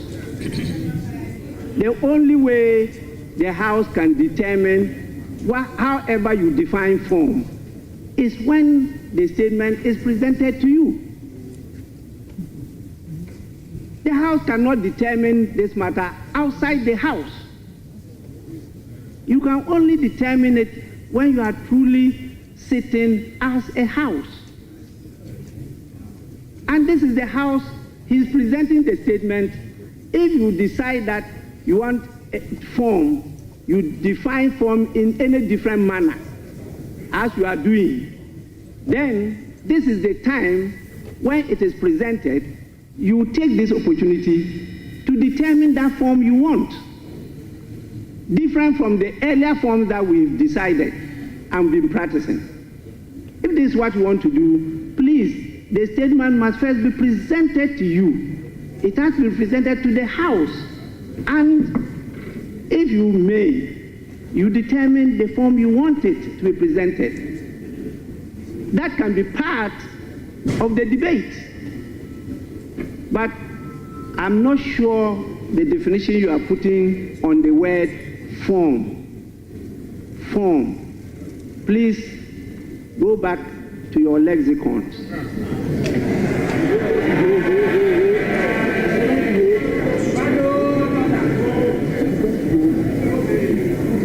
Determine the meaning of form. I think the right thing is being done. The statement was admitted. It's been properly captured on the order paper as programmed by the business committee, and the minister is here to present the statement to the House. So the minister may do so. So honorable members,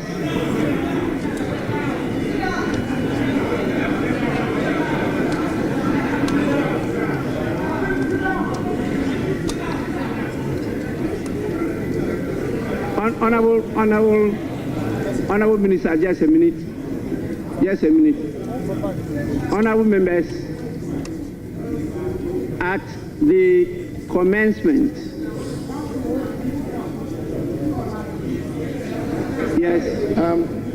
Mr. Speaker, just to thank you for your guidance and the proper interpretation of 1952. Thank you, Mr. Speaker.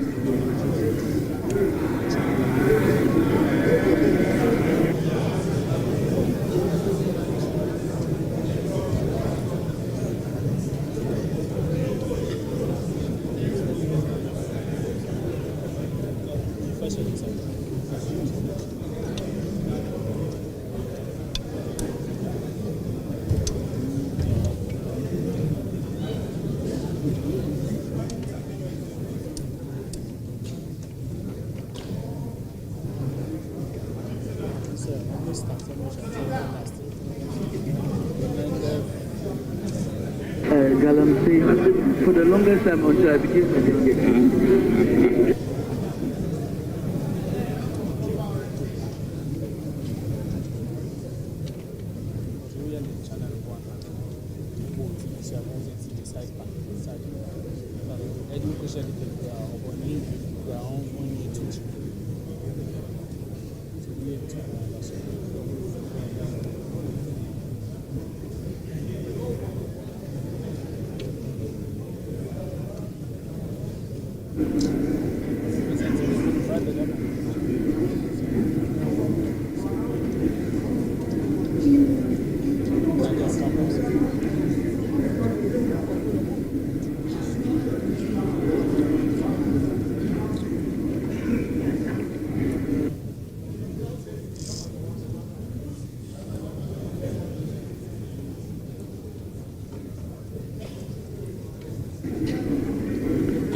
Honorable members, item 7, statements. The budget statement and economic policy of the government for the year ending 31st December 2025. Minister for Finance.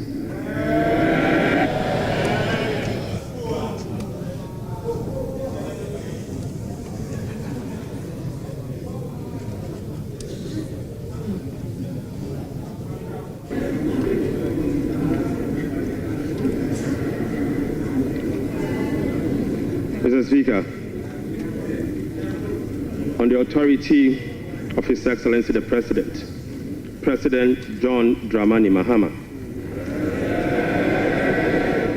and pursuant to Article 179 of the Constitution and the other paper and the standing orders of the House, Order 1952, and today's order paper, item 7.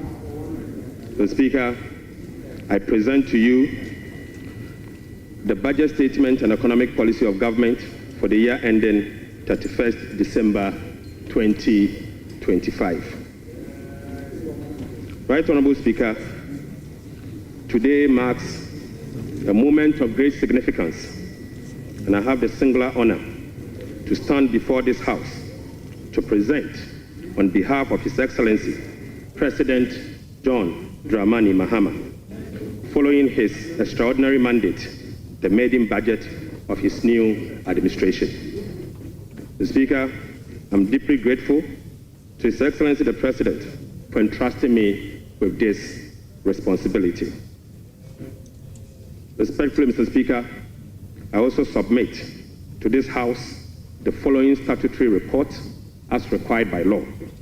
The 2024 annual report on the Petroleum Funds, in line with Section 48 of the Petroleum Revenue Management Act 2011, Act 815, as amended, Mr. Speaker. Mr. Speaker, I also submit the 2024 Energy Sector Levies Report in accordance with Section 6 of the Energy Sector Levies Act 2015, Act 899. And finally, Mr. Speaker, the 2024 Annual Report on the collection and utilization of the African Import Union Levy, in line with Section 7 of the African Union Import Levy Act 2017, Act 952. Right Honorable Speaker, with this budget, I will also be seeking a review of the following act to support the policies of government aimed at stabilizing the economy and promoting inclusive growth. The first will be an amendment to the Petroleum Revenue Management Act 2011, Act 815. The second will be the Ghana Infrastructure Investment Fund Act 870. And the second will be an amendment to the Mineral Income Investment Fund Act 2018, Act 978. The Speaker, I will also be seeking amendment to the Energy Sector Levies Act 2015, Act 899. I will be seeking amendment to the Ghana Cocoa Board Act 1984, the PNDC Law 81 as amended. The Speaker, that's not all. I will also be seeking amendment to the Earmark Funds Capping and Realignment Act 2017, Act 947, the Ghana Procurement Authority Act 2003, Act 663 as amended in Act 914. Speaker, I'll be seeking amendment to the Ghana Education Trust Fund Act 2000, Act 581.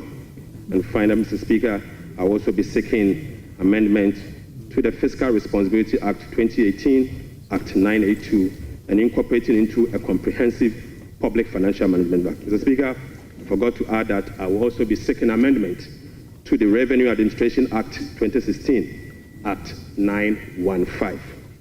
Mr. Speaker, we remain committed to the pursuit of our 24-hour economic policy of stimulating economic growth and job creation.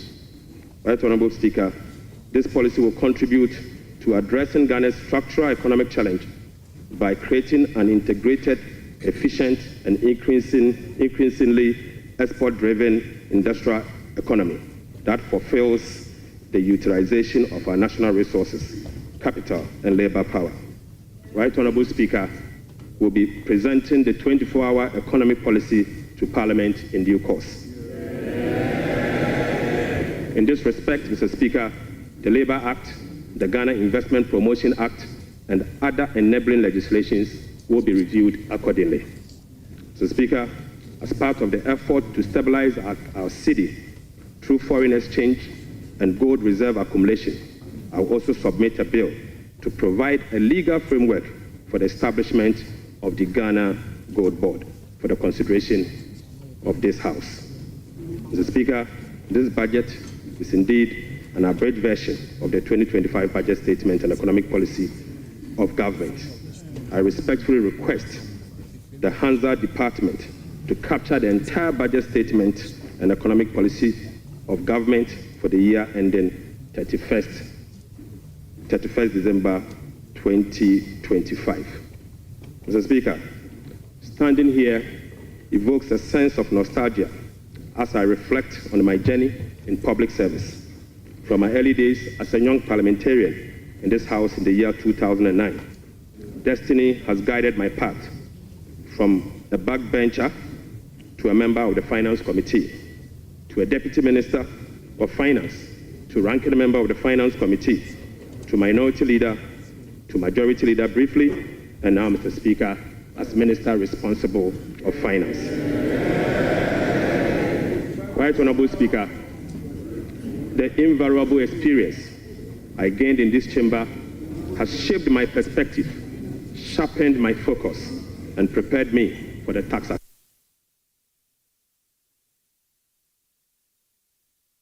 fix the economy of Ghana. I take this opportunity to extend my profound gratitude to the good people of Ejumako and Yanesiam, my constituents, and to you, Mr. Speaker, and members of this House across the aisle for your unwavering support throughout my years in this chamber.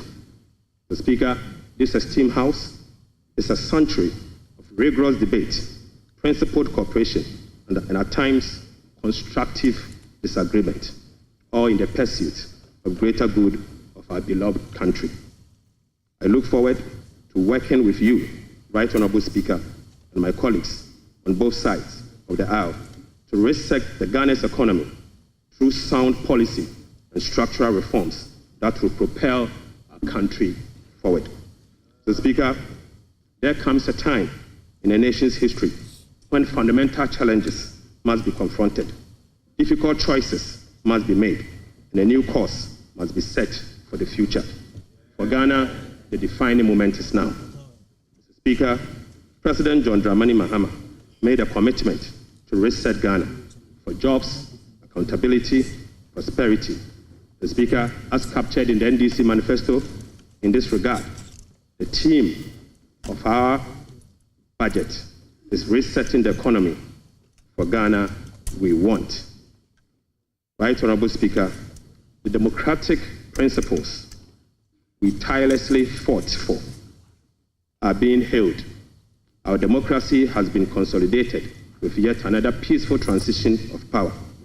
That notwithstanding, our youth face an uncertain future with growing unemployment and hopelessness.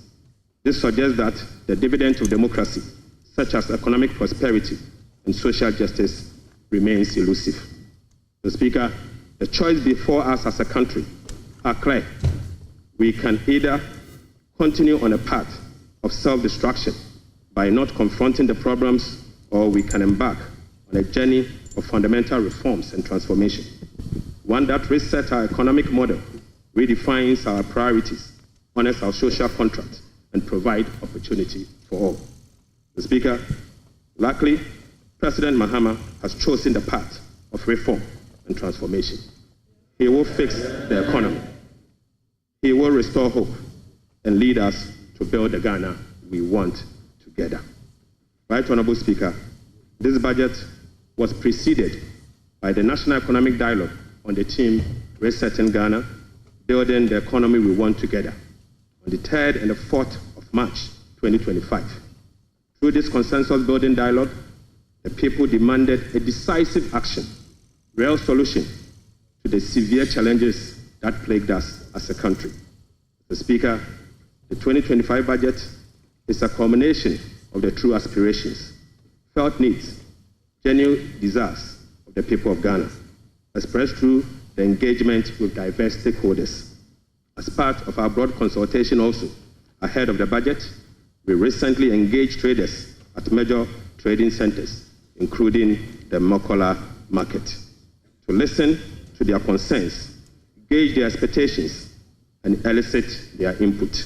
Mr. Speaker, the extensive consultation revealed that the overriding concern among Ghanaian traders and business community remains price and exchange rate stability. Apart from eroding their working capital, exchange rate volatilities makes effective business planning impossible and increase the cost of doing business. This budget outlines far-reaching measures which will be implemented in close collaboration with the Central Bank, the Bank of Ghana, to effectively and efficiently manage the exchange rate and inflation.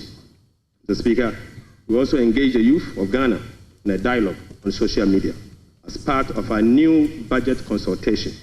Mr. Speaker, during my engagement with the youth, it was revealed that 321 pharmacists who were employed since June 2023 have not received their salaries. We will take urgent steps to remedy this situation immediately. Right, Honorable Speaker, this conversation was an eye-opening experience, one that strengthened my belief that the voices of the youth matter in designing policies that directly and indirectly impact their lives and future.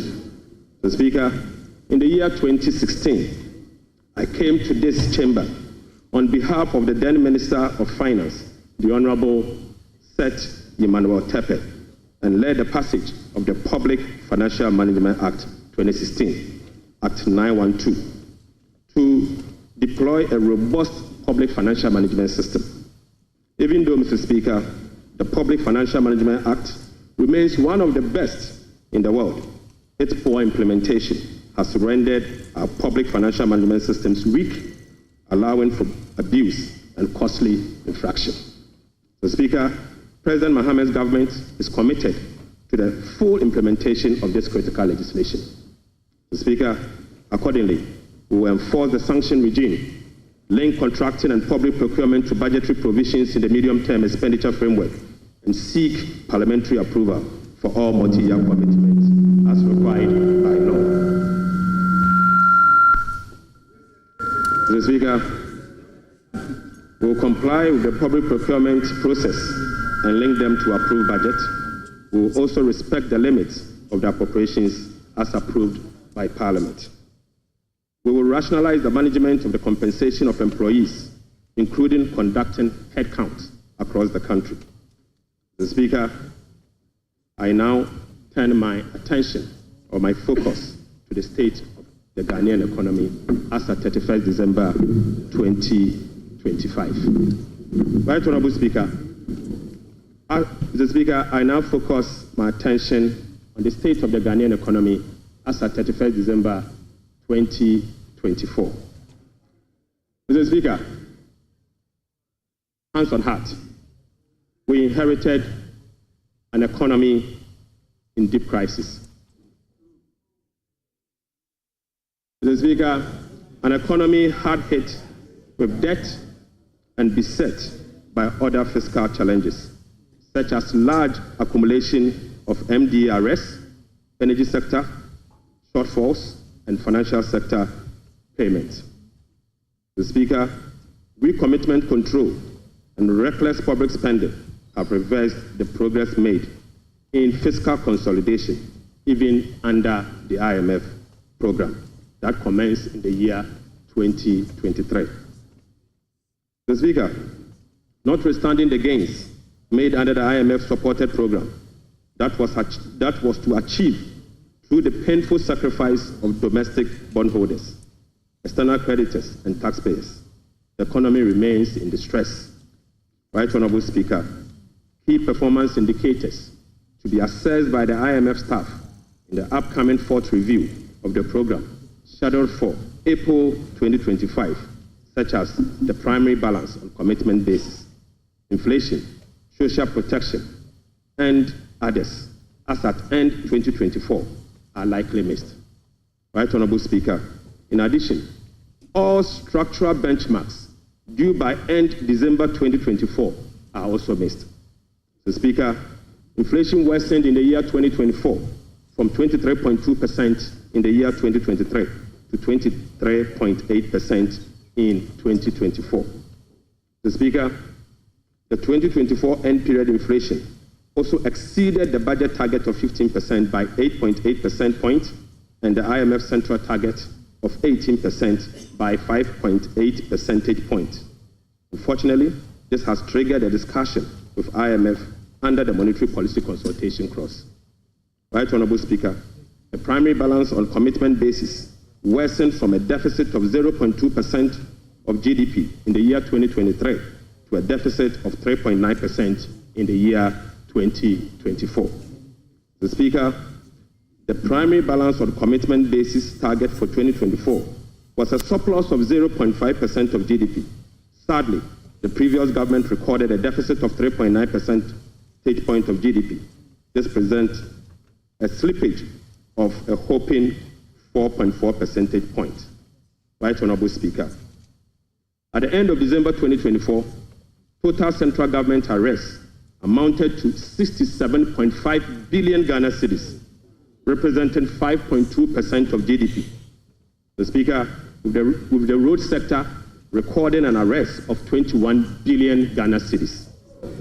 The Speaker, when I assumed office on the 23rd of January 2025, my office was inundated with requests for payment from many contractors and suppliers. To ascertain the total arrests and outstanding payment for all MDAs, the Ministry of Finance decided to formally request all MDAs on the 28th of January 2028 to submit information on all arrests and outstanding claims for validation. Subsequently, Mr. Speaker, the Ministry of Finance held a special hearing with the MDAs to validate the arrests that were submitted for payment. The response from the MDAs and the validation revealed that a staggering amount of 67.5 billion Ghana cedis is owed to government contractors and suppliers. Mr. Speaker, this consists of MDA's outstanding interim payment of invoices worth 49.2 billion and bank transfer advice at the Controller Accountant General worth 18.3 billion Ghana cedis. Mr. Speaker, This $67 billion excludes $1.73 billion owned to independent power producers. This $67 billion also excludes 68 billion Ghana cedis owned by Electricity Company of Ghana to contractors.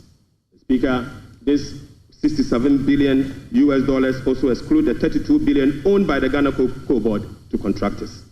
And Mr. Speaker, this $67.5 billion also excludes the 5.75 billion owned by the Ghana Road Fund to various contractors. Right, Honorable Speaker, the Bank of Ghana is also seeking an amount of 53 billion Ghana cedis as bailout to be able to address their negative equity challenge that they face. Mr. Speaker, as part of the measures to address these mounting accumulated arrests, we have commissioned an audit of these arrest payments and guarantee value for money before a penny will be paid. Mr. Speaker, before a penny will be paid, we'll commit to do that arrest. Right, Honorable Speaker, in addition to the 67.5 billion cedis in arrest, the validation process also revealed that MDAs have awarded contract to the tune of a minimum 194 billion Ghana cedis. Mr. Speaker, this amount represents 16.5% of GDP as at the end of 2024, with the road sector again alone accounting for 100 billion Ghana cedis. Mr. Speaker, most of these contractors and most of these contracts were awarded without commencement certificate and authorization. Mr. Speaker, this is in blatant violation of the Public Financial Management Act 921. Right, Honorable Speaker, let me now update you on our debt service obligations. Mr. Speaker, apart from the huge arrests and commitment, our fiscal situation is further complicated by huge bullet debt service and constrained fiscal financing options. Currently, Mr. Speaker, the government option to finance the budget is limited to only Treasury bill market following the debt restructuring program. Moreover, the forthcoming debt service of both domestic and Eurobond debt obligation will have profound implications for fiscal sustainability and balance of payment. Right, Honorable Speaker, domestic debt service alone, programmed for the next 4 years, is 150.3 billion Ghana cedis. The Speaker, simply put, the interest and principal payment that will be due for payment beginning now for the next 4 years is 150.3 billion Ghana cedis. This represents 11.6% of GDP in domestic debt service obligation alone. The Speaker, of this 150 billion Ghana cedis, 73.3% of this 150 billion Ghana cedis is due for payment in the year 2027 and 2028. Right, Honorable Speaker, 2027 alone, the domestic debt service that will be falling due will be 57.6 billion, and 2028 will be made to call upon to pay 52.5 billion Ghana cedis. So, Speaker, the debt service obligation of 2027 and 2028 are major harms. These harms are cancerous and pose significant risks to the economy of Ghana. But, Mr. Speaker, touch wood, we shall fix it. We shall fix it. Mr. Speaker, our debt service obligation of this financial year is equally burdensome with significant harms. February, we were called upon to pay 9.9 billion. July, we'll be paying 6.2 billion, and August, we'll be paying 10.1 billion, all this year. Right, Honorable Speaker, the fiscal challenges are further compounded by the significant short-term Treasury bill that we also inherited. So, Speaker, these obligations, totaling about 111.1 billion Ghana cedis, requires rollover week in, week out, placing additional pressure on cash flows and liquidity requirements. Mr. Speaker, beyond the domestic maturities, Ghana faces significant external debt service obligations for the next 4 years.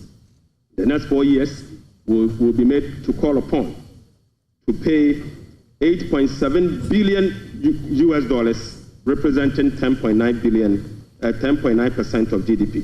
with heavy concentration again in the year 2027 and 2028. Again, Mr. Speaker, 55% of this external debt service will be due in the year 2027 and 2028. Right Honorable Speaker, in the year 2027, we'll be made to pay $2.5 billion and 2028 we'll have to again pay $2.4 billion. Right Honorable Speaker, it seems the debt restructuring undertaken by the previous administration was designed to make 2027 and 2028 debt repayment heavy. Sadly, Mr. Speaker, I don't know how come we sat and allowed that design to happen. Mr. Speaker, that is cancerous, but I can assure you we will fix it. Mr. Speaker, in spite of all this upcoming domestic and external debt service obligation, no buffers were built to cushion this unprecedented debt service burden. Mr. Speaker, as of 7 January 2025, the debt service reserve account, the sinking fund in dollar, has a balance of $64,000. Mr. Speaker, when we were leaving office, we left behind $319 million in that same account. Mr. Speaker, the debt service reserve CD account had an amount of 143 million Ghana cedis. Right Honorable Speaker, when we were leaving office, the balance was 430 million Ghana cedis. Mr. Speaker, I now move you to stalled project. Mr. Speaker, due to the bilateral creditors' debt restructuring that is ongoing, undertaken by previous administration, a staggering number of 55 projects have been halted. Mr. Speaker, this leaves a massive amount of $3 billion in undisbursed loans and about $300 million in outstanding interim payment certificates, IPCs. Some of these projects include the famous Ifio Kwanta Hospital, the Kejetia Market Phase 2, the Bolgatanga Boko Komakrom Road, and the Tema Aflawa Road project. Delayed payment and demobilization from site could result in cost overruns of over $1.1 billion. Right Honorable Speaker, the IMF-supported program imposed an annual disbursement ceiling of $250 million for all bilateral loans that are being restructured. This constraint means that it will take a minimum of 12 years to complete all of this stalled program. Mr. Speaker, unfortunately, as a result of the debt restructuring, all this stalled program, working with the IMF, will take a minimum of 12 years if we decide to go business as usual. We'll be engaging in the coming days to resolve this challenge. Speaker, I now take you to the famous energy sector fiscal risk. Mr. Speaker, the increase in energy sector financing shortfall is posing significant risk to the Ghanaian economy. In the year 2024, the Ministry of Finance supported the energy sector with payment of about 20.8 billion Ghana cedis. These resources could have been used for job creation and other development programs, like roads, schools, and hospitals, if the sector inefficiencies were resolved. Mr. Speaker, a recent exercise conducted by the Energy Sector Financing Modeling Team under the Energy Sector Recovery Program, ESRP, revealed that the business-as-usual energy sector financing shortfall has increased significantly to about 35 billion Ghana cedis for the year 2025 alone, even after spending in excess of 20 billion cedis in the year 2024. Right Honorable Speaker, more importantly, the shortfall for the period 2023 to 2026 has been estimated to be about 140 billion Ghana cedis. Mr. Speaker, this amount is 20 times more than the allocation for goods and services for all MDAs in the year 2025.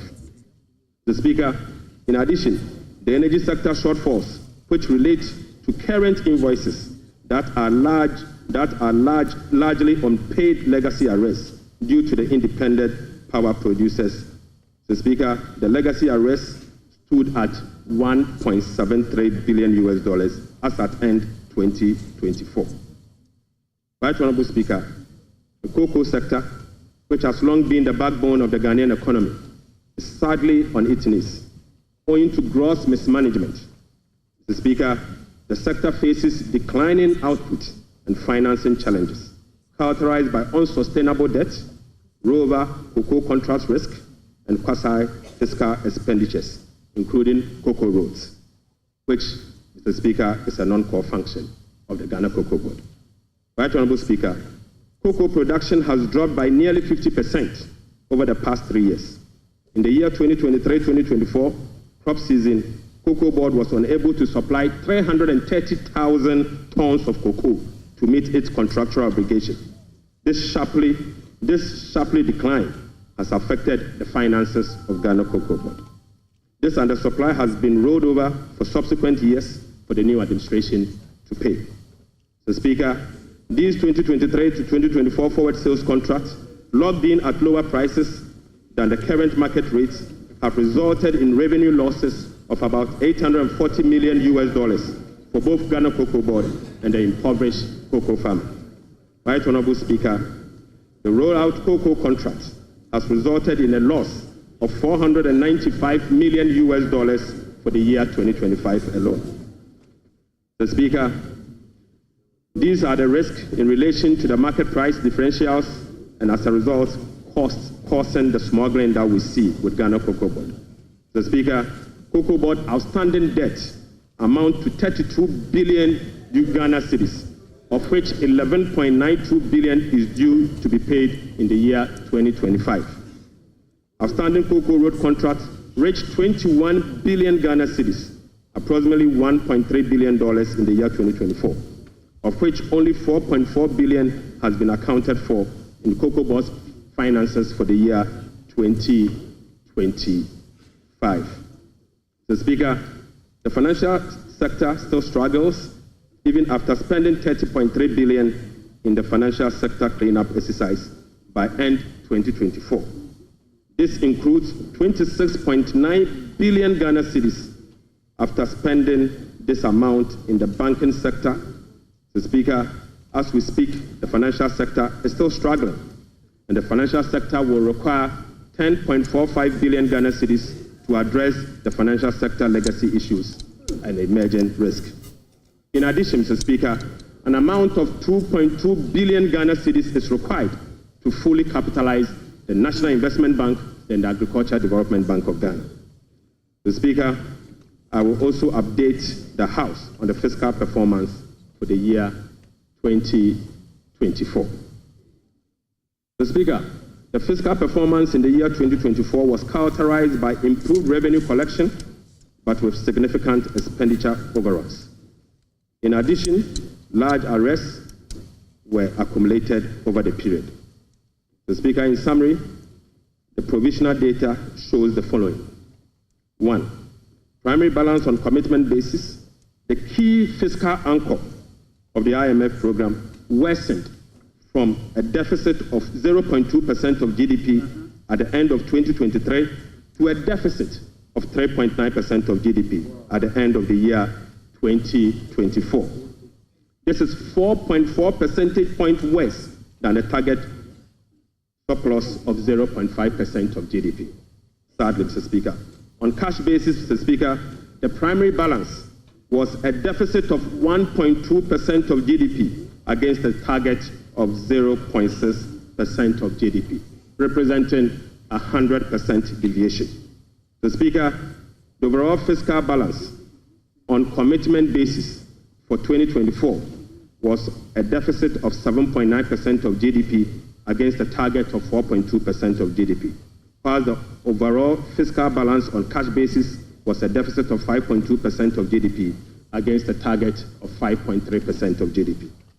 Total revenue and grants amounted to 186.6 billion Ghana cedis, or 15.9% of GDP, 5.3% above the revised target of 177.2 billion Ghana cedis, or 17.4% of GDP. The performance was mainly driven by higher than programmed oil and gas receipts, and higher non-oil tax revenue collection. Total expenditure on commitment basis, including discrepancies, amounted to 279.2 billion, or 23.7% of GDP. This is 27.1% above the budget provisions of the year 2024, Mr. Speaker. The primary balance on commitment basis, including discrepancies, amounted to 232.4 billion, or 19.8% of GDP. This is 35.3% above the target of 171.7 billion, or 16.8% of GDP. Unfortunately, Mr. Speaker, all expenditure lines exceeded their respective targets for the period, except for interest payments, goods and service, and other expenditures. Right Honorable Speaker, the discrepancies for the year 2024 being unclassified expenditure was 3.8 billion Ghana cedis as compared to 12.9 billion Ghana cedis in the year 2023. Mr. Speaker, at the end of December 2024, provisional data indicate that gross central government and guaranteed debt was 726.7 billion from 610 billion in 2023. This represents 61.8% of GDP in 2024, compared to 68.7% in the year 2023. Mr. Speaker, it is instructive to note that the debt to GDP ratio and the dollar component of our debt that has come down, that has reduced, is as a result of the 37% haircut on principal of Eurobond debt under the debt restructuring. Mr. Speaker, it is important to know that. Mr. Speaker, Right Honorable Speaker, it is instructive to note that the debt to GDP that has reduced is as a result of the 37% haircut on principal and interest that were given to Eurobond bondholders. Mr. Speaker, you may recall that the government commenced the debt restructuring program in the year 2022 to restore debt sustainability and economic stability. As of now, the restructuring process is approximately 93% completed.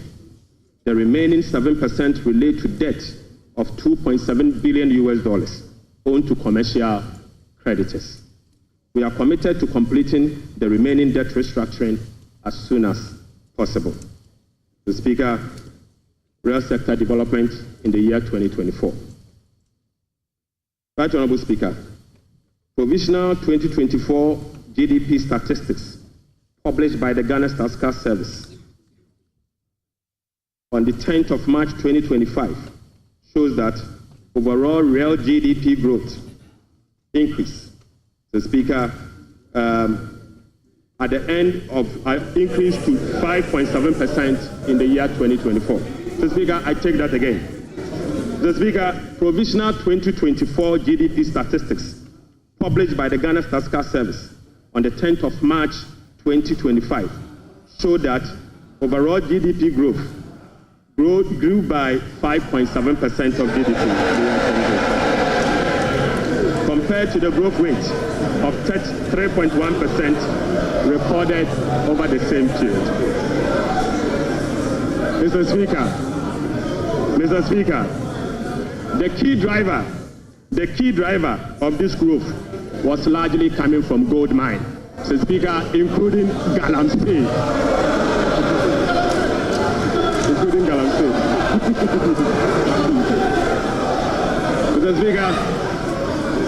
Mr. Speaker, Galamsey growth cannot be sustainable. Mr. Speaker, non-oil GDP growth. Mr. Speaker, the non-oil GDP grew by 0.6% in the year 2024, compared with the growth rate of 3.6% recorded in 2023. Mr. Speaker, the gross international reserves increased to a stock position of $8.98 billion at the end of 2024 and was enough to cover 4 months of imports, exceeding the target of a floor of 3 months of import cover. At the end of 2024, the currency had depreciated by 19.2% against the US dollars, 17.8% against the euro, against the British pound, Mr. Speaker, and it had depreciated by 13.7% against the euro. Mr. Speaker, Right Honourable Speaker, it is what it is. The state of our economy is troubling, but we will fix it. Mr. Speaker, touch wood, we will fix it. But Mr. Speaker, it will require some sacrifices, truthfulness, transparency, and discipline. We will take strong measures to confront the situation head on. Mr. Speaker, the sacrifice must come from all stakeholders, beginning with the government. Mr. Speaker, His Excellency the President appreciates this and has led the charge by significantly downsizing his government from the Elephant 88 to the Umbrella 60. Mr. Speaker, he has also reduced the number of his government ministries from the Elephant 30 to the Umbrella 23. Mr. Speaker, as part of the contribution to the resetting agenda, organized labor has followed suit by working with government and employers association to agree on a modest 10% increase in base pay and minimum wage for the year 2025. Right Honourable Speaker, on behalf of His Excellency the President, I would like to express my profound gratitude to organized labor and employers. Mr. Speaker, ordinary Ghanaians have also sacrificed by enduring the negative impact of severe currency depreciation since 2022. Hyperinflation, high food inflation, principal and interest haircuts, soaring interest rates, among others. Mr. Speaker, it is now time for the people's representative, the members of Parliament, and the judiciary to also follow suit. I would like to call on all other stakeholders, including the business community, faith-based organizations, academia, and civil society to support this national call. Mr. Speaker, our immediate task is to reset our nation, to restore good governance, reduce the excruciating suffering of our people, and set our country on a trajectory of economic transformation. Mr. Speaker, our vision is to build a prosperous and a democratic state, anchored on the principles of freedom and justice, providing equal opportunities for all. Mr. Speaker, through this vision, we will work together to build the Ghana we want. Right Honourable Speaker, the resetting agenda will be anchored on the following.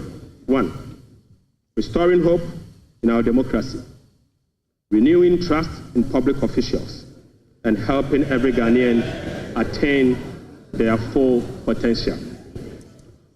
Offering a trusted hand to the vulnerable, particularly women and youth, and creating a new Ghana for coming generations. And finally, stimulating demand by patronizing made-in-Ghana goods under the 24-hour economy. Mr. Speaker, today I came to this chamber with made-in-Ghana bag, signifying, Mr. Speaker, with made-in-Ghana bag,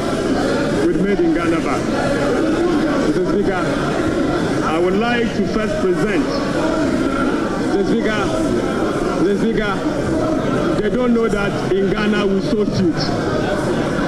Right Honourable Speaker, I would like to first present the government's immediate and strong measures to address the current challenges we are confronted with, followed by the medium-term vision, policy objectives and targets.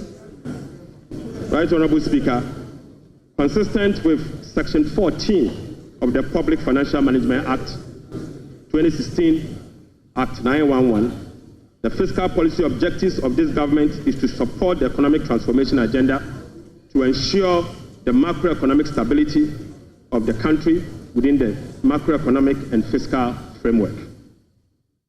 More specifically, The fiscal policy objective of the government include the following: rationalizing government expenditure and eliminating wasteful expenditures, optimizing domestic revenue mobilization through broadening of tax base, increased non-tax revenue collection, adopting enhanced tax compliance measures, and modernizing the tax administration through digital technology.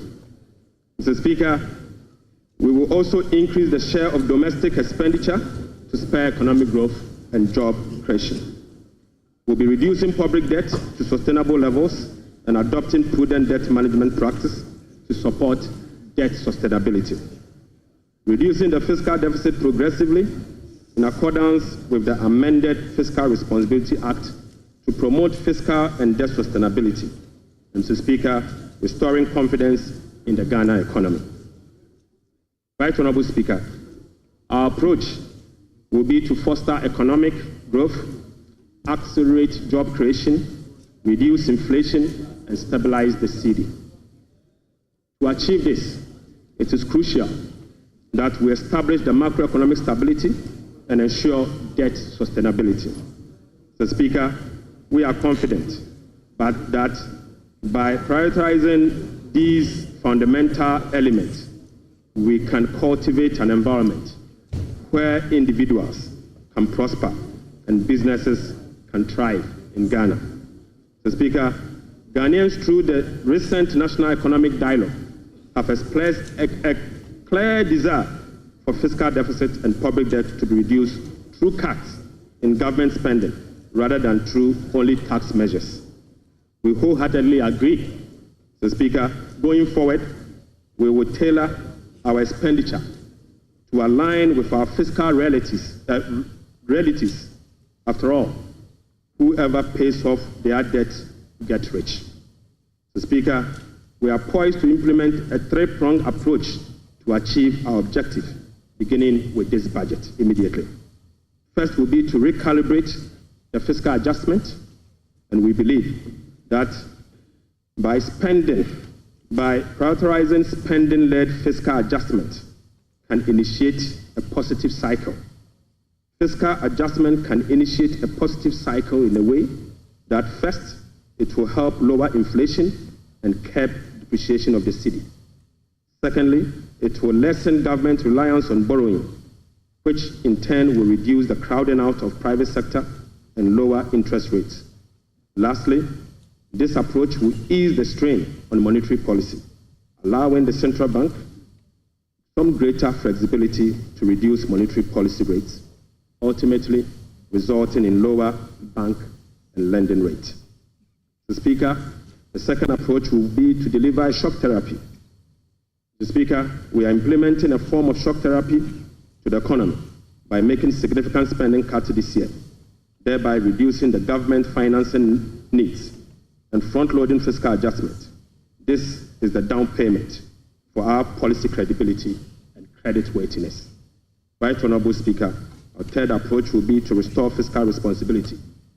By moving forward, we will enhance public financial management by empowering ministers to effectively manage their budget on their own, ensuring strict compliance with the commencement certificate. The Speaker will be passing and enforcing a revised Fiscal Responsibility Act. And finally, we will enforce the sanction regime for non-compliance of the Public Financial Management Act. The Speaker, in pursuit of the overarching macroeconomic objectives, the following macroeconomic targets have been set for the year 2025. Overall real GDP growth of at least 4% of GDP. So, Speaker, not less non-oil real GDP growth of at least 4.8% of GDP. So, Speaker, end period inflation rate of 11.9%. So, Speaker, primary balance on commitment basis of a surplus of 1.5% of GDP. So, Speaker, gross international reserves,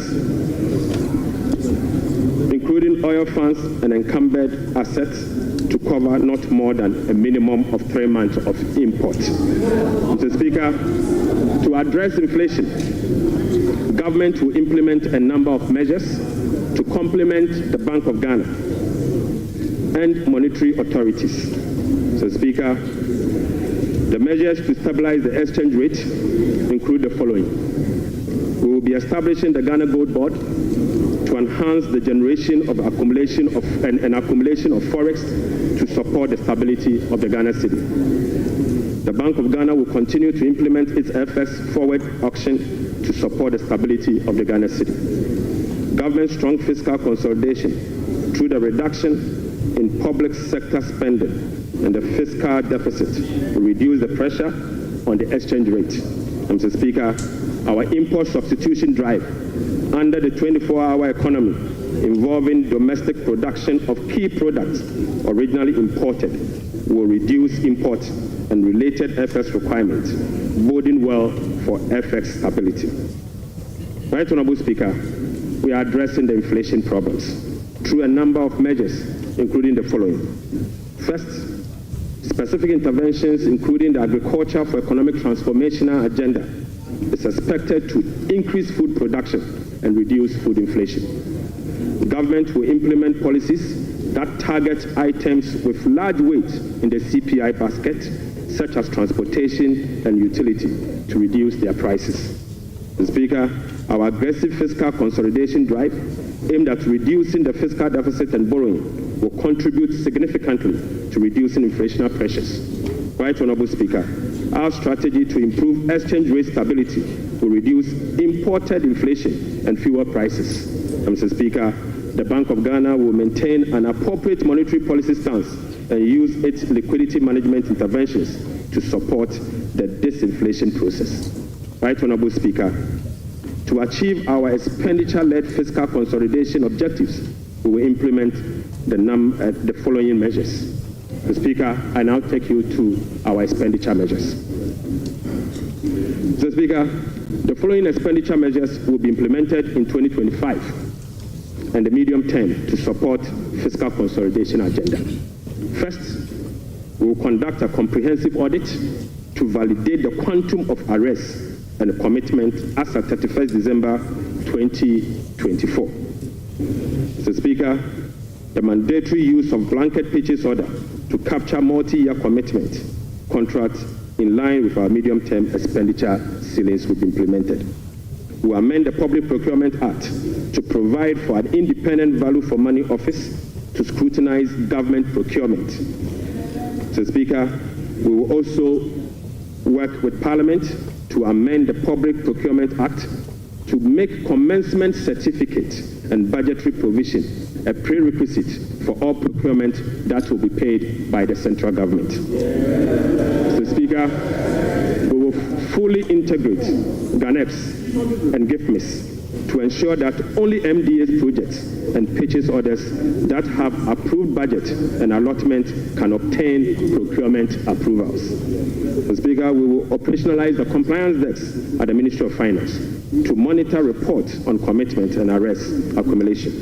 Mr. Speaker, aside that, we will publish a PFM league table for compliance purposes. We will strictly enforce sanctions under the sections 96 to 98 of the Public Financial Management Act for breaches of the PFM Act, specifically those that relate to arrest accumulation and commitment control. Right Honorable Speaker, we will cut waste and we will cut it very deep. Mr. Speaker, in this regard, we have selected expenditure items including the Ghana Cares, the U-Start, One District, One Factory for complete elimination. Mr. Speaker, we will reassign the functions of development authorities such as Coastal Development Authority, the Northern Development Authority, the Middle Belt Development Authority to the district assemblies and do away with the development authorities. So, Speaker, we will amend the Petroleum Revenue Management Act to allocate all ABFA resources for infrastructure use, not for goods and services, but for infrastructure use. So, Speaker, the National Health Insurance will receive full allocation under the earmarked funds Capping and Realignment Act. Mr. Speaker, the Road Fund will receive full allocation under the earmarked fund and Capping and Realignment Act. Mr. Speaker, JNPC share of net carried and participating interest from 30, we will reduce the GNPC share of net carried and participating interest from 30% to 15% and fully restore transfers to GNPC under the earmarked fund and Capping Act. Right, Honorable Speaker, we'll be amending the Mineral Income and Investment Fund Act to ensure that 80% of the royalties originally maintained by MIF is transferred to the Consolidated Fund for Infrastructure Development. Right, Honorable Speaker, we will strengthen social protection through the implementation of new interventions such as the no academic fee policy for all first-year students in public tertiary institutions under the No Fee Stress Initiative. Mr. Speaker, it also includes the free tertiary education for persons with disability, free primary health care, the Ghana Medical Trust Care, otherwise known as Mahama Care, and free sanitary pads for schoolgirls. Mr. Speaker, to address the energy sector challenges, including reducing the quantum of large energy sector shortfalls, the following energy sector recovery program interventions will be implemented this year. First, Mr. Speaker, ECG and NEDCO will implement a number of measures, including metering and implementation of private sector participation. Mr. Speaker, we'll also implement the liquid fuel to gas swap through an increase in end gas supply from 60 MMSC per day to 100 MMSC to take advantage of cheaper gas prices and others. Mr. Speaker, we will complete the IPP capacity renegotiation to generate some savings through negotiated lower fixed capacity charges and variable O&M charges. Mr. Speaker, as agreed with the IMF by the previous administration, we will implement the following ESRP measures to achieve the structural benchmark of the IMF program. Mr. Speaker, PURC will continue to implement the quarterly tariff adjustment to reflect changes in inflation, exchange rate, and generation mix. Mr. Speaker, PURC will also undertake a major tariff adjustment which will be due in fourth quarter of 2025 to reflect capacity charges, additional liquid fuel usage, and additional CAPEX. The weighted average cost of gas will be increased from the current $7.80 per MMBTU to $8.45 to reflect the increased prices of natural gas as well as the changes in the supply mix. So, Speaker, the subsidy on weighted average cost of gas granted to some ceramic companies through the discounted industrial development tariff will be reversed. So, Speaker, I now take you to the revenue measures. Mr. Speaker, in proposing some revenue measures to achieve the 2025 fiscal target for your consideration, I'll first take you to the IMF requirement.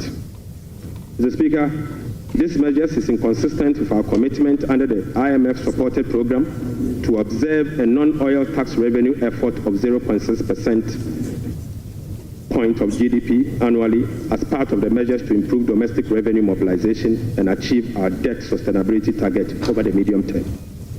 Right, Honorable Speaker, despite our commitment to increase the non-oil tax revenue by 0.6%, we have programmed the following nuisance taxes for removal in line with our manifesto promise. Mr. Speaker, we will abolish the 10% withholding tax on winning from lottery, otherwise known as the betting tax. Mr. Speaker, we will abolish the electronic transfer levy, e-levy, of 1%.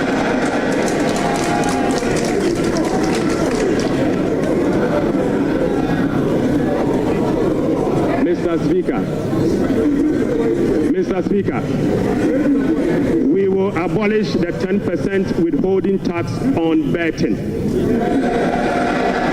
We will abolish the electronic transfer levy, e-levy of 1%. We will abolish the emission levy, otherwise as in Wusie tax. We will abolish the VAT on motor vehicle insurance policy. Mr. Speaker, we will abolish the 1.5% withholding tax on unprocessed gold by small-scale miners.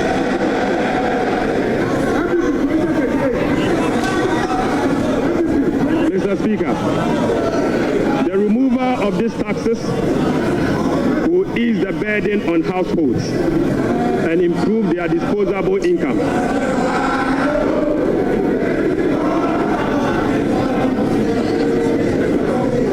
Right, Honorable Speaker, the removal of these taxes will ease the burden on households and improve their disposable incomes. In addition, it will support business growth and improve tax compliance. Mr. Speaker, Right, Honorable Speaker, the tax refund account has been abused in recent years. In the last 8 years, a study revealed that 29.1 billion Ghana cedis had accrued to the tax refund account, with only 12.5 billion Ghana cedis, representing 43% of the total accrued amount, being used for tax refund purposes. Mr. Speaker, the study also revealed that 16.6 billion Ghana cedis, representing 57% of the total amount accumulated in the tax refund account, was misapplied. Mr. Speaker, which is a total violation of the Revenue Administration Act, Act 915, and the Public Financial Management Act. Instructively, Mr. Speaker, there were virtually no tax refund arrests over the period. Mr. Speaker, and therefore, we are reducing the current tax refund ceiling by 2 percentage points from 6% to 4% of total revenue, as defined in Section 69 of the Revenue Administration Act, Act 915. Mr. Speaker, by reducing the ceiling on the tax refund from 6% to 4%, Right, Honorable Speaker, we have saved the taxpayer 3.8 billion Ghana cedis. Mr. Speaker, this amount is enough to close the revenue shortfalls from the removal of the e-levy and the betting levy. Mr. Speaker, the e-levy would have accrued 1.9 billion Ghana cedis, and the betting tax would have accrued 180 million. The two put together is just above 2 billion Ghana cedis. By reducing the tax refund account from 6 to 4, it is enough to remove this tax, and the savings will be provided to take care of social interventions. Mr. Speaker, already we have saved 3.8 billion cedis for 2025 alone from one source, and this is enough to close the gap from the taxes we have removed today. Mr. Speaker, to address the concerns from well-meaning Ghanaians on how we are going to close the revenue shortfalls as a result of the removal of the selected taxes, the answer is that we have stopped the bleeding. We have stopped the bleeding. Mr. Speaker, accordingly, with this budget, we will amend the Revenue Administration Act 2016, Act 915. This measure will improve the tax revenue net of tax refund by 2%, representing 0.3% of GDP. Mr. Speaker, in line with government policy, the 2025 minimum wage recently negotiated with the National Tripartite Committee will be zero rated. This is consistent with our resolve to protect the poor and the vulnerable.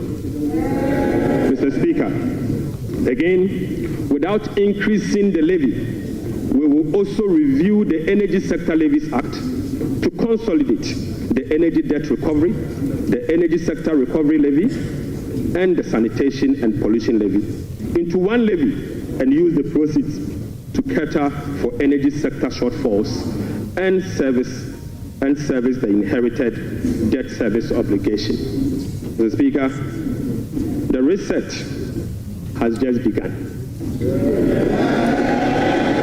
Right, Honorable Speaker, the rest of the energy sector levies, including the Road Fund Levy, Energy Fund Levy, Price Stabilization and Recovery Levy, Public Lighting Levy, and National Electrification Levy will remain to support the achievement of their intended objectives. Right, Honorable Speaker, Ghana has not sufficiently capitalized on the benefits of its extractive sector to generate revenue to support development and diversification. We have failed to leverage our natural wealth by capturing its rent and channeling it towards productive infrastructure and human capital. Natural resource rent, which is the difference between the revenue of a commodity and the average cost of producing that commodity, it's about 14% of GDP in the case of Ghana. However, Mr. Speaker, revenue from extractive industry is around 1.5% of GDP only. This is because, as a country, we have failed to fully capture the economic rent of our natural resources. Mr. Speaker, whereas global gold prices have seen some significant increase in recent times, Ghana has not been able to take full advantage of the development. Subsequently, Mr. Speaker, we are proposing to increase the growth and sustainability levy from 1% on gross production of mining companies to 3% to enable the nation to have its fair share of the windfall.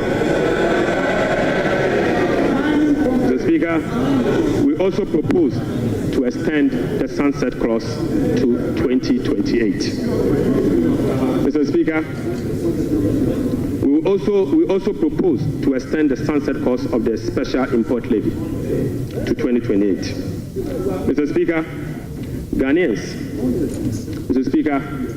Ghanaians and this Honorable House will recall that road tolls on public roads were zero rated in the year 2022.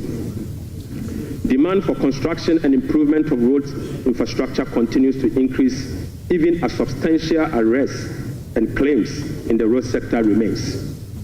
Right, Honorable Speaker, while the annual average collection from road tolls have not been significant compared to its potential, the existing zero-rated policy for road tolls has increased the situation and dimmed the prospect of raising enough revenue from tolls to road construction and maintenance.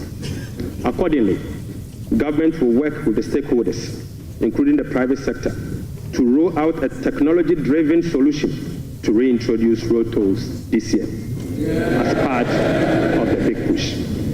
Right, Honorable Speaker, we will also strengthen the legal and regulatory regime for non-tax revenue and enforce the framework to improve service delivery. This will be achieved through the introduction of an overarching non-tax revenue legislation, amendment of existing relevant laws, and the development of a national non-tax revenue strategy and policy. Mr. Speaker, as part of the reforms to improve other non-tax revenue streams, government will explore the operationalization of a regulatory framework for collection, management, and reporting of property rates consistent with our medium-term revenue strategy 2024 to 2027 and the Local Government Act. Mr. Speaker, we believe that the local authorities must be given the opportunity to collect their own property rates. Mr. Speaker, the current compliance rate for SMEs and personal income tax is below 30%, which is extremely low.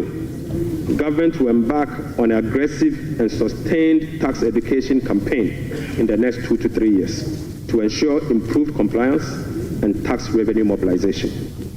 We will also institute a quarterly dialogue on tax issues among the Ghana Revenue Authority, Ministry of Finance, and the business community to ensure that issues affecting businesses are addressed promptly. Mr. Speaker, I now take you to VAT reforms.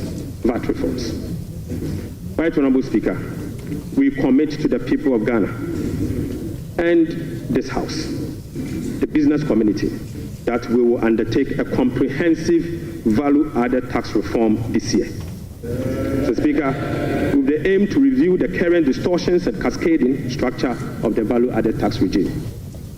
Ghana's effective rate, VAT rate, is about 22%. This is obviously because the 2.5% Get Fund levy, the National Health Insurance levy of 2.5%, and the COVID levy are well added to the base for a final determination of what is due for VAT purposes. Mr. Speaker, aside the high VAT rate, businesses are not permitted by law to claim their input VAT for NHIL, Get Fund, and COVID levy, compounding the burden on households. Right Honorable Speaker, our VAT regime has been distorted and rendered inefficient. It combines both VAT and sales tax principles with a flat rate, standard rate, and levies. We have requested for technical assistance from the Fiscal Affairs Department of the IMF on VAT reforms. It is expected that the IMF mission will commence in April 2025. The recommendations from the Technical Assistance Mission are expected to inform our reform. Mr. Speaker, ahead of the IMF Technical Assistance Mission, I will inaugurate a VAT reform task force to hold broad consultation with key stakeholders for their input. Mr. Speaker, the parameters for VAT reform will be is for them to complete this year. Mr. Speaker, the parameters will include the following: 1, abolishing the COVID levy. Mr. Speaker, reversing the decoupling of Get Fund and NHIL VAT from VAT.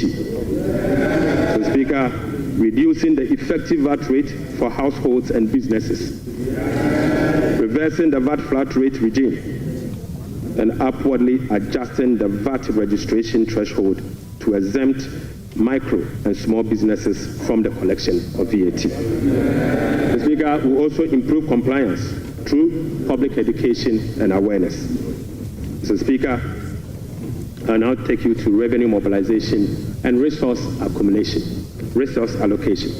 Speaker, total revenue and grant for 2025 is projected at 223.8 billion Ghana cedis, or 17.2% of GDP, up from 186.5 billion, or 17.4% of GDP. The projection is underpinned by non-oil revenue measures, which are expected to yield at least 0.6% of GDP. Mr. Speaker, total expenditure on commitment basis for 2025 has been programmed at 269.1 billion, representing 20.7% of GDP, down from 279.2 billion, which is 26% of GDP in the year 2024.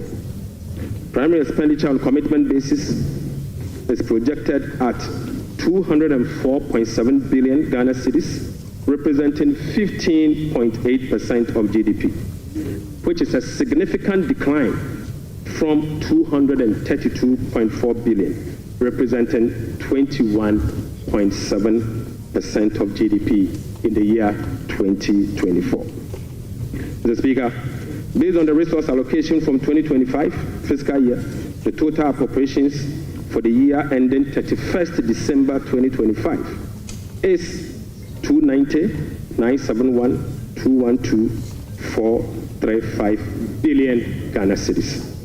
Mr. Speaker, budget financing. Right Honorable Speaker, based on the estimate for total revenue and grant and total expenditure, the projected overall balance on commitment basis is a deficit of 43.8 billion Ghana cedis, equivalent to 3.1% of GDP.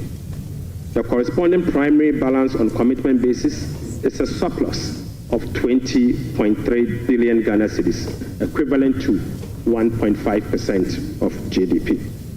On cash basis, Mr. Speaker, overall balance is a deficit of 56.9 billion Ghana cedis, equivalent to 4.1% of GDP. The corresponding primary balance on cash basis is again a surplus of 7.3 billion, equivalent to 0.5% of GDP. Right, Honorable Speaker, the cash deficit of 56.9 billion is expected to be financed from both foreign and domestic sources. The total foreign net financing will amount to 21.4 billion Ghana cedis. Foreign financing will include a provision for financing from IMF ECF program disbursed of 720 billion Ghana cedis and the World Bank Development Policy operations of 600 million Ghana cedis. The residual net domestic financing will amount to 36.9 billion, representing 65% of total financing for 2025.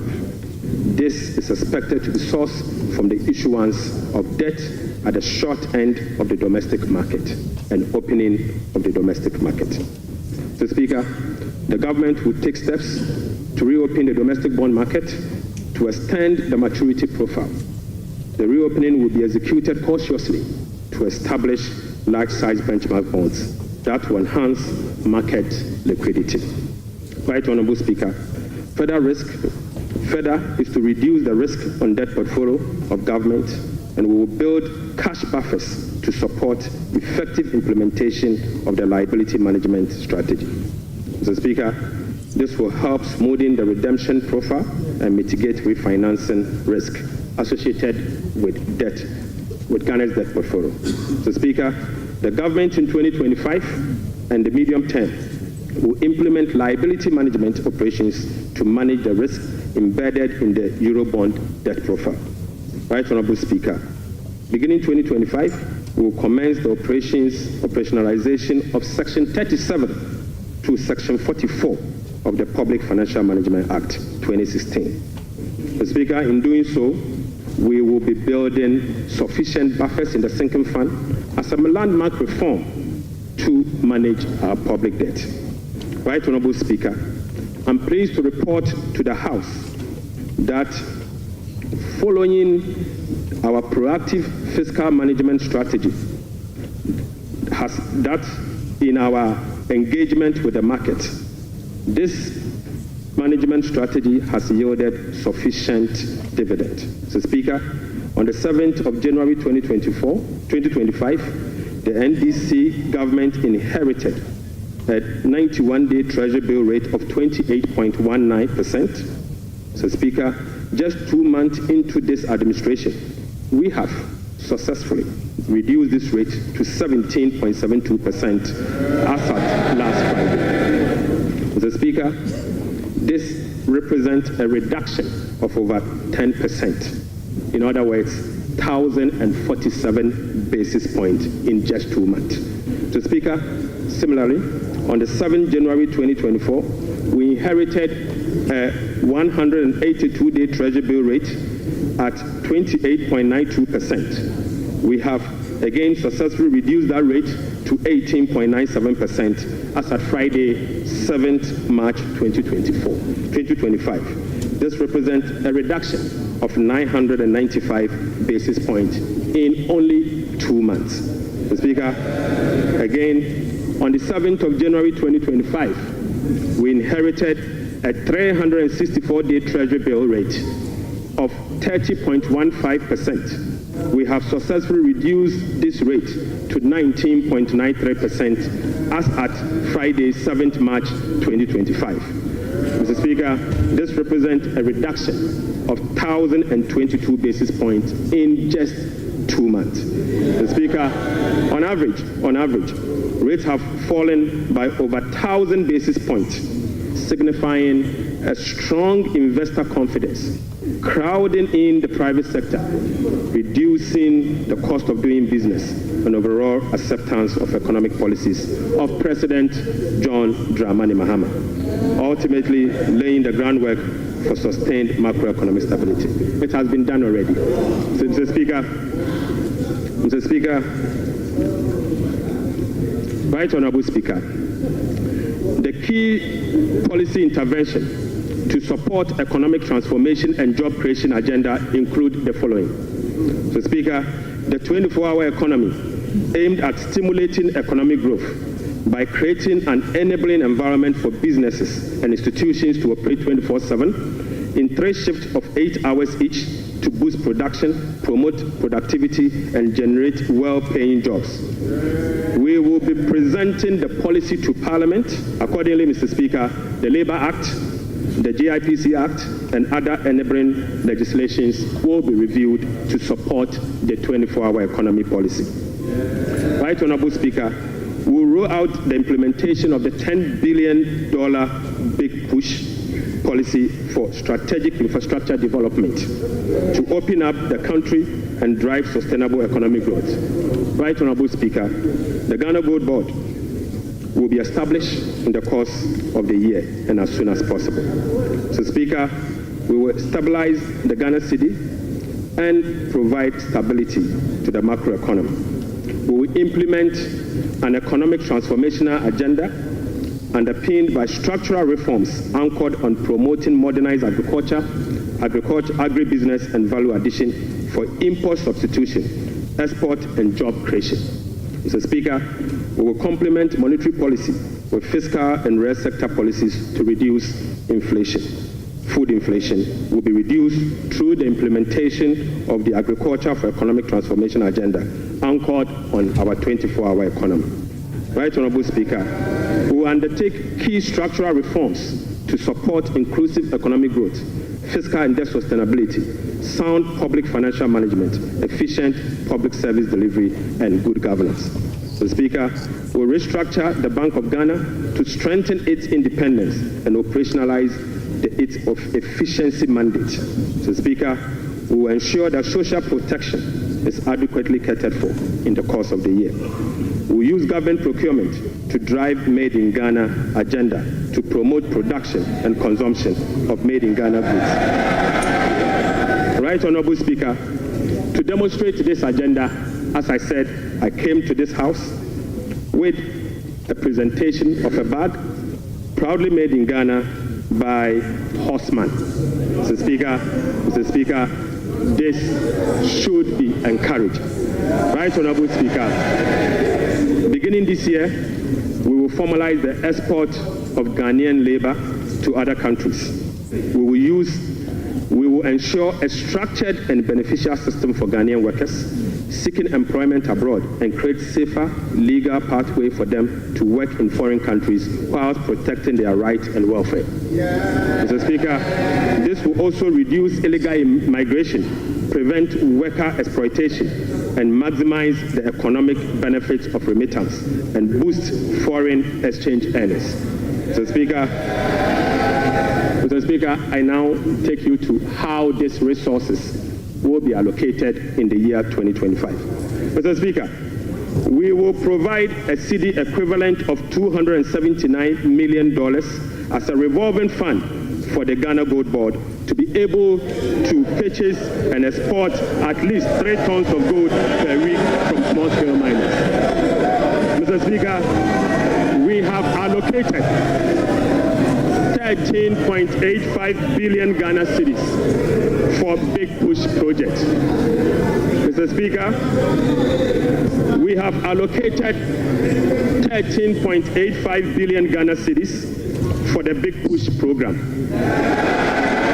Mr. Speaker, an amount of 499.8 million Ghana cedis has been allocated for the non-academic fee policy for all first-year students in public sector institutions under the No Fee Stress initiative.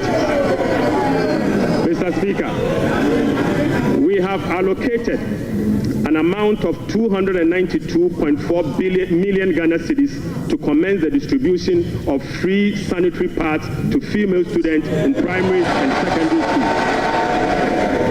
Mr. Speaker, we have allocated again an amount of 242.5 million Ghana cedis to support the victim of Akosombo Dam spillage. Right Honourable Speaker, we have also allocated an amount of 200 million Ghana cedis to support the victim of tidal wave disaster that recently displaced residents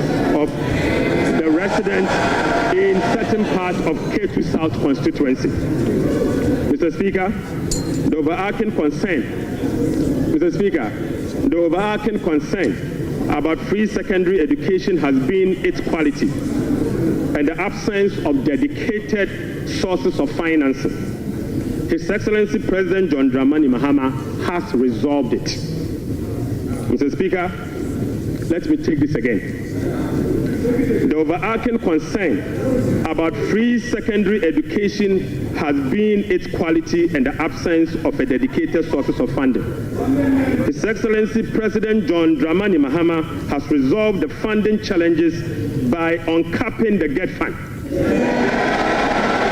Mr. Speaker, this makes available dedicated funding for full financing of free senior secondary school education and free tertiary education for persons with disability. Mr. Speaker, therefore, Capping and Realignment Act will be amended to uncap the Ghana Education Trust Fund. Mr. Speaker,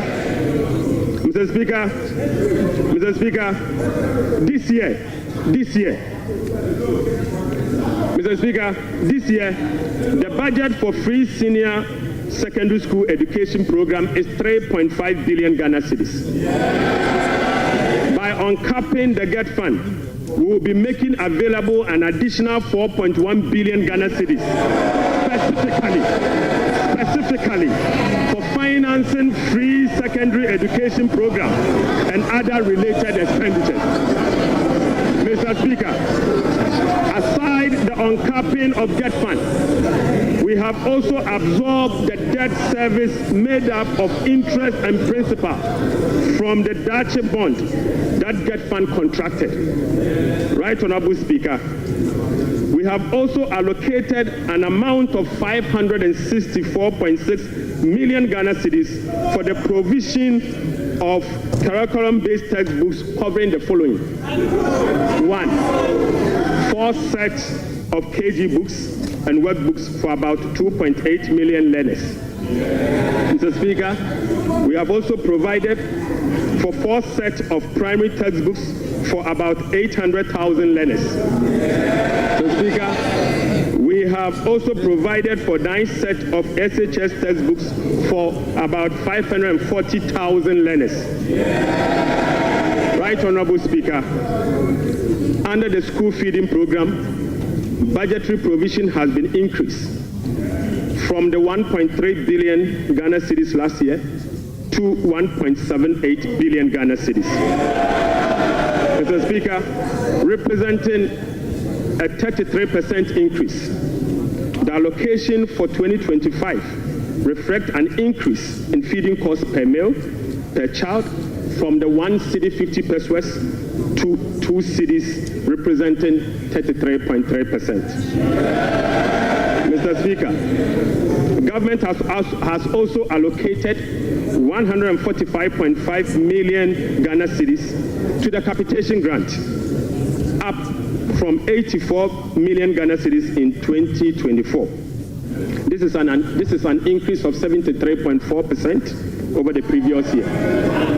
Mr. Speaker, we have also allocated 203 million Ghana cedis for the payment of teacher training allowances and another 480 million Ghana cedis to nursing training allowances. Mr.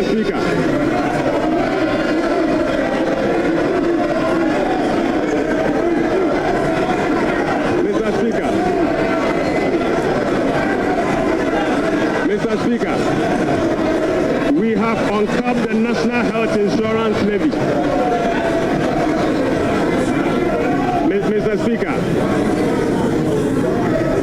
Mr. Speaker,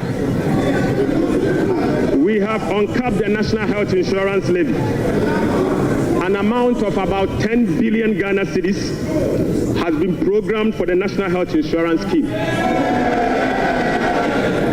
And this amount is expected to be used for the following: claim payments, essential medicine, vaccine payment, free primary health care, the Ghana Medical Care Trust, Mr. Speaker, and bridging the USAID financing shortfall. Mr. Speaker, in the year 2025, government will continue to implement reforms and increase budgetary allocation to enhance the implementation of 4 targeted social protection programs, namely National Health Insurance, the LEAP program, the school feeding program, and the capitation grant. Right, Honorable Speaker, under the LEAP program, beneficiaries will be increased from the current 350,000 to 400,000 beginning July 2025. The allocation of 728.8 million Ghana cedis for last year has been increased to 953.5 million Ghana cedis in the year 2025. So, Speaker, we have also uncapped the road fund. An amount of 2.81 billion Ghana cedis has been programmed for the Ghana Road Fund to be used solely for road maintenance. This represents an increase of 155% over the 2024 allocation of 1.1 billion Ghana cedis. 1.1 billion Ghana cedis. Mr. Speaker, we have also allocated an amount of 7.5 billion Ghana cedis to the District Assembly Common Fund. In accordance with our decentralization policy, we propose to Parliament that a minimum of 80% of the funds allocated to the District Assembly Common Fund should be sent directly to the district assemblies to spur economic growth and at the district level to deepen decentralization. Right, Honorable Speaker, I repeat, we have allocated an amount of 7.5 billion Ghana cedis to the district assemblies common fund. Mr. Speaker, in accordance with our decentralization policy and objective, we propose to Parliament that a minimum of 80% of the funds should be sent directly to the district assemblies to spur economic growth at the district level and deepen decentralization.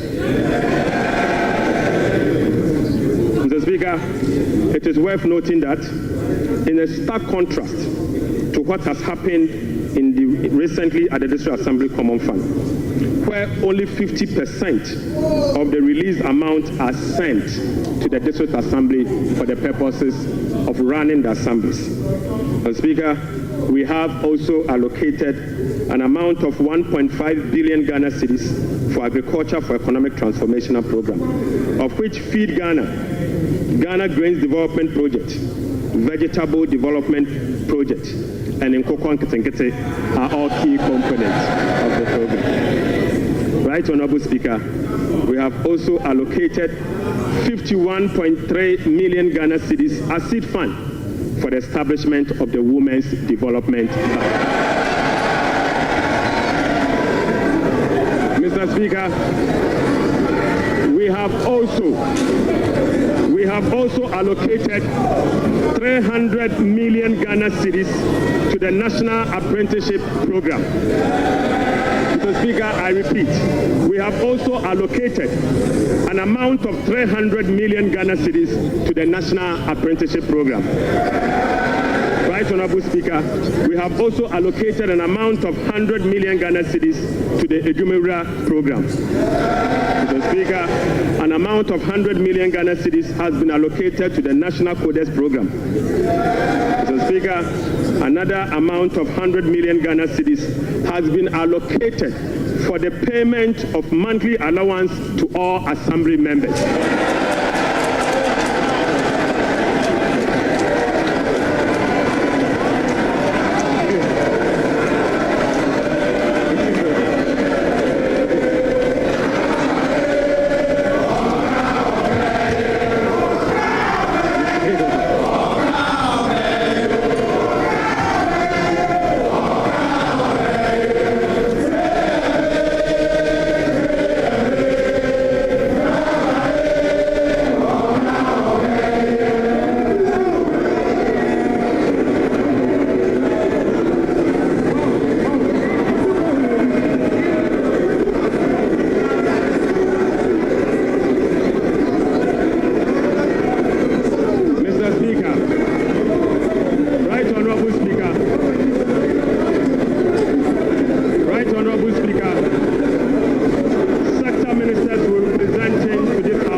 as well as sector-specific policy interventions to deal with the challenges of various MDAs.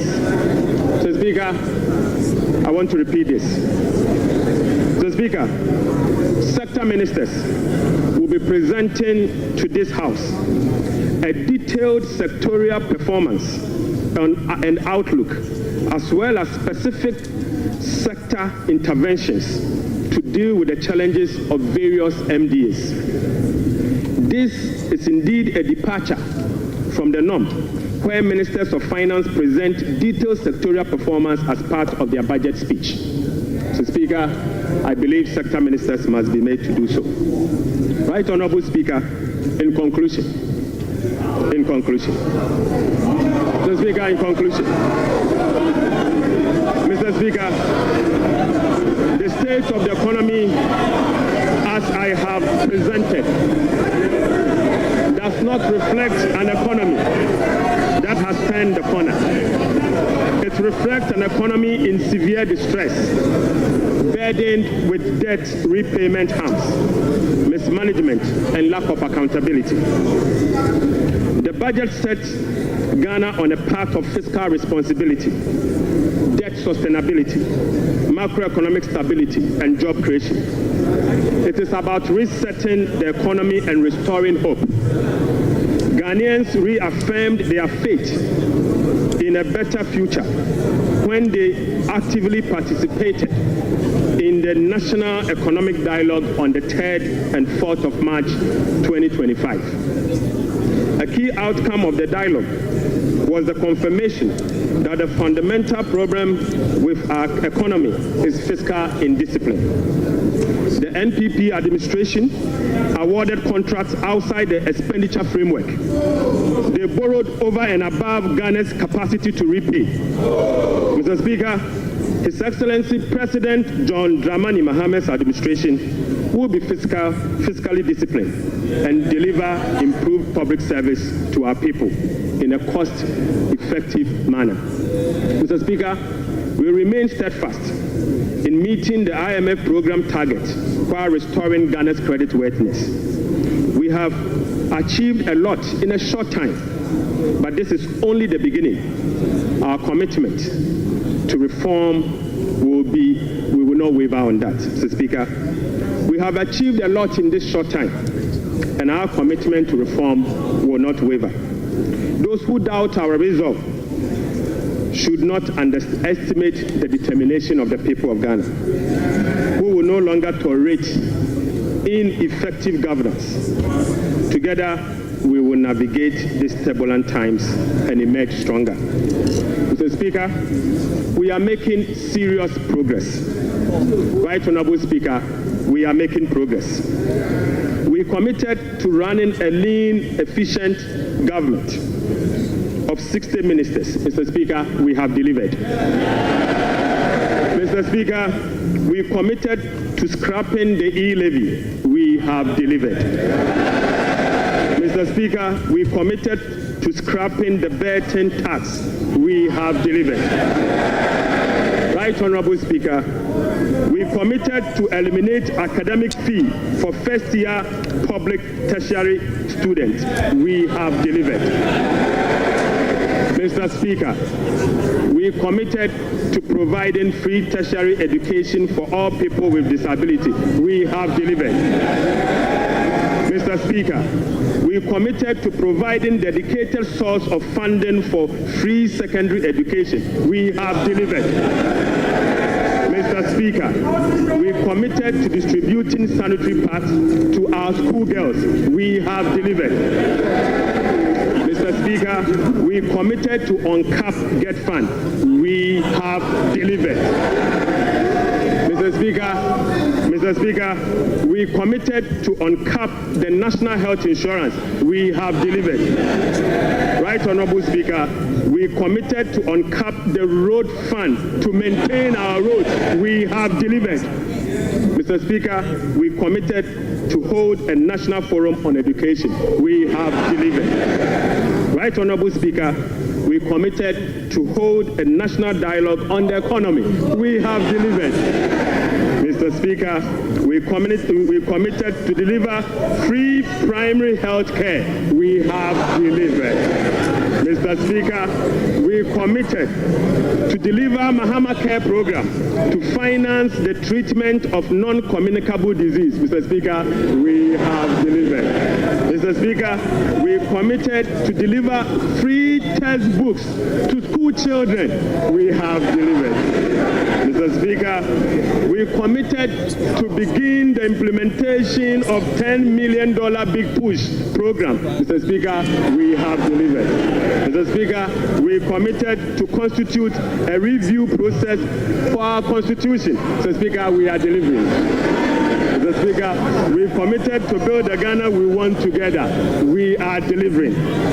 Right, Honorable Speaker, we committed to recover all looted state funds under our Operation Recover All Loot program. We are delivering. Mr. Speaker, we committed to reset Ghana. We are delivering. Right, Honorable Speaker, I call on Parliament, the business community, civil society, investors, and all citizens to support the bold reforms outlined in this budget.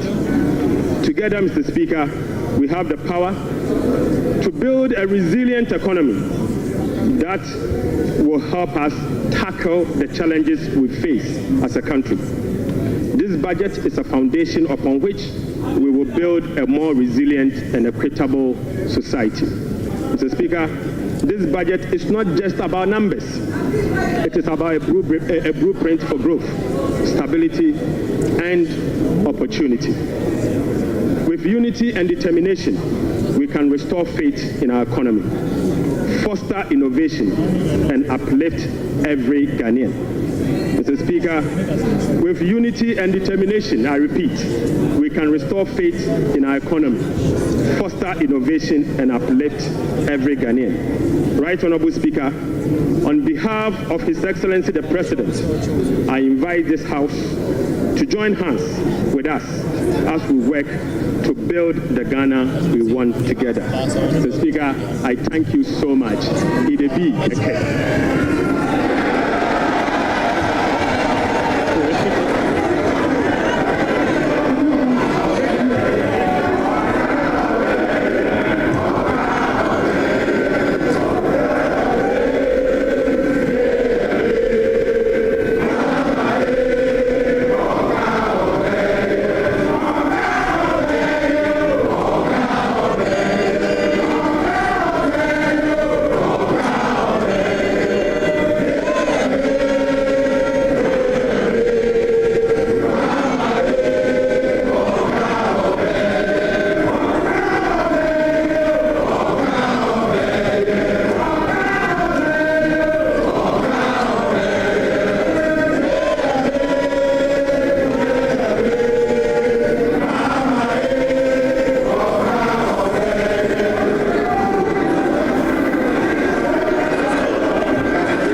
members,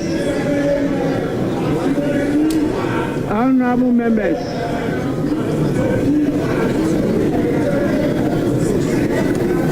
honorable members,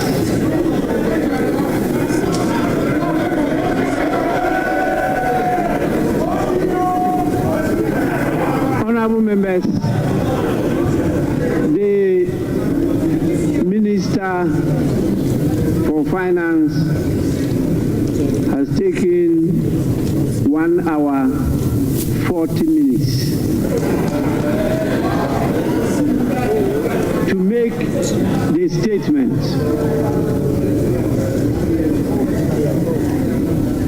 And I believe by our standing orders, the statement time is ended. We now move on to the commencement of public business. Item 8.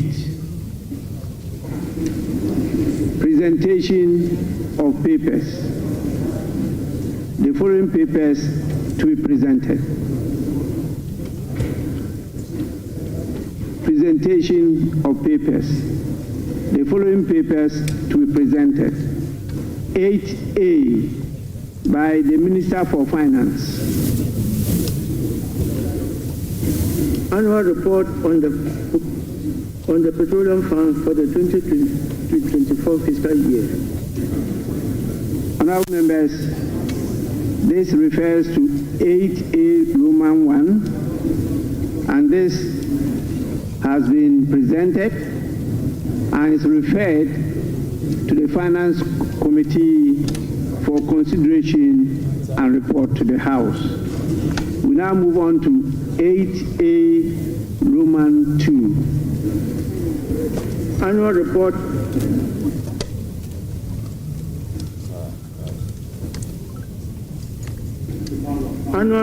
on the collection and utilization of the African Union import levy for the 2024 fiscal year. Honorable members, this report is also duly laid and is referred to the Finance Committee for consideration and report to the House. I will now want to hear from the leaders.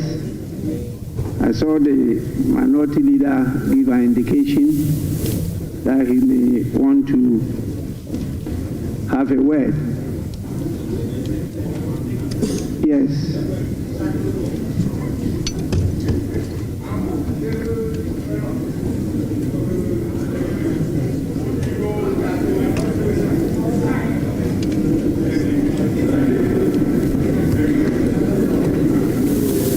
Yes, minority leader. Mr. Speaker,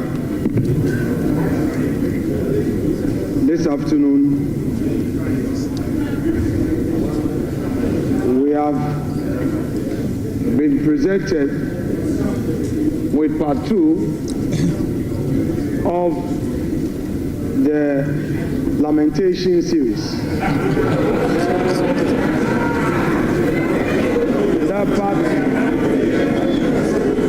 The part 1, Mr. Speaker, the part 1 was Mahamanomics. The part 2 is Forsonomics. And it's very clear, Mr. Speaker, that under the economy that they complain about, the growth was 5.7%. And under the research economy, the growth is rather going down. You are projecting a 4-point-something growth. That is what you are doing. Mr. Speaker, the economy that they complain about left us with 4 months of import cover, and they are projecting under reset 3 months. Mr. Speaker,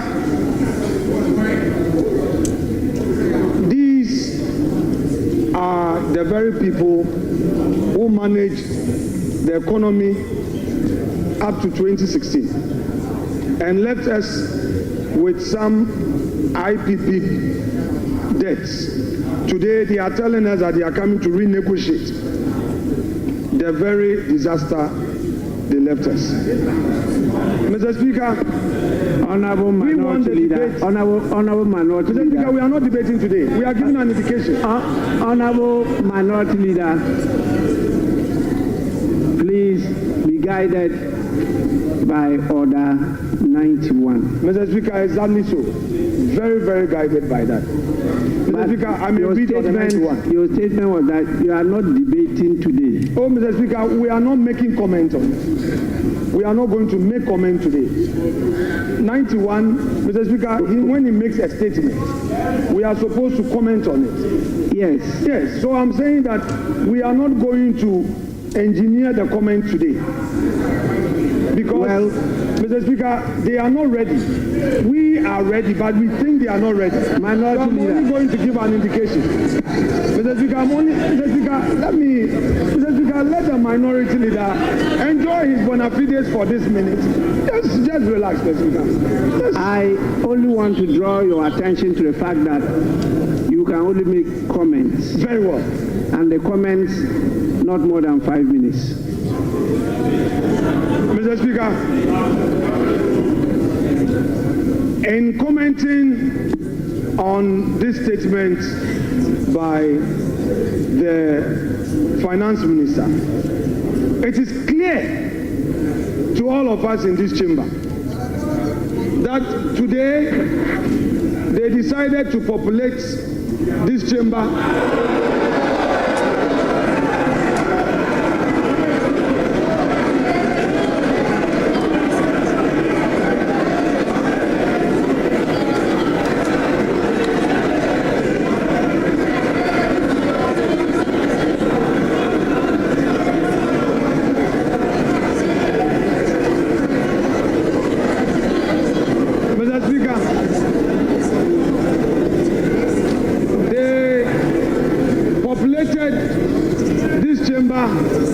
with their members only to come. Honorable Minority Leader. Yeah, Mr. Speaker. The Minister for Finance did not talk about the population of the chamber. So that is not part of the statement of the Minister. Please. Mr. Speaker, I noticed that when the Finance Minister came to present his statement, for the first time after the inauguration, the swearing in, the majority side was heavily populated. Mr. Speaker, that notwithstanding, Mr. Speaker, we have witnessed what we can best describe as an Azar budget. Mr. Speaker, they are all much talked about for 24-hour economy. The president came here, they said it was not ready. The finance minister comes here, and again, the 24-hour economy policy is not included in his budget statement. Mr. Speaker,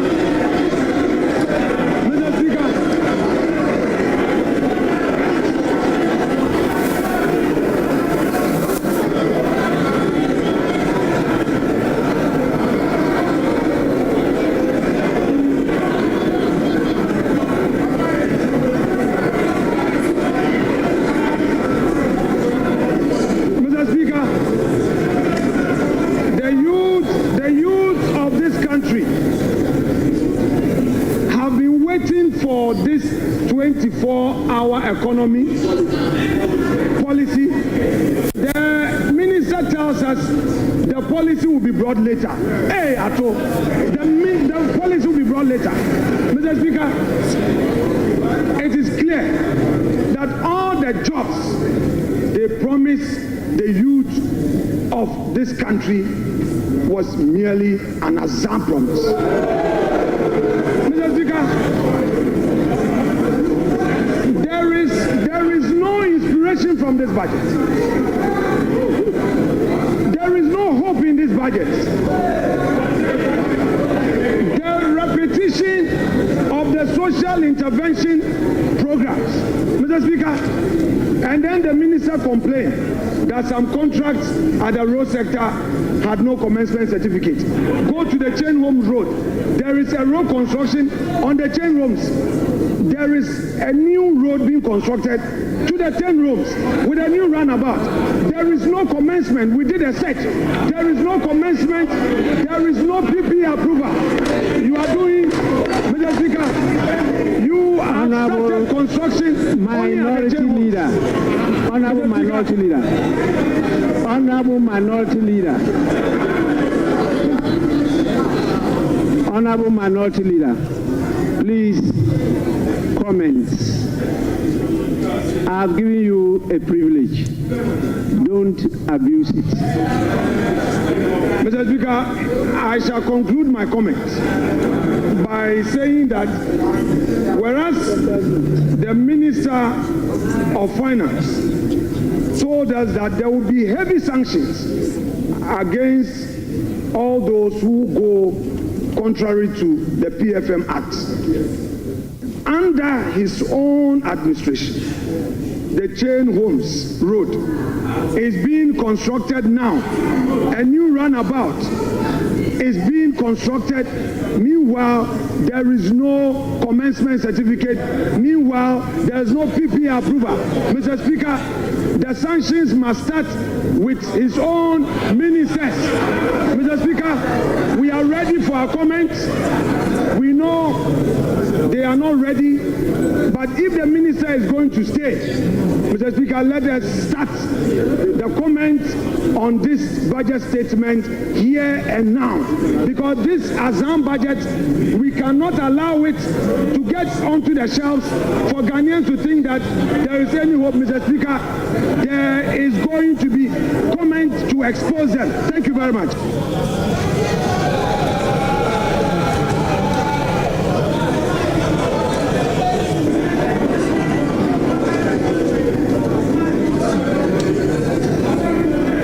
Honorable Majority Leader.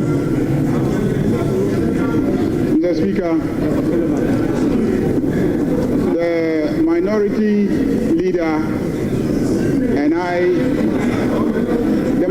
Leader and I share something in common. We were both assemblymen. And when the Minister of Finance made the unprecedented announcement of a gargantuan sum of money for assemblymen, I saw the gleeful smile on his face.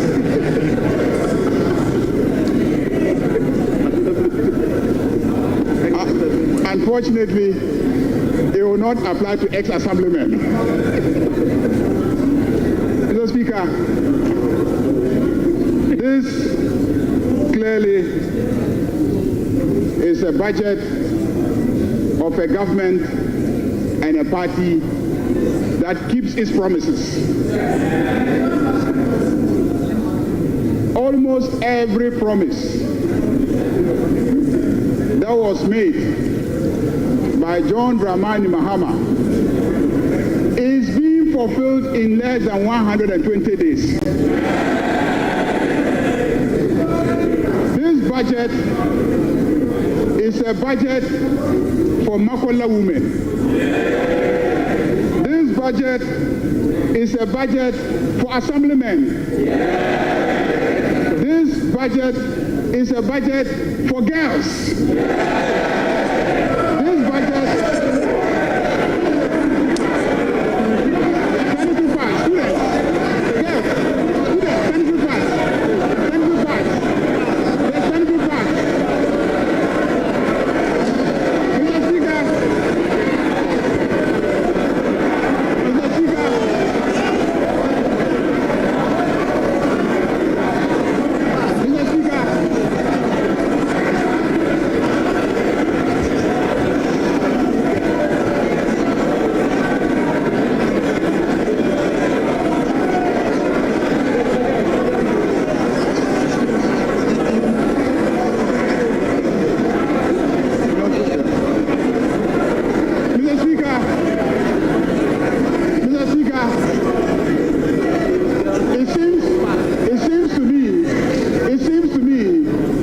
that the men on this side have started using sanitary pads. Because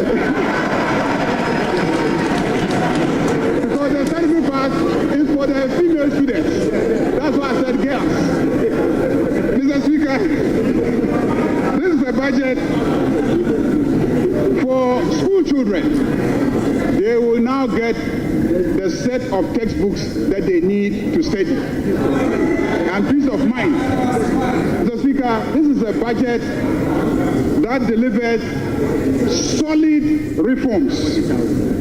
And this is a budget that is moving our growth from Galamsey growth to real growth.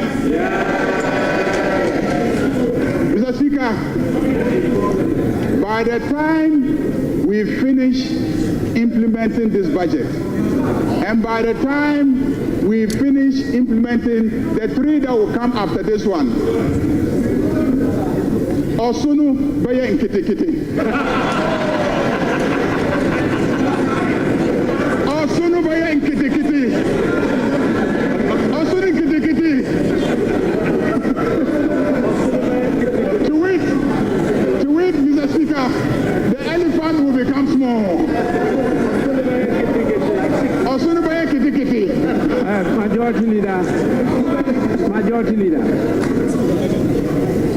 Majority Leader, the Minister for Finance did not talk about Osunu. So, Osunu is not part of the statement. Please.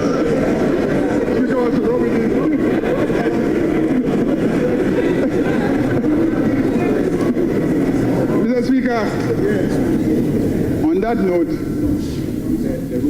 I want to assure my friend, the minority leader, that the road at Chain Homes that is being done is not a new project.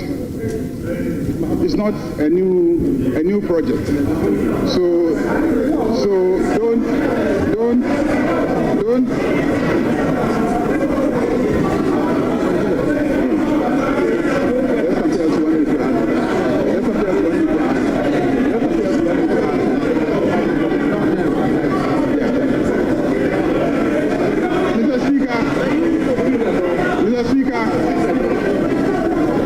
Mr. Speaker, this is a budget that gives hope to Ghanaians.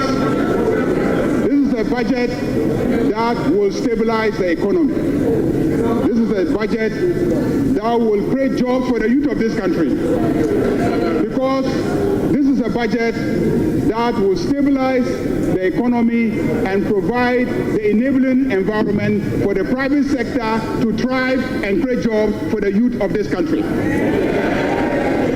Mr. Speaker, fishermen, Okada riders,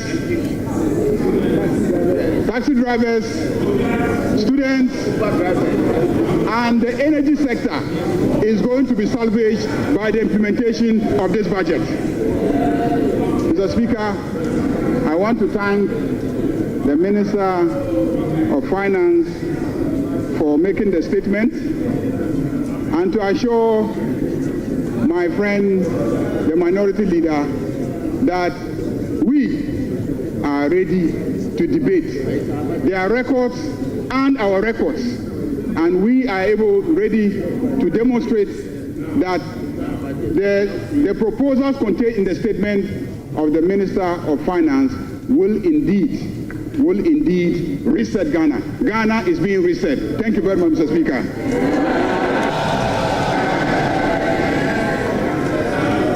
Honorable members, as I stated earlier on, this statement is not to be debated. You are to make comments on the statement. And to guide you, we are going to provide a few things for members because it's a transition. We used to debate budgets by making it a motion. Our standing orders from experience guided us to change it to a statement. And so last budget was a statement, and this one too is a statement. So it's a new field, and you need some guidance as to what to do during the course of that. If not, the Speaker will have a hell of trouble managing the House. So what we intend to do is to exhibit at the foyer budget statements since independence. You can go to the foyer and you get a budget statement since independence. We also have soft copies of handouts of budget statements with the pictures of the various ministers of finance.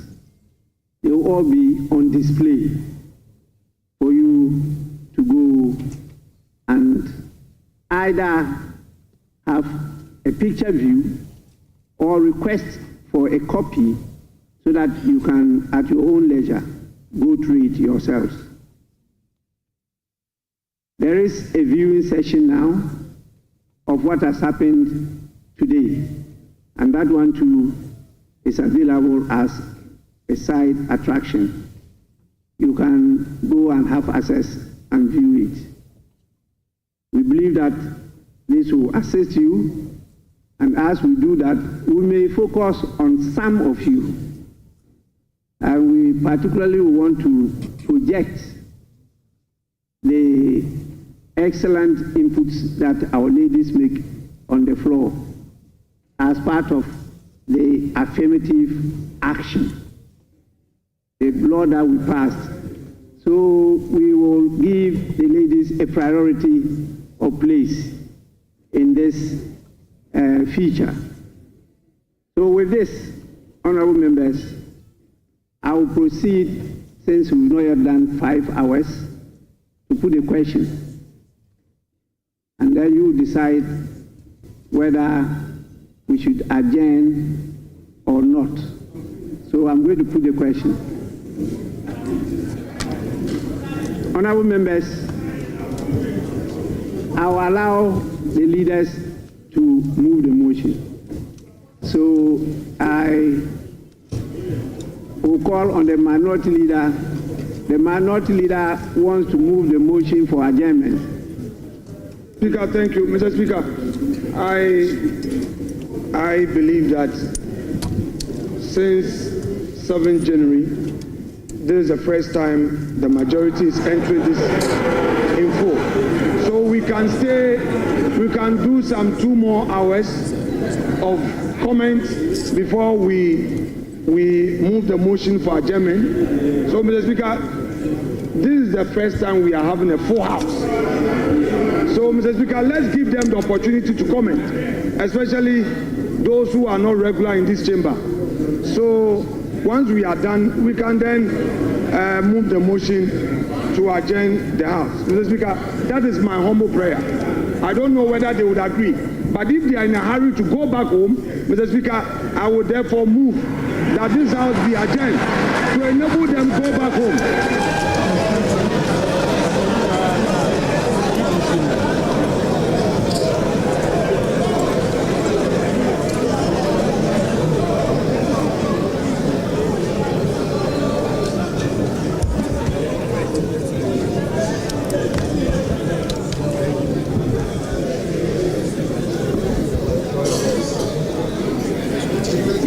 Majority Leader. Mr. Speaker, what the Minority Leader says is a reflection of the constitution of this site. It's testimony to the fact that when they are needed, they will be here.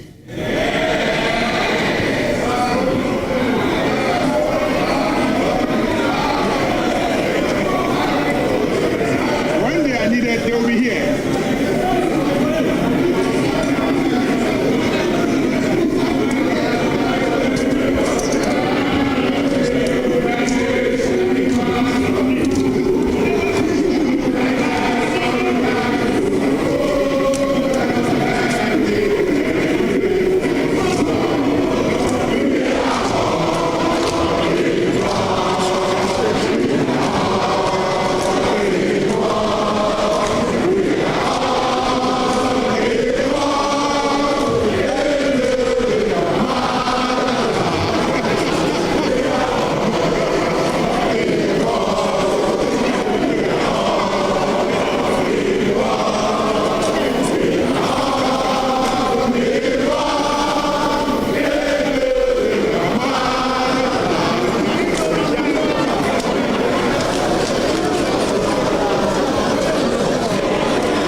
members, please. Honorable members, the Winneba Choir sings.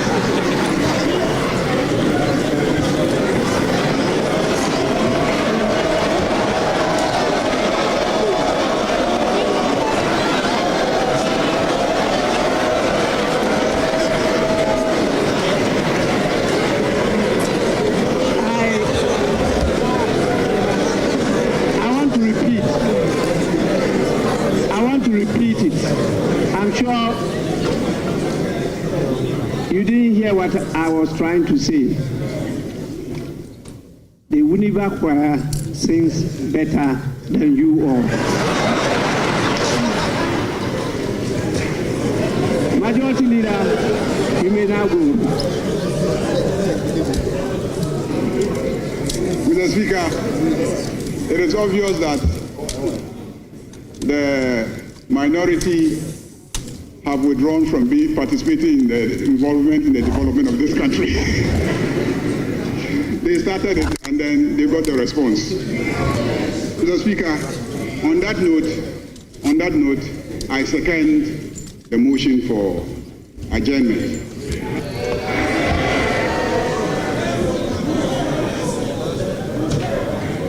Honorable members, those in favor of the motion for adjournment, say aye. Those against the motion for adjournment, say no.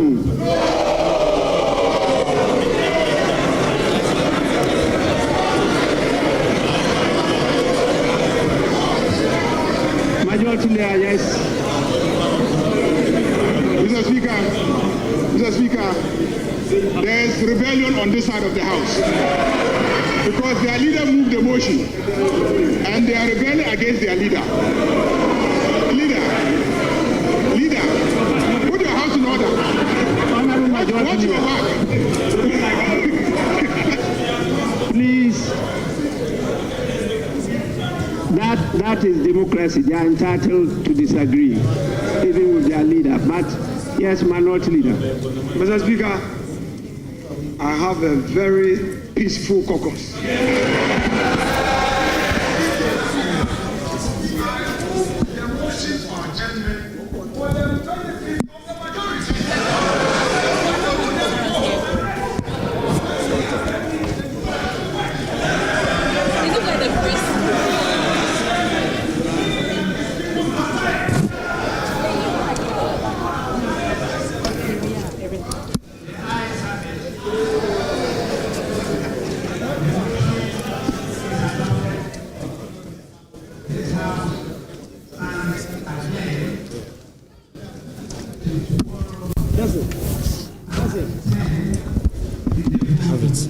I have it.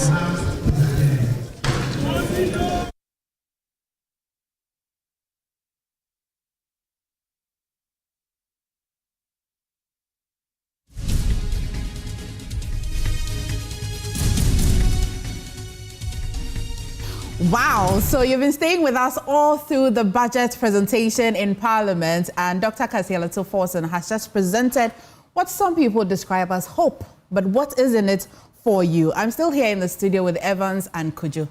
What really stood out for both of you, Evans? What stood out for you? Well, there's a lot that stood out. The allocations that have been made to almost every single item that they had campaigned on, they made it the point to allocate something for it.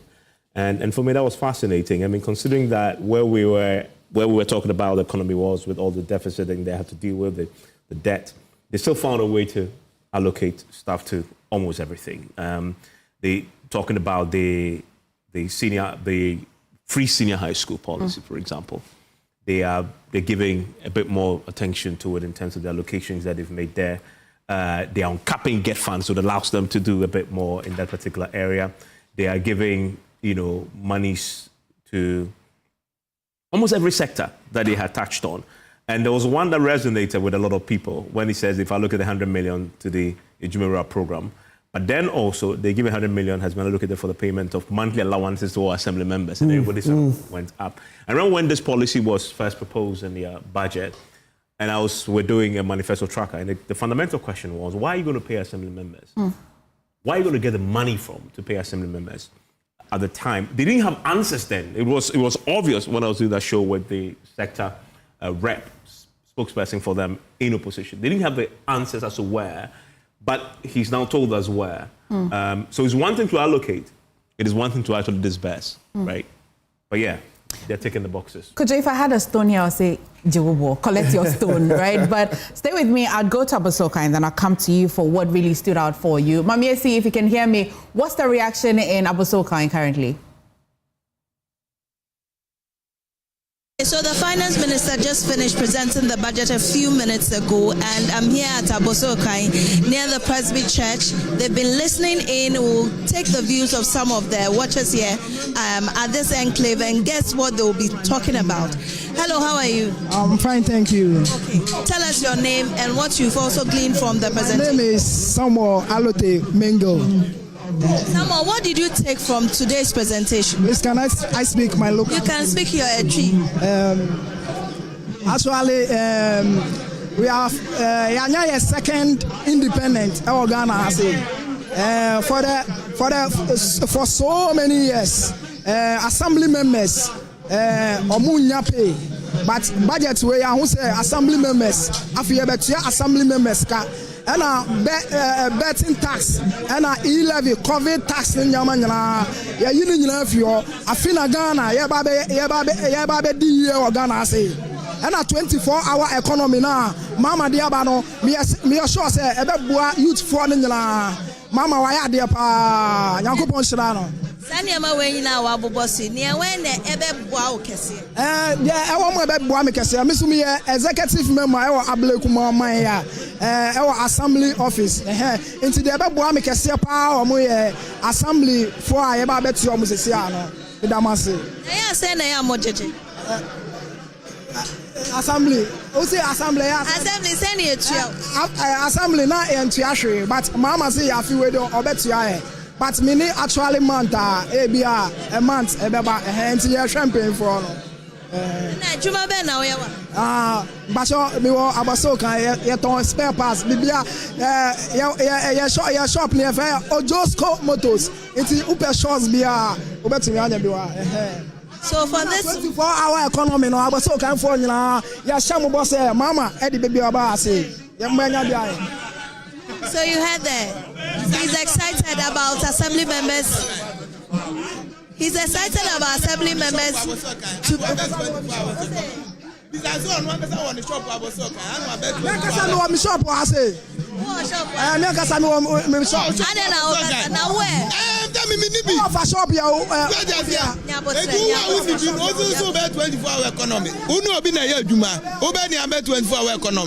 Only banning 5 o'clock no gas it to me shop mukofia. Oba be 24-hour economy. I want no shop and I will fear. Who say no? Asema will be say one soon our shop and 24-hour economy never one. We will benefit be a de mammy. So I just here because me am shop. Some me am shop even me am shop crana. Security men obey Obe provided for me to run a 24-hour economy. And beside that, Crano, say any panel here no, me baby am shop to her midnight. I want a babeto idea. Waka say 24-hour economy dear. On measure that Tomobo at the Nema to Aquemu, no my ye. And no mom dear, one shed down car home bibi popuye bia ewo a budget anymore. Omo taxes now cars obey in we year free soon. Now one we juma wa boso kan ha no. Sen kwan ben soon and a bwam. Tax now so far where you know benefits be anywhere the man boso kan for. Say where you levy free ho. And also where betting tax free ho. The betting tax no e wo direct impact e wa boso kan for so. Betting tax any direct impact e wa boso kan for so. Unless say be am nam ho no. Be na onkro for mo ye bet e wa boso kan ha no e boa. No tie asema me kan say o fa na boso kan say community. So that so fa na boso kan say community a betting tax any impact e wa boso kan say community so. individuals no more kobano and obi prefer say obetwa bet ya na beside everything kra no say me twa bet na bia me di 10,000 me dey bia be 100 cedis I go di 10,000 ne 10,000 yet me 1,000 cedis a say me nyo obi am yes selfish and am yes stingy a adenti na see me su ho so I say except so nipa no yes selfish now we are from in fact, let me come in. So, I'll talk to you.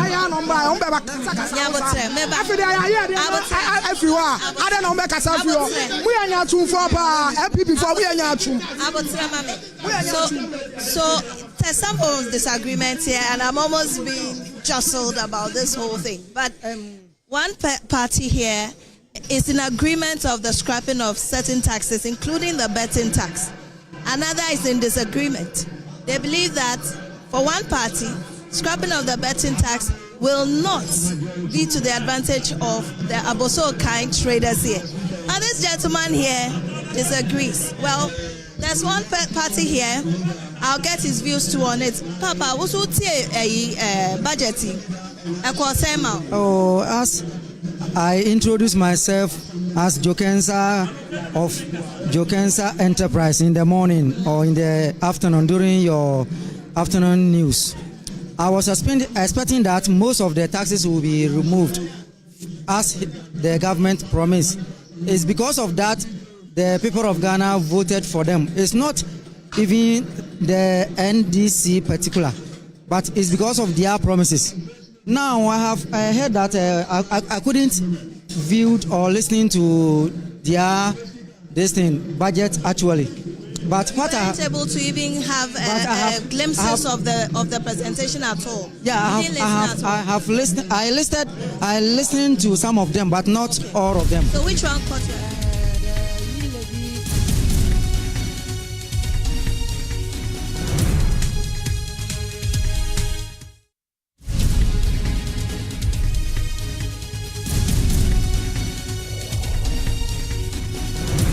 Indicator that you see. Ask yourself.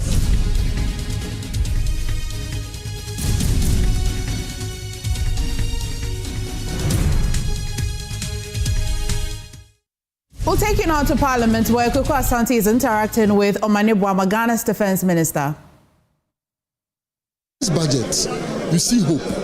This is a budget that has, for the first time, found a dedicated source of funding to fund secondary education.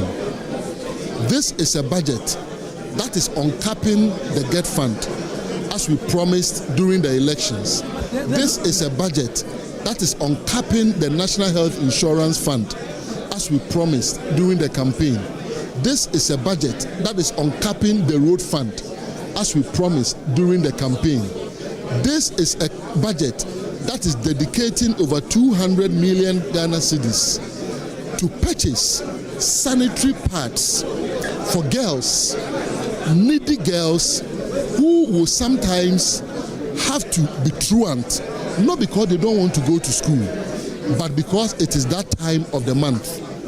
This is a budget that is dedicating 100 million Ghana cedis to the 1 million coders program to ensure that the youth of this country are well versed within the IT space to take advantage of the opportunities that ICT provides, the many jobs that can be generated. This is a budget that is funding the National Apprenticeship Program. This is a budget that is funding the Ejuma RA. This is also a budget that also looks at structural reforms, which also includes enabling legislations such as amending the GIPC Act, such as amending the labor law, as part of our overarching goal of implementing a 24-hour economy. Because we have thought through the 24-hour economy deeply, and as the finance minister said, already presentations have been done to cabinet. Very, very soon, as the finance minister indicated, that full presentation will be given to Parliament for the 24-hour economy also to be rolled out. No one who is really construing this budget from a purely nationalistic viewpoint will call it the kind of names that they are calling it. This is a budget of hope. The truth is, we are in a deep mess. The Ministry of Energy alone, over 60 billion debt. Ministry of Defense, 3.7 billion debt. And when you talk about the Ministry of Energy, we have not included indebtedness to IPPs. We have not included the indebtedness of ECG.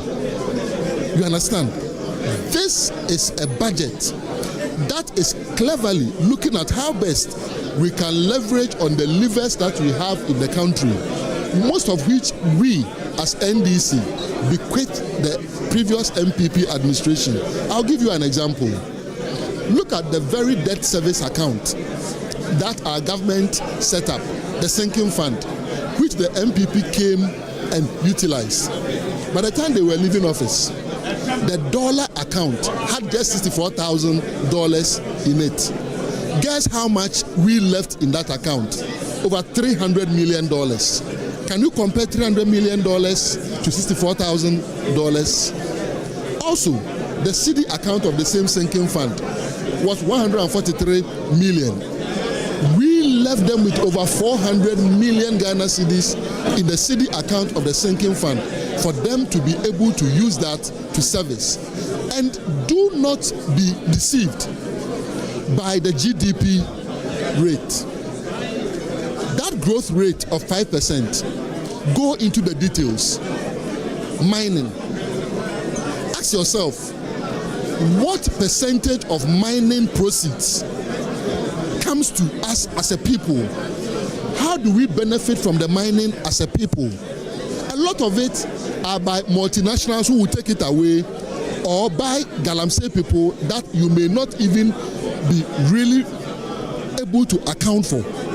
So when they talk about the GDP growth, look at what is making the GDP growth that 5% plus. And this perhaps is the reason that the world,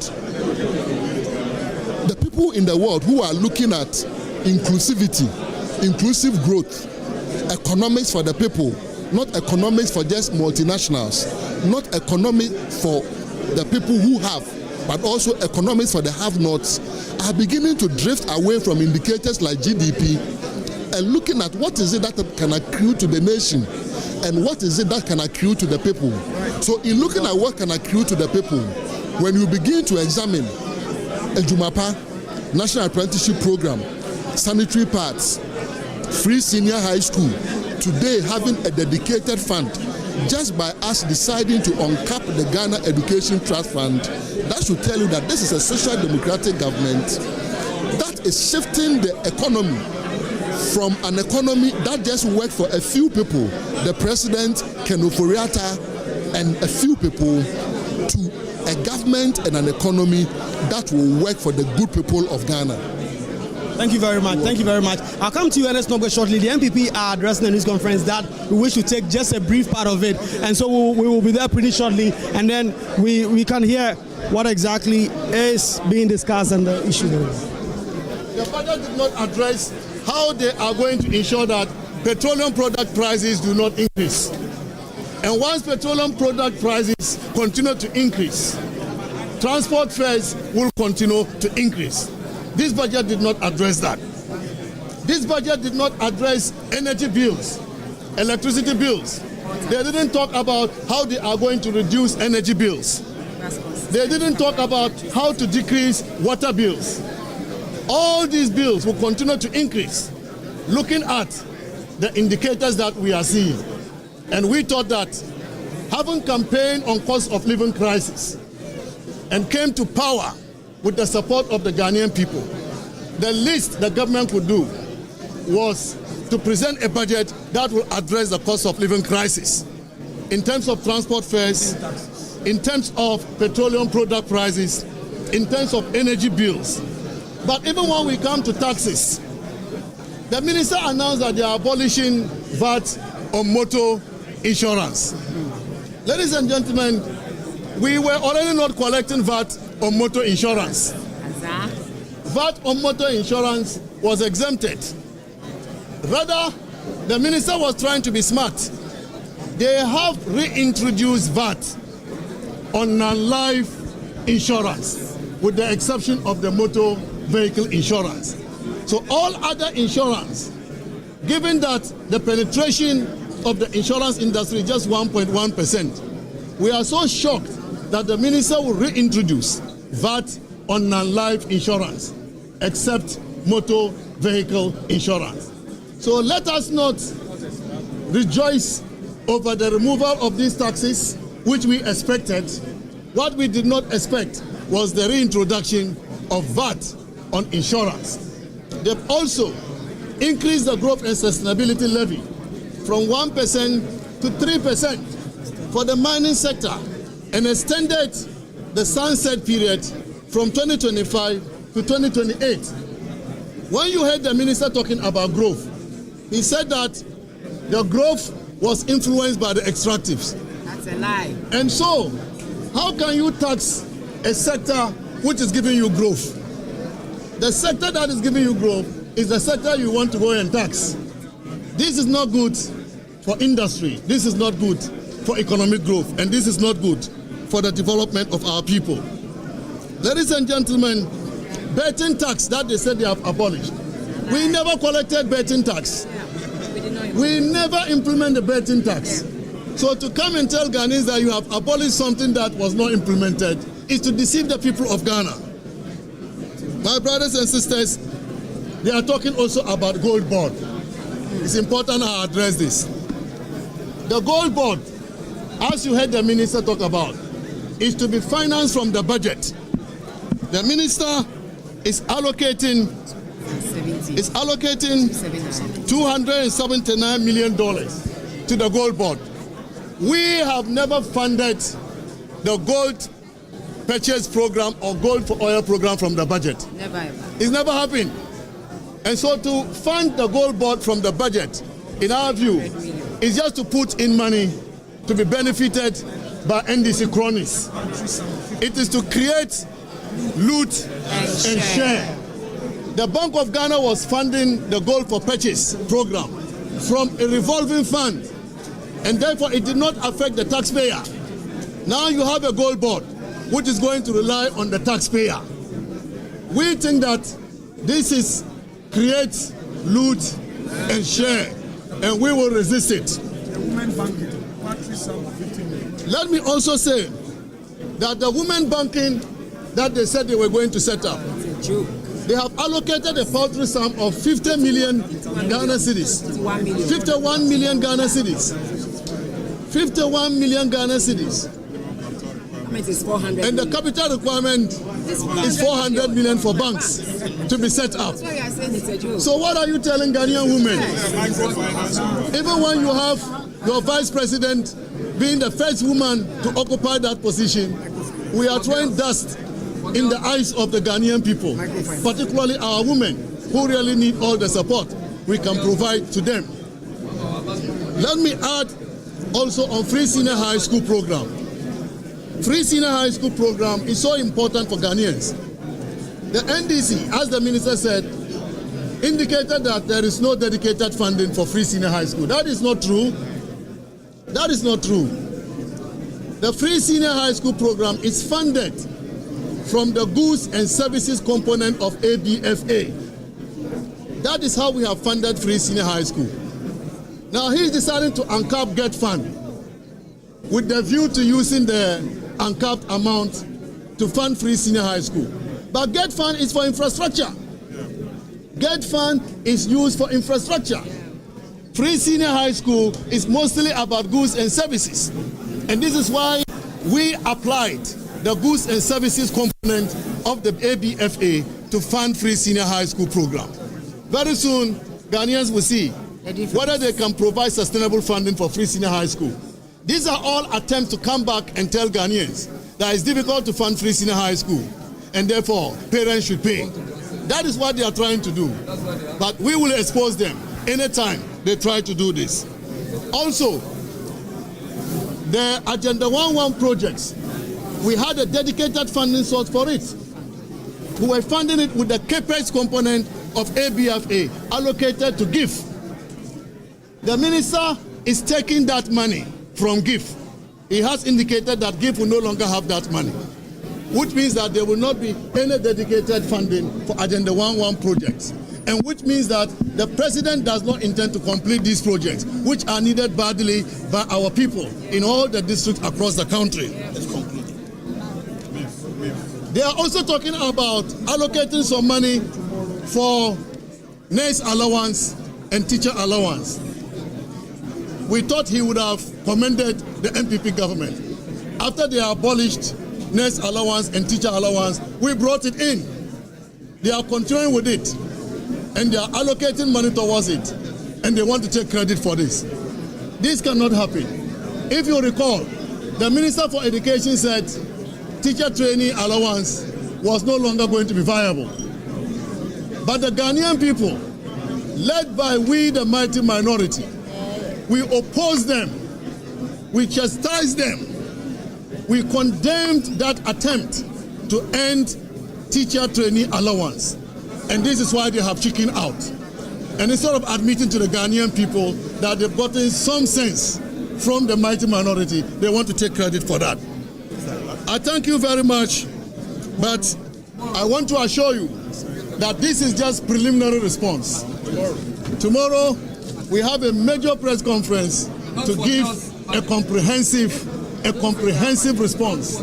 It is not going to be for girls, it's going to be for all Ghanaians, all the Ghanaian people. Thank you very much. We've heard the former finance minister indicate what he makes of the budget that has just been presented. I'll speak pretty shortly to the former information minister, currently the ranking on the Committee on Economy. One would say your side is just clutching on straws, given that some of these items that are the allocations are simply things that really resonates with the Ghanaian people. What do you say to that? Do you first of all remember how Isaac Adongo addressed allocations? He said it's called audio money. It's money you've heard in your ears. It's not money that is really been disbursed. So until you see those disbursements. We shall now take you away from Parliament and take you to Kumasi, where Nana Boakye Yadom is on standby, taking reactions after the budget presentation in Parliament. Free senior high school policy. He made mention of the 24-hour economy policy that government is in no time going to bring its bill to Parliament for consideration. The Gold Board was also mentioned by the Finance Minister. A lot of things were mentioned by Dr. Cassiel Ato Forson today during his 1 hour 40 minutes presentation to Parliament, presenting the fiscal policy of the Mahama administration. All these are to stabilize the country's economy and to make sure that government's policies and promises during the campaign period are fulfilled. One of the things that really triggered the excitement of the ordinary Ghanaian, especially on the streets of Kumasi, is when government mentioned the payment of allowances to assembly members and also government securing funding for the Women's Development Bank. All of these were mentioned during the campaign period, and to them it brings some form of hope to the economy and to the recovery of our economy. Finance Minister Gidi Niema Bena Otsea Ishewun crime. The Ukrainian Finance Minister was sharing crime or Maya Ahotoso, the Dikai.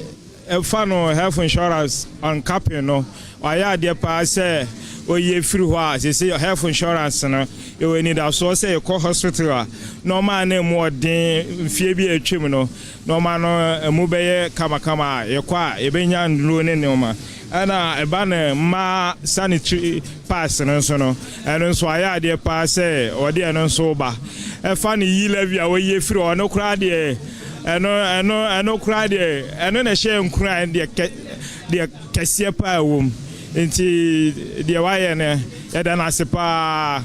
Who any does so from what the finance minister Nakano, who any does so say American and Ghana bit me off and into my paper. Oh, Yamia Doma, you will sign it as well. For instance, a banner road sector say, or pumping money, Skakesia or say, road sector say, Omidi Beju Hujuma, Tiano say, you need as well say, Scanner, Eco road sector, a circulate, Abaying in Ioho, our IDP, Yadanasi.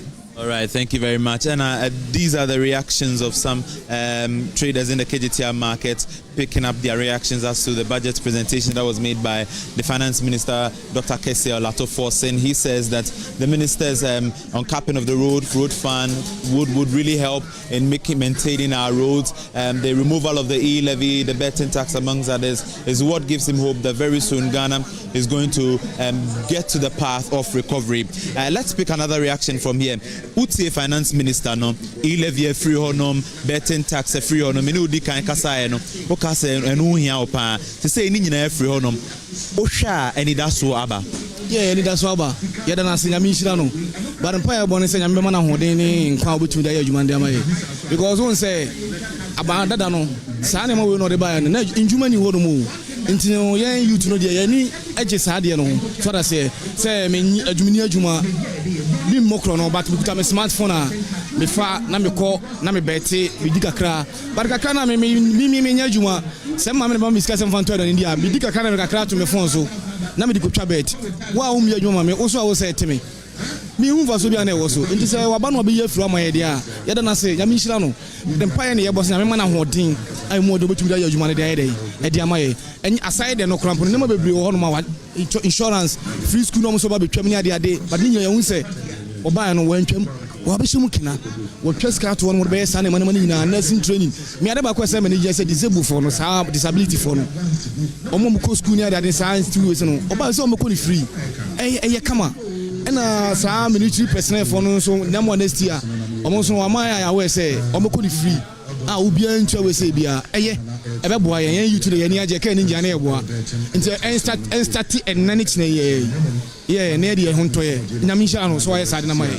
Thank you very much. He's also excited about some of the taxes that the minister removed, and also about some of the initiatives that going forward government is also going to introduce or make sure that it takes effect immediately.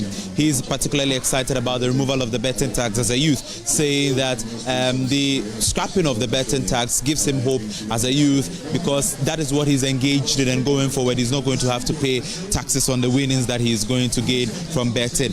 Utie Finance Minister no meno kasa earlier kasa betting tax hu hia opa ti say wa chere say obeyi ni nyina afri ho wo gidie say mreko nenim ne be fa yentuma pefra panyi o yidie bebebe if say na dey ha me betting tax say o ye. Reactions from Kumasi after the 2025 budget presentation in Parliament, and it's almost time for the pulse. And Elton Brobe is on standby to continue the coverage. However, before I go to Elton, yes. No, not before. How are you, Elton? I'm good. I am sure that you were keenly following the presentation. Of course. And knowing that you're an honorable, you're going to bring us some deep conversation about it. Right. What stood out for you, though? Right. I mean, I'm just trying to understand it. I mean, the NDC says a budget of hope. The MPP says it's an Azam budget. We don't know. But what is clear is that a lot of tax measures that were introduced in the last administration, they are in the process of being taken off, because it will require parliamentary processes to get the laws amended before we can say that it's off the books. But for now, I think it offers hope for those who were desperate to see these taxes off. And the process has started. Let's see how it goes. When the appropriation is presented, because this is just a statement, the details of it, the estimates to the ministries, what the ministry has expected to the project that government want to pursue, we don't know yet. Right. We'll have to wait for that comprehensive document to also come. We'll look at appropriation, how much government is willing to spend in 2025. In terms of cut, where will government be cutting? Those details we'll wait to see in the comprehensive document that will come. But for now, this statement offers some kind of hope. But let's see how it translates into improving our lives. Definitely, Elton. Do stay with us for the pause. But Kojo, now we can certifiedly say that you're a sorcerer. Yeah? You went to witch hunting and you brought us some information. My prophet career seems to be on track. Yeah. Yes, I mean, it seems like about 100% of all our predictions were reflected in the budget. But you can see the innovation in how they are hoping to cover for the taxes that they are cutting, because everybody wondered how you are going to reduce these sources of revenue, very big sources as well. Right. 8.1 billion coming through e-levy, 5.2 billion coming through the betting tax, some 13.9 billion coming through COVID levy. How do you get rid of them and still pay your bills. Right. Well, COVID levy, of course, is going to take some time for it to be removed. But the clear thing here is that the finance minister has been thinking outside the box, which is what allows for him to say at the end of it that EDB keke. But of course, the majority have questions. Right? How do you say that we did a bad job if we could grow by 5.7% in a bad year, and you are saying that you can only grow by some 4.something% in a better year under your governance? So some questions being raised. So will it turn out to be an EDB keke budget, or will it be an Azar budget for girls? Well, I'm sure that you'd want to stay with Kojo tomorrow morning on SMS, as he really would go into details properly with his budget presentation. However, at 9 p.m. later today, Evans Mensah will sit with the Finance Minister, Dr. Ato Forson, to also go into details, asking the question, what really is in this budget for you? I'm excited for every young girl out there who gets to get a pad at the end of the month for free. My name is Emefa Akosiadeti. That will be it for the first part. The conversation continues on The Pulse with Elton.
For relief from cough, sore throat, and throat irritation. New Honey Cough. Class Coho away. Manufactured and distributed by NS Chemist Limited. This advert is FDA approved. Every day, people have money emergencies. Ma, I need my school fees emergency. Mommy, chop money emergency. Emergency. Catch it. I'm your rent emergency. Now, there's a new emergency number in town. More money, challenge and enjoyment. At the top life we got. Dial star 770 hash for all your money emergencies and chop life. Dial star 770 hash for money emergencies and get easy and quick access to your money, loans, and other banking needs. EcoBank, the Pan-African Bank.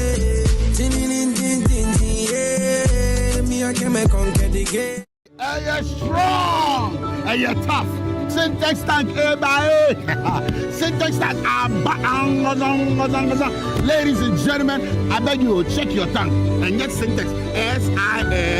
SINTEX. Wait, you're just over 25 years. We are made in Ghana water storage solution. You were green, you were blue, colors in there. They're great. That's it, your baha, your mom free water. We have over 400 agents nationwide. Just say Ghana Finance, yeah, baho.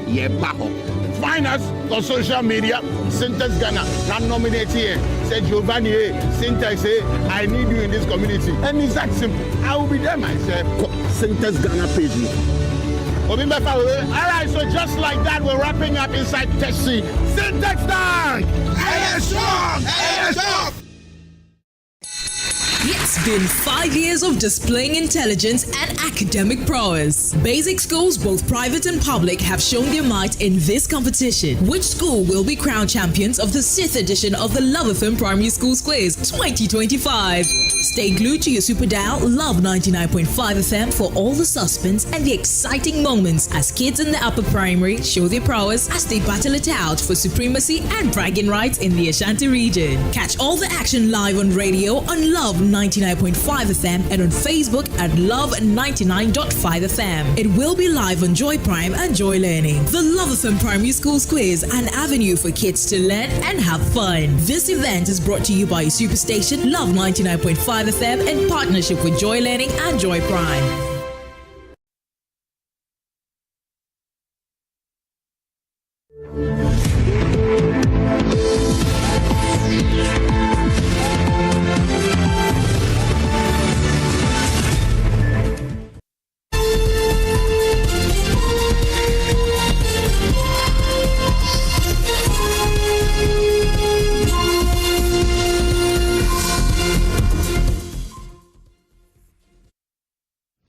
Of course, this is Joy News, independent, fearless, and credible. Wherever you are watching us from, this is our continuous coverage of the 2025 budget presented to Parliament some few minutes ago. We are live on DSTV channel 421, GoTV 125, on all our social media handles, on X Spaces. The conversation has already started. We are also streaming live on YouTube, Facebook, and of course, myjoyonline.com. Now, the state of our economy is weak, but we will fix it. Those are the words of Finance Minister Dr. Cassiel Ato Forson as he abolishes the e-levy and betting tax, among others.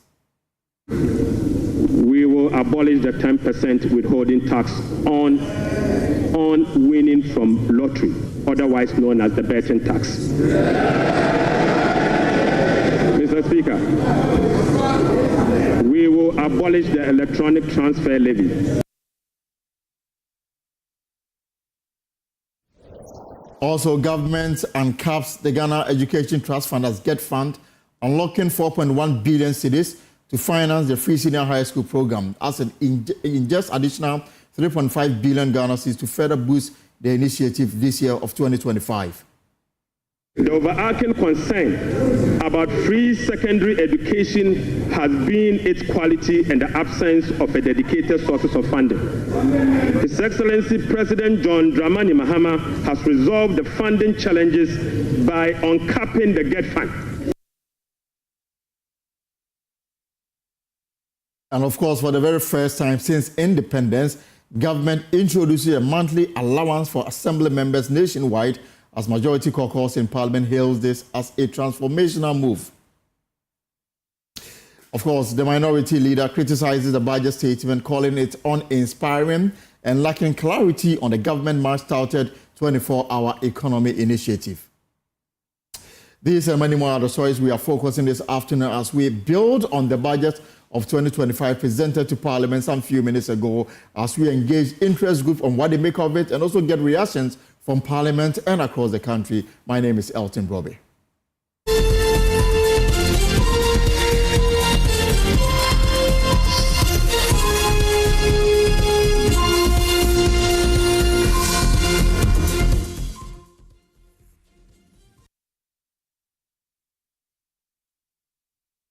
Right, some are hailing it a budget of hope. Others are describing it as an Azan budget. But what really is in this 2025 budget for you? We'll have details for you pretty shortly. But let me take you back to Parliament now, where members of Parliament are giving their reaction to the 2025 budget presented by the Finance Minister a while ago.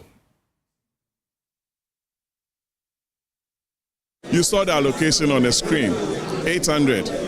So even if you round it up to 1 billion, within the it's still short of 5 billion, short of their own promises.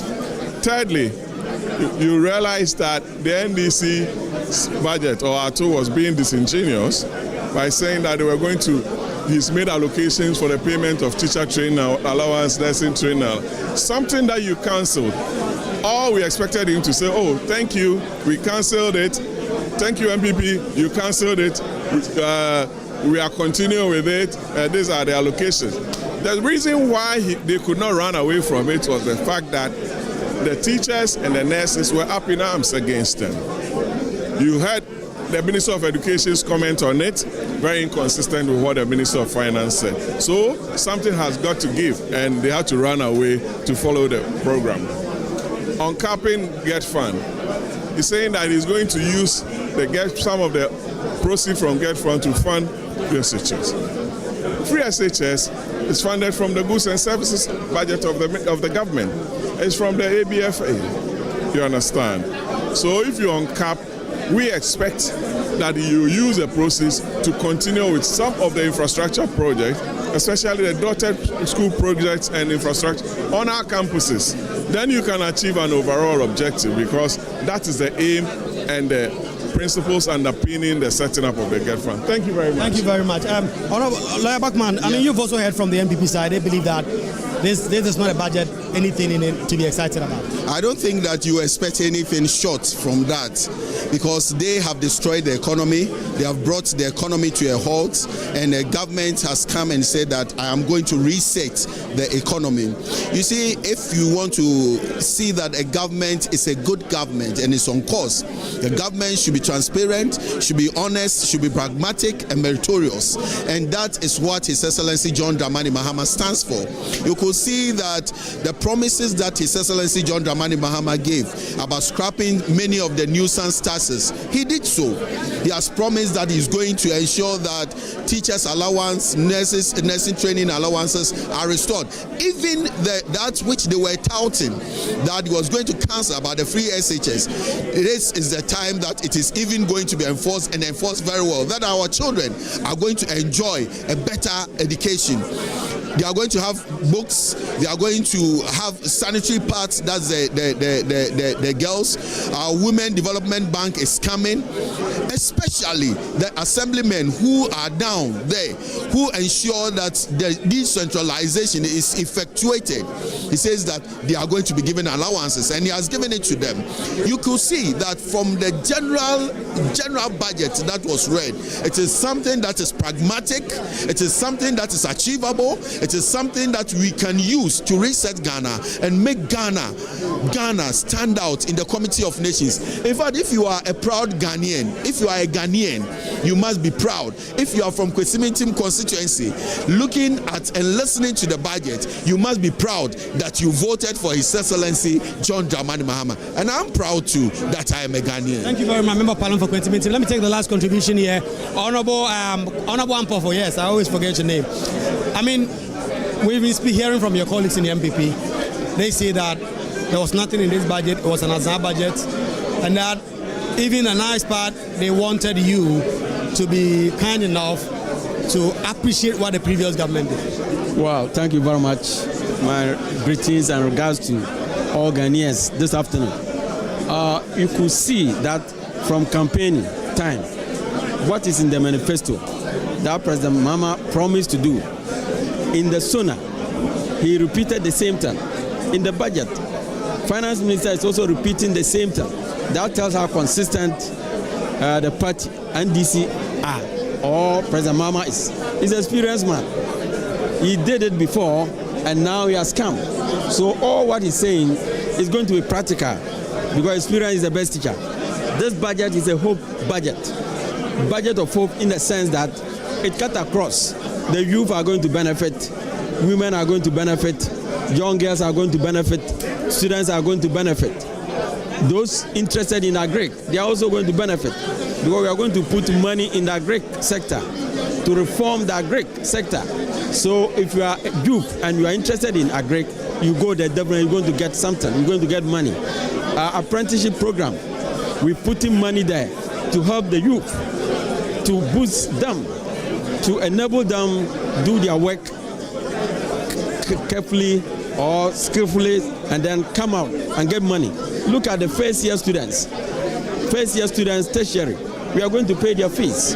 Therefore, it's very good initiative, because most parents find it difficult to pay their students' fees or their world fees during the first year university. So this is a budget of hope. Women's Bank, we are putting money there to help our women to start up with something. You know, women are very good in taking good care of money. Therefore, it's a budget of hope. Thank you very much. Thank you very much, Honorable Ampofo. And so, a lot of mixed reaction coming in following the presentation of the budget by Dr. Cassiel Ato Forson. He's been outlining some really interesting points. For instance, the government formally has now decided to abolish e-levy. The e-levy is gone. Of course, not yet. It means you pay e-levy today. But ultimately, at the end of this month, when the Appropriation Act is passed and all the enabling legislations are dealt with in Parliament, you will see e-levy gone. You will not see the betting tax. You will not see the emissions levy. You will also not see VAT on motor vehicle insurance.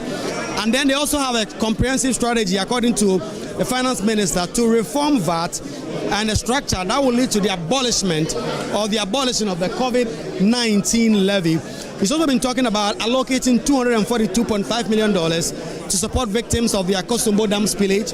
There have also been a 290 million cedi to commence the distribution of sanitary pads to girls' children, and an allocation of 499, almost 500 million, for the no fee policy for level 100s, and that ultimately almost 685 million Ghana cedis to pay for teacher and nursing trainee allowances, specifically 203 million for teacher trainee allowance and 480 million for nursing trainee allowance, 100 million Ghana cedis to pay a monthly allowance for assembly members.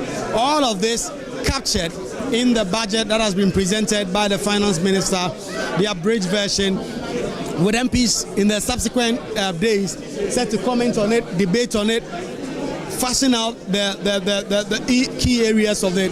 We've heard from the former finance minister, Dr. Mohamed Amin Adam, who is now the ranking member of the finance committee for the NPP side, explaining why he believes that this budget did not realize some of the key issues. Speaking to Kojo Ponkruma also, he says Ghanaians should not be so excited about the allocations because, in his words, these are audio money. Until these monies are disbursed and the funds get to the appropriate agencies, people should not be excited about amounts of money that have simply been allocated. And ultimately, what will matter most is the disbursement and the releases that will be made. So it's been a day of varied responses, varied interpretation. The minority and majority side putting political spins to what has been an interesting day in Parliament, with both the minority and majority leaders also ultimately commenting on this, which has led to the adjournment of the House. The House will return tomorrow at 10 o'clock a.m. and then ultimately we'll get to see whether the House will decide to start commenting on the budget, or perhaps we'll take some time for now. My name is Kweku Asante from Parliament House, and we've been giving you all the details from all that has been happening. Right, let me speak briefly to the Deputy Minister for Roads, designate Suini. Alastair Suini. Yes. I mean, we've heard from your colleagues in the majority side who said that this budget does not inspire hope, and that the allocations, despite being nice and all, these are audio money until you actually release these funds to go to the people. That's certainly a genuine point, because you've served on committees, you've been ranking. Well, you presented reports to the House on budget, and you said little has been actually released to these ministries and agencies. Yeah, you know, they will know more about audio money because they actually spent a lot of audio money. Unfortunately, they left behind, you know, unimaginable debts, you know, in various sectors of the economy. So they know more about audio money. But I can assure you that the NDC government, led by His Excellency President Mahama, is determined and will plug all the loopholes and raise the needed revenue to cater for some of these most important issues that influence the people of Ghana in the decision that they made on December 7 last year. Look, I am inspired by this budget, one, because for me, it provides hope for the teeming youth to realize that it's not all politicians who say things simply because they are politically sweet to win elections, and that there are some group of politicians like His Excellency John Dramani Mahama and the NDC that when they say things on the political platform, they actually mean to carry those things through when they have the opportunity to govern. And that is why I am particularly excited that the e-levy has been scrapped as promised, the betting tax has been scrapped as promised, there's provision made for the Women Development Bank, there's provision made for the Youth Apprenticeship Program, there's provision made for the Big Push. I mean, these were things that were germane, you know, in the last campaign, and many were of the view that we may come, especially as a result of the indebtedness that we are having to deal with, to, you know, amend the promises and renegotiate the terms. But His Excellency President Mahama, through the Finance Minister, has given the strongest indication yet that all these were important issues and they remain important and they will be implemented. So we will raise the needed revenue. Look, when we talked about removing the betting tax and others, many projected that it was going to lead to revenue losses, and that those revenue losses may impact on the government, intention to spend on other projects. But see how the finance minister answered that question with the issue of tax refunds. Many economists didn't see it coming. I bet you. I have spoken to some colleagues on the minority side who have admitted quietly that that is a smart thing to do, and that if these tax refunds, we take advantage of that, we will make up for the shortfall that would have come as a result of the repeal of these taxes. Roads, big.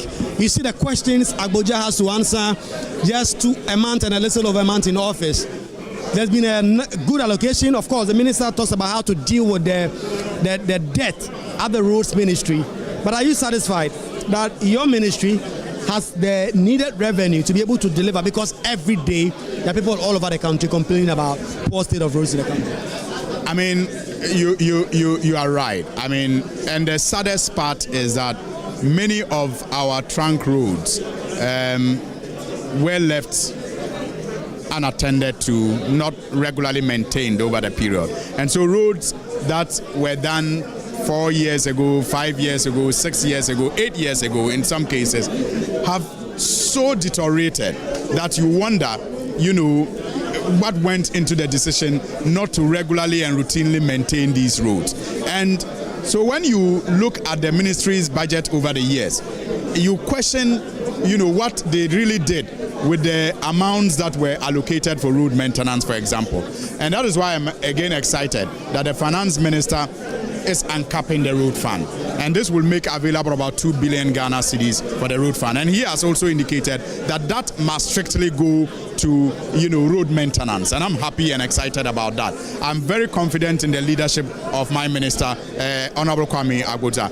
And he is someone who is also very passionate about preserving, state assets. And so he's going to ensure that these monies are actually put to good use in maintaining some of these roads that have been left abandoned for a very long time, leading to massive deteriorations. I'm also excited about the 10 billion Ghana cedis, the 13 billion or so that is made available for the Big Push. Because if you look at the Big Push projects, many of those projects are road infrastructure projects. It will enable us to start some of the most important roads across the country. For example, the orbital roads and some of the trunk roads linking some of our regions. And I'm very hopeful that investors and other developers will take advantage of the invitation to partner government through the PPP program to build some of the very needed roads across our country. Thank you very much, Honorable Sweeney. Before we go, let me speak to the Honorable Member and get his thoughts also on the budget.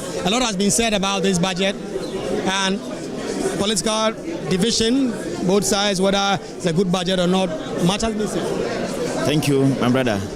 I'm Emmanuel Kofi Ntekune, MP for Pro West. Yes, you were here when they presented the budget. For me, just like many Ghanaians today are inspired, and we have a greater sense of hope now and for the future. We have never seen this before, and His Excellency John Dramani Mahama has proven to Ghanaians through presentation of this budget that politicians are not the same. Some say one thing, and when they come into power, they abandon what they promise. If you listen and watch carefully, you will have realized that all the policies that we championed during the campaign time, all those policies have been touched. I'm particularly happy because you today should be rest assured that jobs are coming on their way. All the sectors, health, primary health care was touched and allocation has been made. When we talk of Mahama Cares, some section of Ghanaians were saying that it will never happen. Today, it is seen. Right, so live pictures from Parliament House, the presentation of the 2025 budget statements. The entire document will be made available to Parliament shortly, where the base on the estimates and, of course, what government really intends to do as far as funding of projects for 2025 will be made known to members of Parliament. Then the passage of the appropriation bill at the end of it all will now give government the legal backing to spend for beyond from April 1, 2025. But let's talk about a very important matter that came up during the presentation. On the free senior high school program, the minister reviewed 3.3 billion Ghana cedis has been budgeted for the smooth running of the policy, plus additional 4.2 billion cedis from the uncapping of the GET fund. Listen to him. Speaker, the overarching concern, Mr. Speaker, the overarching concern about free secondary education has been its quality and the absence of dedicated sources of financing. His Excellency President John Dramani Mahama has resolved it. Mr. Speaker, let me take this again. The overarching concern about free secondary education has been its quality and the absence of a dedicated sources of funding. His Excellency President John Dramani Mahama has resolved the funding challenges by uncapping the GET fund. Mr. Speaker, this makes available dedicated funding for full financing of free senior secondary school education and free tertiary education for persons with disability. Mr. Speaker, therefore, Capping and Realignment Act will be amended to uncap the Ghana Education Trust Fund. Mr. Speaker, this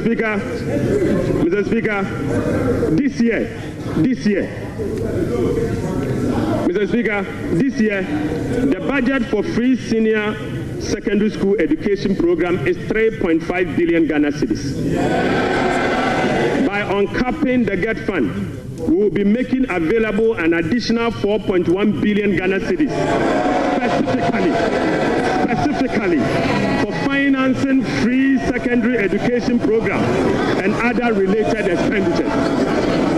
Mr. Speaker, aside the uncapping of GET fund, we have also absorbed the debt service made up of interest and principal from the Dache bond that GET fund contracted. Right, Honorable Speaker, we have also allocated an amount of 564.6 million Ghana cedis for the provision of curriculum-based textbooks covering the following. 1, 4 sets of KG books and workbooks for about 2.8 million learners. Mr. Speaker, we have also provided for 4 sets of primary textbooks for about 800,000 learners. Mr. Speaker, we have also provided for 9 sets of SHS textbooks for about 540,000 learners. Right, Honorable Speaker, under the school feeding program, budgetary provision has been increased from the 1.3 billion Ghana cedis last year to 1.78 billion Ghana cedis. Mr. Speaker, representing a 33% increase.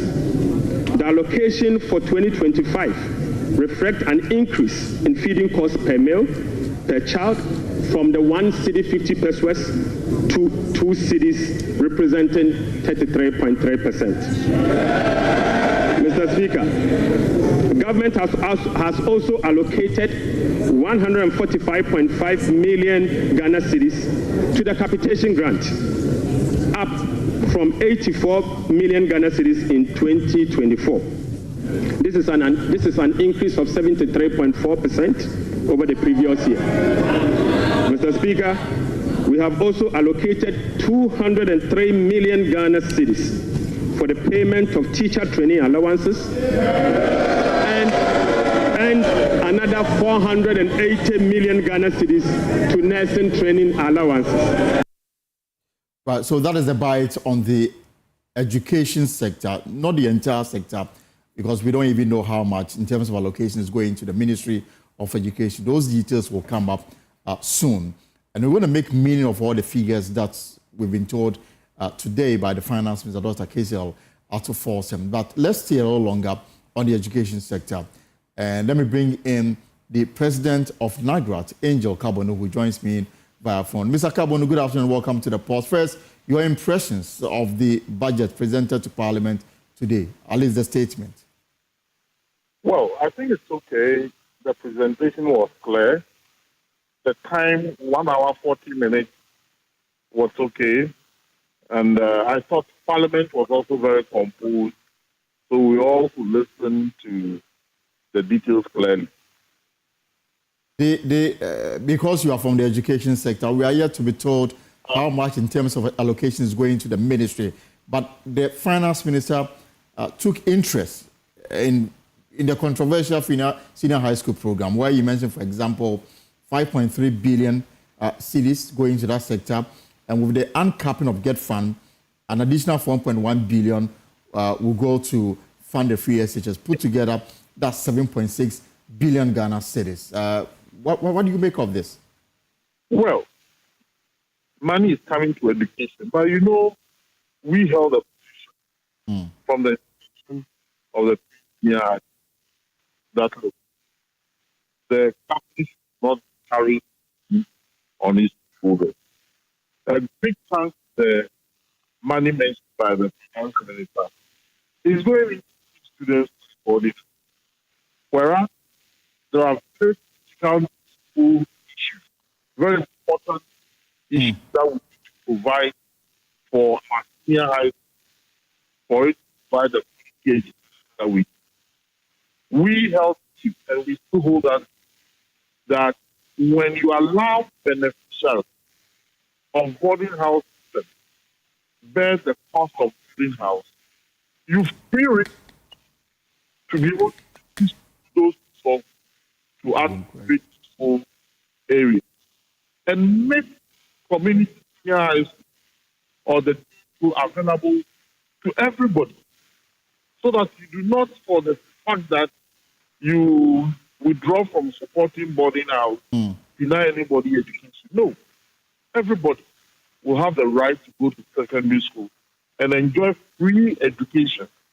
But those who opt to be fed, those who opt to be housed, should make some contribution towards the feeding. Right. Because the very fact that you are sleeping in a boarding house and sleeping on a bed and being superintended by a teacher, it's already an incentive given to you by the state. You know, I would have been happier if all these money go into infrastructural provision and the provision of textbooks and teaching learning material in the very field that we are talking about. I was also happy that capitation for basic schools is being increased. You know, because that capitation money is what we use in providing broken infrastructure, recurrent expenditure for those schools. As to whether when we break it down per student, what it will come to is another story. Absolutely. But I want to say that whereas we are making so much emotional and passionate statement on senior high school, let us not forget that we are neglecting public basic school, which is the foundation of every free education in any country in the world. We are gradually, you know, and the media seems to be excited with free senior high school, and we are not talking about the public basic schools. Maybe because a lot of us did not attend it, I don't know.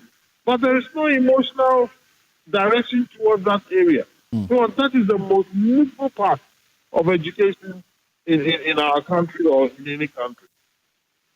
All right, I guess that more of the reaction will come through, but let's leave it here for now. Mr. Angel Kabonu, President of NAGRAT. I can take you back to Parliament now, because some MPs are still giving their bite to the budget. They are setting up a bank. Per Ghanaian laws and the act, you need 400 million Ghana cedis. They said this is a seed fund. Seed fund. So what is seed? So they are going to raise money perhaps from other sources. So it means you cannot start the bank. Yeah, but that's the seed. No, what for what? The bank. So seed for what? When the government provided. So now they don't have money to set up the bank. No, you agree with me? They provided the seed fund for the bank. Yeah. No, the law does not talk about seed. The law says that before you can start a bank, you need minimum 400 million, and that's the seed money. It's something you can start with. Go and read something called seed. Seed is the minimum amount you need to set up the bank. I hope you understand what I'm saying. Now they don't have the amount. Maybe it was transpositional error. Maybe 10 got omitted, so they should add the 10. Oh, and then, but apart from that, how can you start a bank with 50? They are going to raise the revenue from the other side. I think what I'm saying, you should know that they know 50 million cannot set up a bank. 2, they've listed a number of promises. It's easier said than done. In our key balance, they say, what do I know done? The same NDC, they have a record of, promise and fail. They once promised Ghanaians that if you pay one-time premium, you are not going to pay again. What happened? So let us see if they're able to do all the good promises they've made.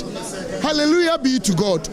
But if they are not able to do, the Ghanaians will ask questions. But what I can tell you is that, first thing, the economy, in our opinion, that we left for the NDC to manage was left in a very good condition, better than 2016, per their own figures, better than their own figures. Right. So we should be very happy, and then thank God. But Ato Forson presented himself well. He was well composed, and I think I would say Ato did very well, except that they've been so truthful, realistic, and they've told Ghanaians that, oh, indeed, MPP government did not leave that bad economy they are talking about. Great. Great. God bless you. Thank you very much. Let's speak briefly to Dr. Stephen Amoah, the member, the chairman for the newly created youth. Youth and sports has been there for a long time. You've listened to Dr. Stephen Amoah. This is a witty budget. There's nothing in it. Well, in fact, today I'm so much happy, and this is the very first time in my 9 years in this house that I've listened to a budget that is pro-poor budget, a budget that is inspiring, a budget that is giving hope to Ghanaians, a budget that is so promising. Today is my first time of listening to that budget. But let me say this, that even the presentation of the budget, we are departing from the old ways of presenting a budget, where only the finance minister will come here and present holistically everything, covering every sector. But this time, ministers, sector by sector, ministers will come and present their budget. What is so much inspiring about this budget? President John Dramani Mahama promised the good people of Ghana, for which they have voted for him massively. And now all the promises he made in his manifesto has been captured in this budget. President John Dramani Mahama says he was going to dedicate $10 billion into infrastructure. That is the big push. Today, he has delivered on that. He said he was going to scrap the e-levy. Today, it's been abolished. The emission levy, today, it's been abolished. As the chairman of the Youth and Sports Committee of Parliament, I am happy that today, John Dramani Mahama, through his minister, has cancelled the betting tax. A tax for something that the youths are engaged in, that not that we are all happy about it, but because of unemployment, you cannot tax those things as well. John Dramani Mahama again promised that he was going to pay allowances to our assembly members. Today he has dedicated 1 million Ghana cedis to 100 million Ghana cedis to do that. Same to our girl menstrual for sanitary pass. So John Dramani Mahama, his promises to the Ghanaians, today he is delivering on those promises by stating all those promises and how he's going to raise funds to implement those, to fund them. He has stated them in the budget. That is all we are happy about. Thank you very much. And Ernest Norway is the last member of parliament we speak to on this segment. For joining. And of course, we'll still stay in parliament because head of Joy Business, George Wafe, is also in parliament. speaking to some of the MPs on their reaction to the budget statement, and currently speaking to Sami Mamozam, Deputy Government Communications Officer.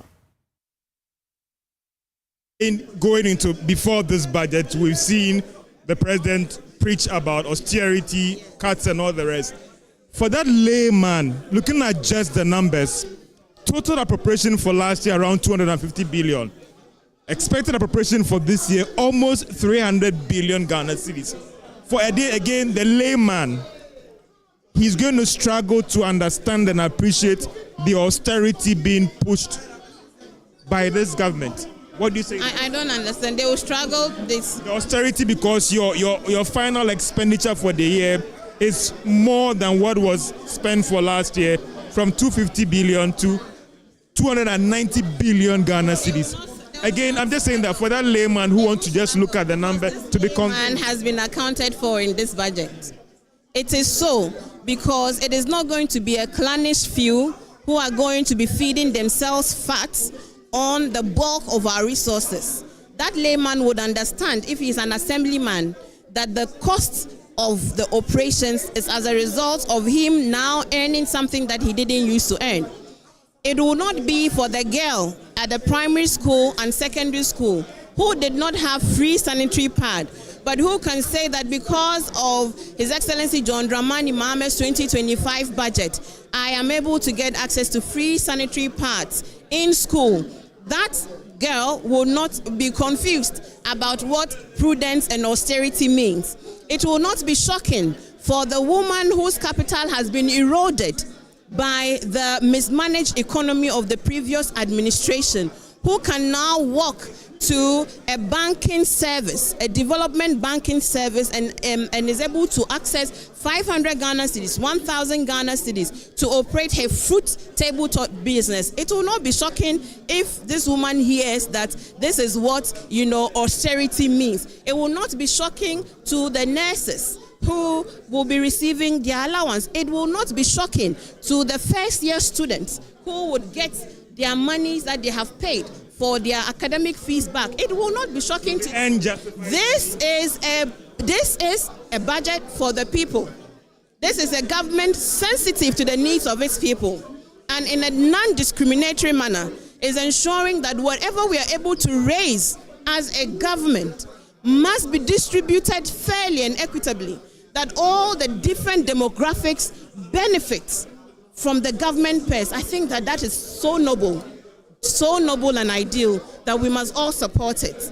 I thank your time too much. Thank you so much. I tell you, it's a government with prudence as an austerity. The austerity is coming from government's own largesse that don't use government resources. See, the president told the finance minister, if it means cutting down the budget to the presidency is not about to go buying new vehicles this year. It is not possible because of austerity.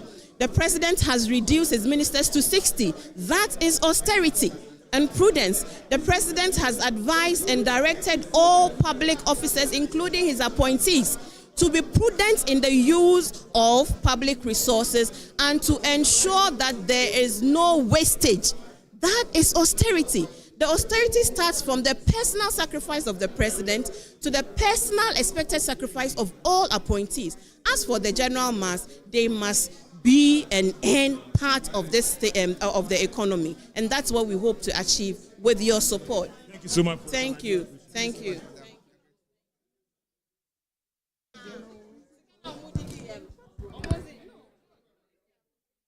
All right, so we'll have more from Parliament pretty shortly. The former information minister also be providing his perspective on the 2025 budget. But the key matters that have come up so far, government is expecting a total revenue and grants of 223.8 billion Ghana cedis, or 17.2% of GDP, up from 186.5 billion, or 17.4% of GDP in 2024. The projection, however, is underpinned by non-oil revenue measures, which are expected to yield at least 0.5% of GDP. Now, total expenditure, according to the statement presented by the finance minister for 2025, has been programmed at 269.1 billion Ghana cedis. So you are looking at bringing in 223, but you are spending 269 9.1 billion Ghana cedis, down from 279.2 billion in 2024. Now, the primary expenditure on a commitment basis, that is expenditure net of interest payment, is projected at 204 billion Ghana cedis, representing 15.8% of GDP in 2025, a significant decline from 232.4 billion Ghana cedis, representing 21.7% of GDP. And so, based on these resource allocation for 2025 fiscal year, the total appropriation government is seeking parliamentary approval to spend from April 1 to 31st December 2025 is 290.9 billion Ghana cedis. This is how much government is projecting to spend from April 1 to December 31st, 2025. 290.9 billion Ghana cedis. This is what the Minister for Finance presented to Parliament this morning. Now, the MPs, as usual, have the opportunity to peruse the document, approve estimates from the ministries, and then approval of the appropriation will be the last thing they do before government can have the legal backing to spend from April 1, 2025. Now, former Information Minister, Works and Housing, former Minister, Member of Parliament for Forson in the Eastern Region, Kwajo Mponkroma, has also been sharing his perspective on the 2025 budget.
We'll come back after this short break with more on the 2025 budget statement presented to Parliament today.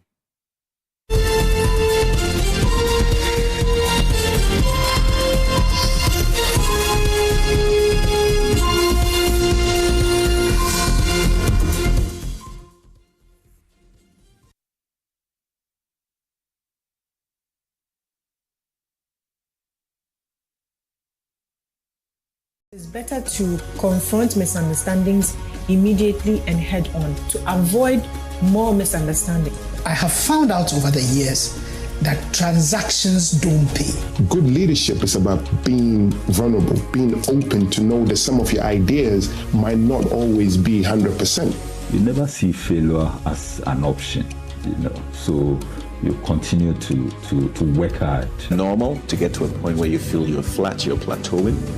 But don't give up because of that, because you need a new S-curve to get you to the next stage. Mark your calendar and tune in every Sunday at 9 p.m. on JoyNews. Springboard your virtual university. Your personal value will shoot up. One upgrade is nice, but a double upgrade is amazing. And that's how we do it. Upgrade today to get even more with Step Up. If you're on GoTV Max and upgrade to GoTV Super, you'll get way more with GoTV Super Plus. It's so cool! Get big value. Get big entertainment. Very good. Perfect! Upgrade and get even more with GoTV. GoTV. Love it. Have you been to Aqua Safari lately? Let me share my experience with you at the new Aqua Safari Resort. When you arrive, you're greeted by warm smiles and introduced to your 24-hour butler who already has your itinerary sorted. Enjoy water sports activities like jet ski rides, kayaking, water sliding, flyboarding, and castanet fishing. You can even have your lunch here on the boat cruise. Experience horseback riding, tennis, and some golfing amongst a host of other activities. Let the tour guides take you through the sceneries of the Volta River, the mangrove forest, the friendliness of the animals, local and exotic birds, while you pet and feed them. You can have this large space for your conferences, corporate retreats, and so many activities as part of the package. We chose to have our breakfast with a beautiful sunrise right in front of our cabin. We had an amazing experience and I can't wait to return for more. Visit Aqua Safari Eco Resort in Ghana, bringing you closer to nature.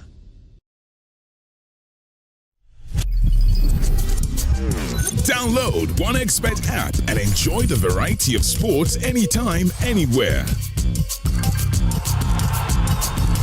OneXBet app, at the heart of the game.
Welcome back, and of course, the biggest news this afternoon is the 2025 budget statement presented to Parliament and the content therein. Now, a few minutes ago, I walked you through the expenditure and the revenue government is projecting to receive in 2025, the expenditure and the appropriation, all amounting to 290.9 billion Ghana cedis. Now, but what are some of the key findings? What are some of the key issues that came up during the presentation by the Finance Minister, Dr. Cassiel Ato Forson?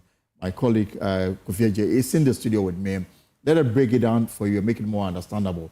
Kofi, so what do we have today? Well, so Elton, Ghana's economy is troubling, but we will fix it. That's the assurance that we are getting from the Finance Minister, Dr. Cassiel Ato Forson, who says that we are not out of the woods yet, but he is assuring the people of Ghana that this troubling economy will be fixed. And he made a number of commitments, promises that his government, after the appropriation is passed, possibly we are going to see them come into fruition. But what we are also learning from, the budget is some troubling numbers. I mean, the economy is troubling anyway, but there are certain numbers that he mentioned that for us are very troubling, that as a country in 2024, if you look at the total expenditure versus the revenue, usually the difference is what we call the deficit. Right. How much is left for you to be able to meet your total revenue. So the deficit, I mean, in terms of the revised figure, was somewhere around, let's say, 43 billion Ghana cedis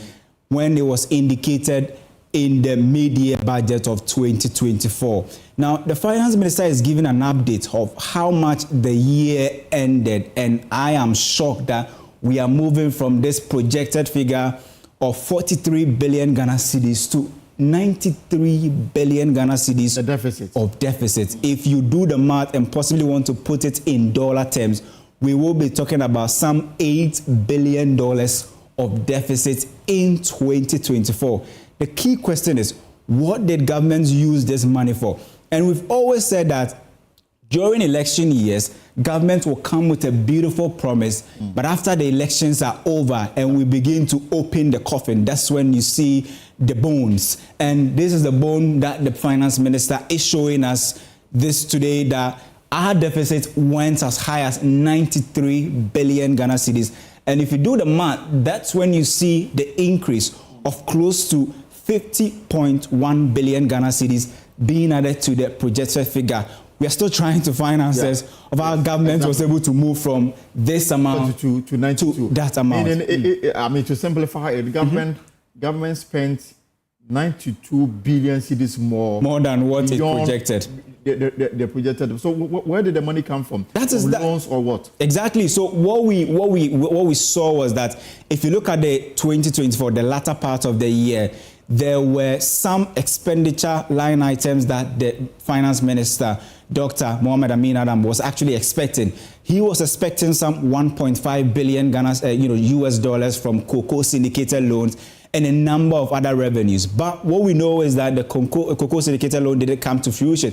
So they had to rely on the treasury bill market. And the finance minister said it today that if you look at what they inherited in terms of the treasury bills that the SWA administration had borrowed, they were very huge. And possibly that's what accounted for this huge figure. But what we know is that we had elections, and the elections actually dragged. We know some of the chaos that actually happened, especially at the parliamentary level. And when we saw the EC budget that was running in excess of 300 million Ghana cedis, we said that this would definitely go above the scheduled figure of more than 300 million Ghana cedis. Now we are learning that we spent close to 93 billion Ghana cedis, more than we even projected in 2024, especially in an election year. I mean, look at it this way. Yeah. I mean, in the same 2024, the latter part of 2024, government undertook a lot of commissioning of projects. Exactly. Flyovers, roads, others.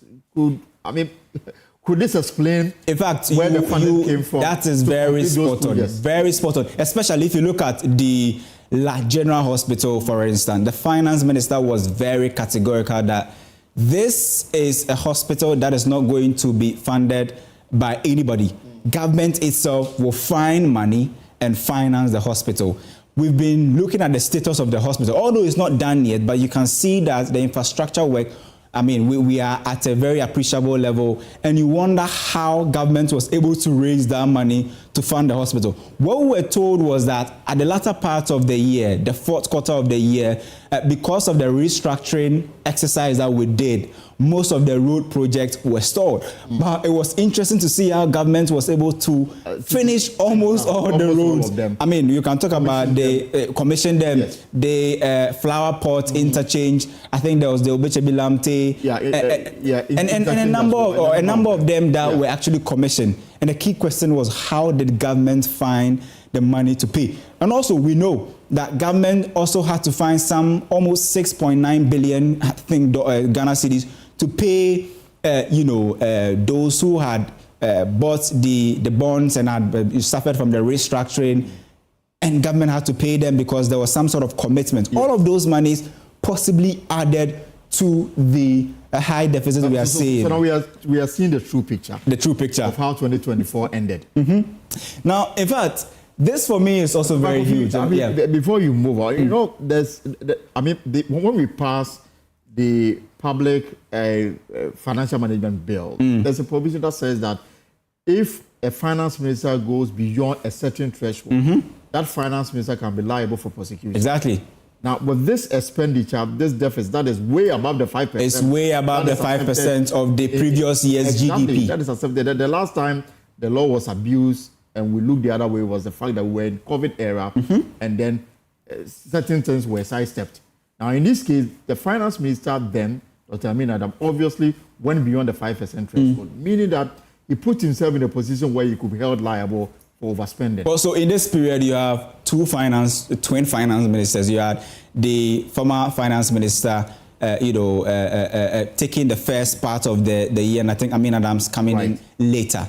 And in fact, this really goes beyond the 5% threshold that has been set in the law, and it will be interesting to see how we are going to go about it. The finance minister said that it was beyond, but never said anything about some of the actions they are going to take in terms of getting those who were involved possibly punished. Because this, I remember when Kenneth OFORI-ATTA assumed office in 2017, and he was being asked about revenue and expenditure and how government is going to close the gap.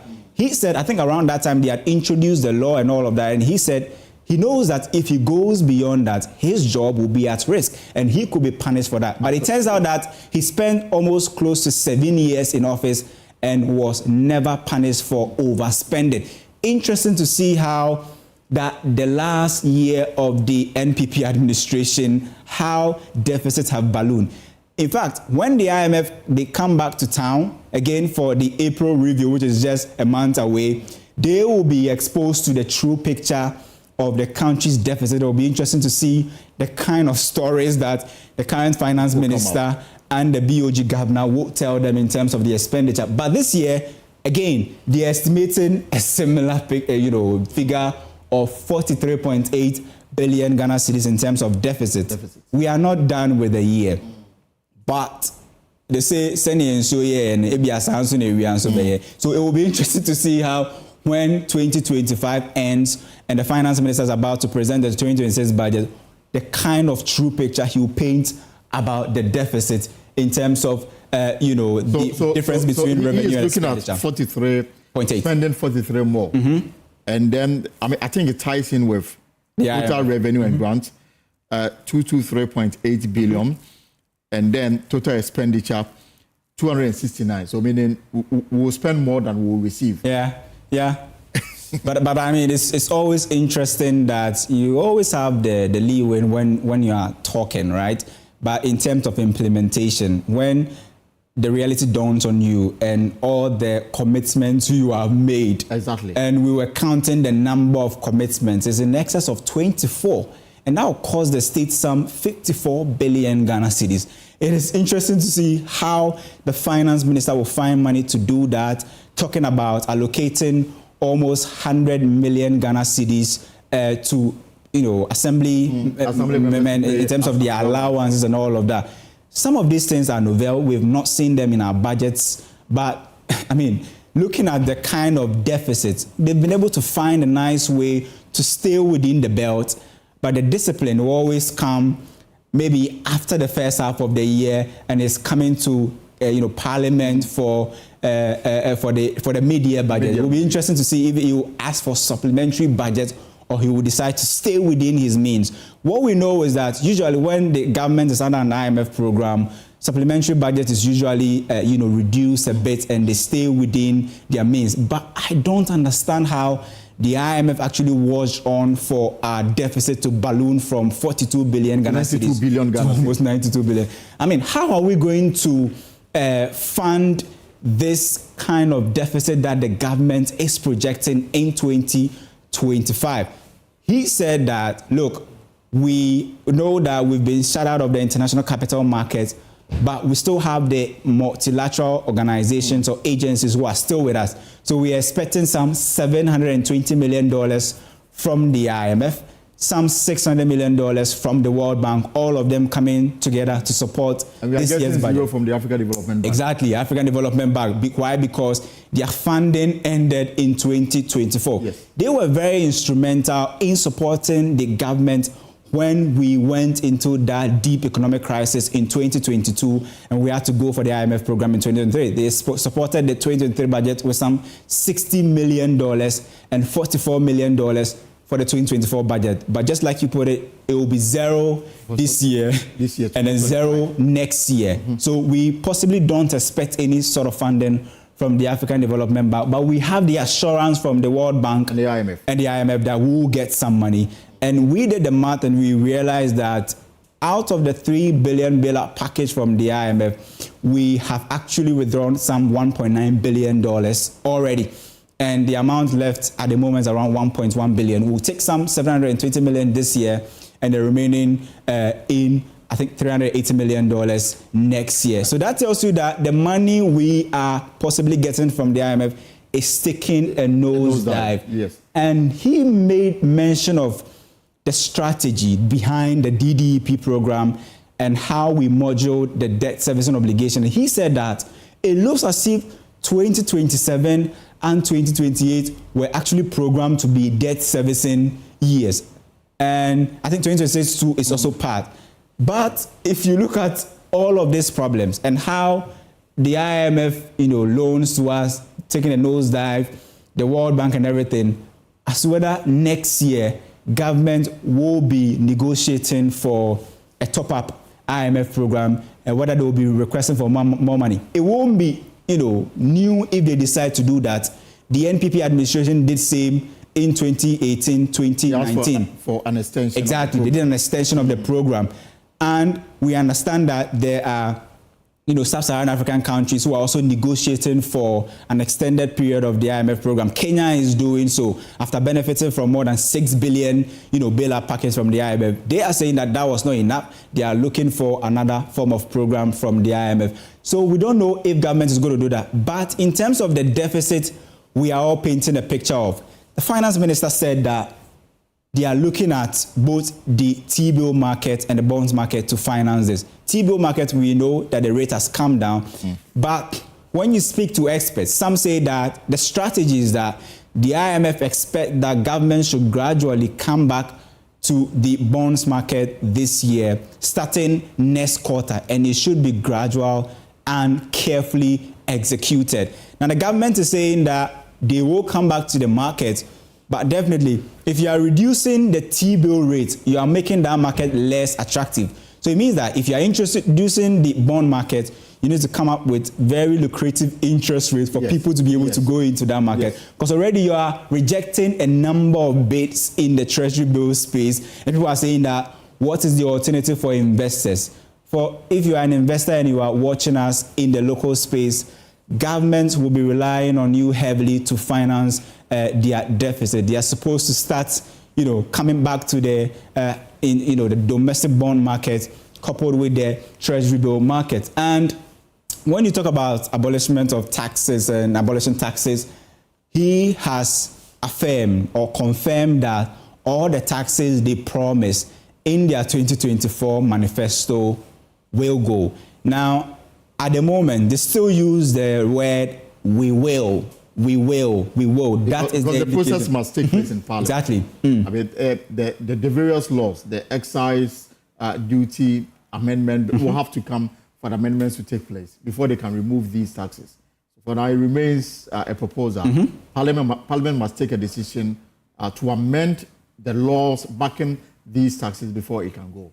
Now, you put it right. Now, that is the reason why when he was starting his statement, remember, he made mention that he is seeking for some sort of amendment. And we counted them, and there were about 10 amendments that he is seeking for. And most of them are towards taxes and revenue. And it will be interesting to see how this travel, the time part of this amendment will travel, whether they'll face any form of frustration from the minority, because we all understand when the minority introduced the e-levy, or the Akufo-Addo administration introduced the e-levy in 2023, appropriation or passing that bill became a problem. Right. And possibly we don't know if we will face this sort of situation at the moment. But I mean, experts say that they have the numbers and they can actually push through. I mean, if you look at all the taxes that government says they will, scrap, one thing that is a bit new and possibly we are learning is this one, abolishment on motor vehicle. I mean, the VAT on motor insurance, right? And I remember how drivers and owners of vehicles used to lament when in the 2024 budget or so, this model was actually introduced, and people said that it was going to increase the insurance that drivers were paying. And I spoke to some people who said that, I mean, even if you are using an old vehicle, you can pay as high as 500 cedis per year. Yes. And that's also very, I mean, if you're a trotro driver, if you're a vehicle owner, and you possibly see this sort of assurance from the finance minister, I'm sure that you'll be happy. But we were able to quantify, we've been quantifying all the tax handles that the government will be, scrapping. And we said that they could be losing in excess of some 7 billion Ghana cedis. 7 billion. Yes, but we've also done the math for the decoupling of some of the funds, the revenue handles. Remember, they said that they are going to uncap GET Fund, uncap the NHIL for them to be used for their specific purposes. What is the financial, benefit does the government? What financial benefit does the government get from these two, tax handles? I'm talking about the GET Fund levy and the NHIL. If you look at the 2024 budget, the estimation was that the year should end around some 7.9 billion Ghana cedis for each of these two tax handles. Yes. And you look at the growth part of these two tax handles, it could go as high as, let's say, 8 billion or 9 billion Ghana cedis for each of them. So that means that if government is able to uncap them and they have the revenues in the form that they were introduced, they could have access to some 20 billion Ghana cedis in revenue. This could be one of the ways that they will use to plug the holes in terms of the tax cut they've seen. Also, we know that the finance minister was very heavy on tax refunds. And he said that they've been able to get a lot from tax refunds. Yeah. And so they're going to continue this year and they hope to get more from that. If you add these two, this could actually be a good way that the government can use to plug the hole in terms of the kind of revenue that they have lost. Debt servicing obligation definitely will be very, very key. And he says that if you look at the domestic space, right, or the debt servicing obligation for the entire year, that could hit somewhere 150.3 billion, Ghana cedis. And some say that this can be more. I mean, you only have this beautiful or less picture on the screen because you are anticipating that inflation will be low and the cedi will perform well against the dollar. But if the cedi begins to misbehave, you definitely have to pay more. Might pay more. We thank you so much, and I guess there'll be more for us to chew on in the hours and days to follow, because this is government economic plan for the year 2025. And of course, every sector of the economy is mentioned here. Now, let's shift to the energy sector, because as part of key interventions that announced by the finance minister, ECG and NEDCO will lead metering efforts with private sector participation, whilst gas supply will be increased to capitalize on cheaper energy source as government finalizes IPP's negotiation. Additionally, the Public Utilities Regulatory Commission will implement quarterly tariff adjustments starting in the fourth quarter of 2025. And this is what the finance minister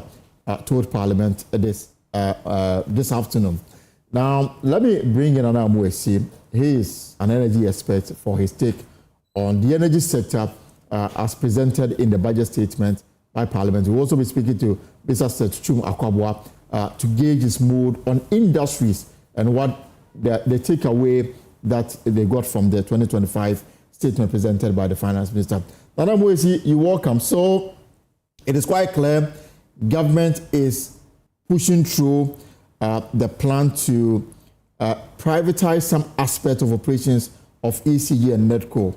As part of measures to address the energy sector challenges, the finance minister says that ECG and NEDCO will implement a number of measures, including metering and implementation of a private sector participation strategy to improve collection efficiency. It looks like collection of revenue is one aspect that government wants to bring in the private sector.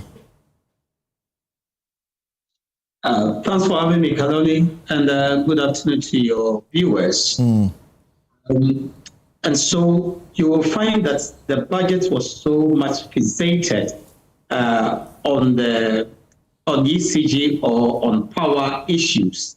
It tells you the kind of probably seriousness government attaches to these issues, because the revenue leakages and the inefficiencies in the ECG, and by extension NEDCO, as what is probably bringing us to this point of erratic power supply. And until we solve that leakages or the gap, of course, we have said that we'll have to do so for quite an extensive time. And so saying that government want to introduce private sector participation into the operations of ECG and that of NEDCO for purpose of metering and also introducing some revenue mobilization aspects tells us that, of course, government is serious about these issues. And until we address the issues, we'll still have to solve. Private sector, as we know, is able to inject some level of efficiency that is largely missing in the public sector. We also understand that the private sector will also introduce some form of funding to support, investments in particularly the ECG, the biggest distributor. And so it's a situation that we welcome, and it's a very good step that government has taken. But clearly, the challenges in the sector is quite huge. In fact, the energy minister before the presentation of the budget told my colleague George Wiafe that the debt in the sector alone is about 80 billion Ghana cedis. Now, according to him, the West African gas pipeline, they've already reduced the gas supply to Ghana because of a $20 million debt that has yet to be dealt with. The IPPs, ENI, all of them threaten him to stop supply unless government is able to come to pay part of the debt that they are owed. So clearly, this is a matter that threatens the very survival of the energy sector. What for you should be the immediate steps government can take to address what we don't want to see, doomsday returning in the country? Well, debts are not only owed to gas distributors or suppliers. It is also owed to the gas transmitter, WACO. It is owed to the transmitter of the power net, GRIDCO. VRA is owed, GMPC, almost everybody within the stream, including the IPP. So right from fuel supply through transmission and to the level of power generation, everybody within that stream is owed. And if we don't correct that situation, I'm sure you very much understand that we'll have issues at hand. Once in a while, they threaten shut down or not dispatching their assets or operation. Once in a while will shut down its valves and will not move the natural gas, and gas will squeeze the flow of gas. IPPs will come and tell you we'll shut down our plants. I'm sure that engagement and constructive one, open to dialogue, is key to addressing some of these issues, because for sure government will not have money at every point in time to clear this debts or at once to clear. That's why it is stated clearly that in 2024 alone, the Ministry of Finance had to call something in excess of 20 billion Ghana cedis to support the energy sector.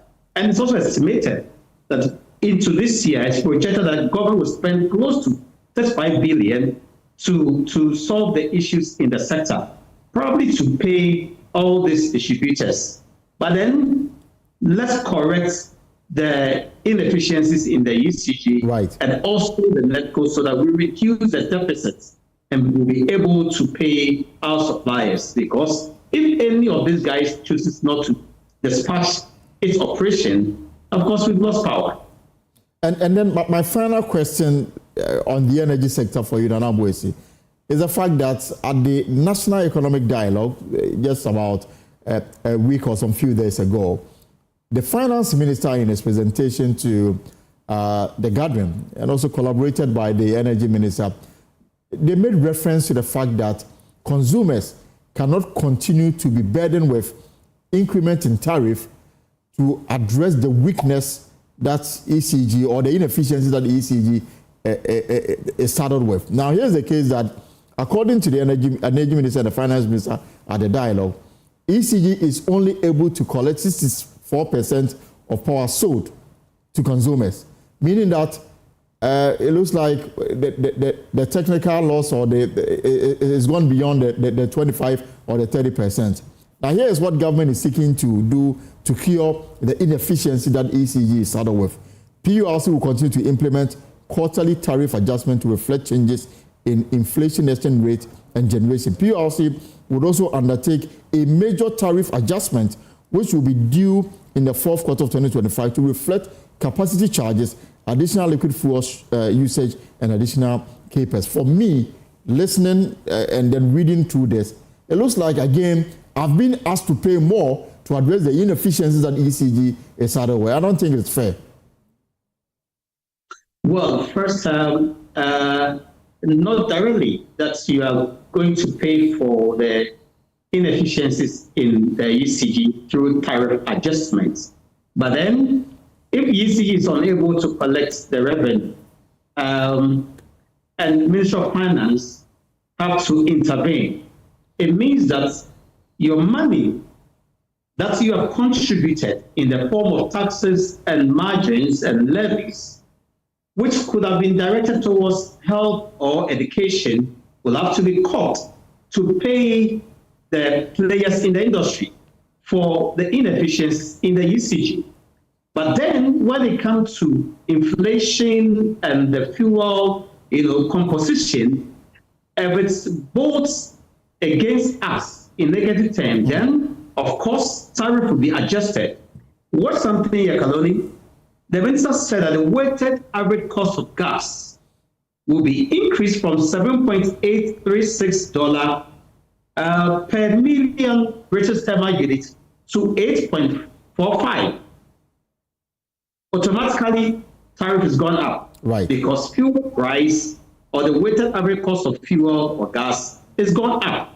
If inflation goes against us, of course, we are going to pay for more. So these are some of the indicators that we need to watch that will lead to an adjustment or upward adjustment in electricity. All right. I guess in the days to follow, we'll digest this more. But for now, let me appreciate your time, Nana Mwesi, for your contribution on the 2025 budget statement. Let me bring in Samson Asaki Aringobet. He is with the Importers and Exporters Association of Ghana. And of course, Dr. Joseph Obem, the president of GUTA. Good afternoon, gentlemen, and welcome to the pause. Right. So, yes, let me start with you, Dr. Obem. I mean, yesterday when we spoke, we were quite clear that e-levy, COVID, and the likes should go. Now, the process to have these tax measures scrapped has already started. Yet to be put before Parliament for them to consider it, amend it, and then take them off the books. But government has given it intention to abolish these taxes. And I'm guessing that is a welcome news for GUTA. Yeah, definitely. The fact that some taxes have been removed goes well for the business community. With this removal of e-levy and emission tax, for instance, means that emission tax is on the petroleum levy, and it will go in a way to put some money into the pocket of traders in terms of transportation and all that. And then the e-levy is for money transfers and other transactions. The major thing that we're looking for is the VAT and the reforms. Right. And so, as it has been promised that we are going to have the reforms, that's where we have the significant impact. If the reforms are made and then the COVID levy is taken away from it, the tax rate itself is known to us, then we know how significant that will impact on our duties and our other trading activities. Doctor, the reforms for you, from Guterres' perspective, what kind of reform do you propose as the VAT is taken through this process? Yeah, so we have always advocated for simplicity of the tax, affordability of the tax, and the uniformity of the tax. We have proposed that, and that's what we seek, that if there's reforms, and the minister said that they will have a stakeholders meeting, and definitely we will meet on that, and then we will sort out how all these things, the affordability, uniformity, and simplicity, we will sort them all out there. Yeah. Because you do a lot of importation, and the various levies and taxes you pay when you import stuff into the country. Now, with the fact that COVID-19 and few others are about to go, you expect import duty to come down? Until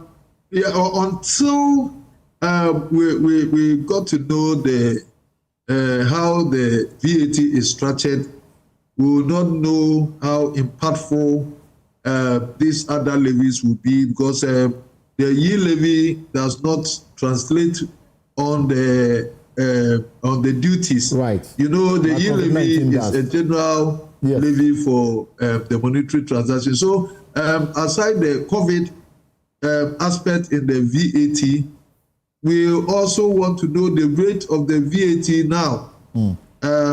That it will make meaning for us how impactful it will be on the duties. You understand? But the fact that some taxes have been removed is a welcome news. It's a generality for all Ghanaians, because people who transact in money transfers and other electronic transactions are many, and that this will affect them positively, including traders and other business people. Yeah. Kindly hold it for me, because I brought in the issue of importation. Let me cross over to the exporters and importers. Samson Awingobet is the man who speaks for them. Samson, you heard the finance minister. As it relates to your sector, does it provide you, or does it give you hope that there are better days ahead?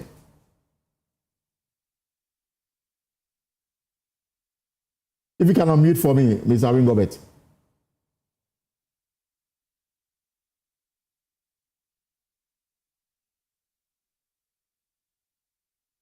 Yes, we'll try and get. Yes. Thank you very much. Can you hear me now? Yes, I can hear you. Please go on. All right. Thank you very much. Let me say a very big good evening to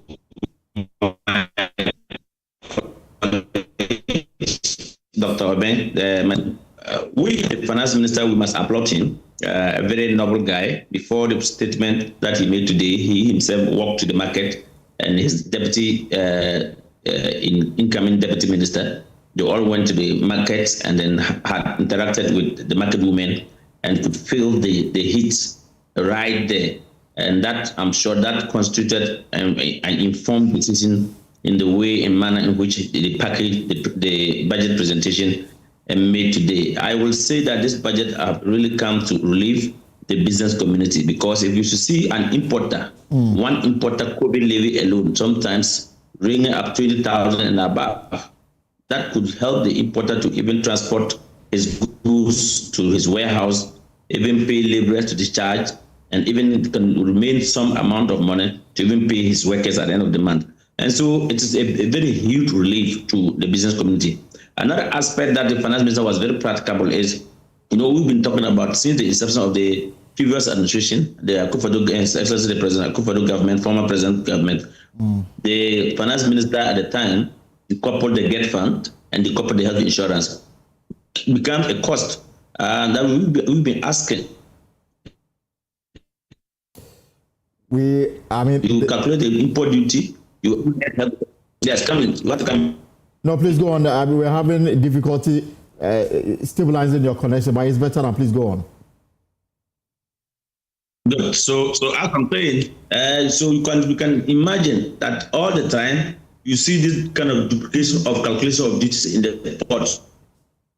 So when I heard that I said this is a relief, a very huge relief. Then of course he also want to do the plan rate for the business. We'll get Mr. Ringobe to work and exempting this on this internet so that we can have a better connection. But let me bring in Dr. Joseph Obeng. So, Doctor, my final question to you.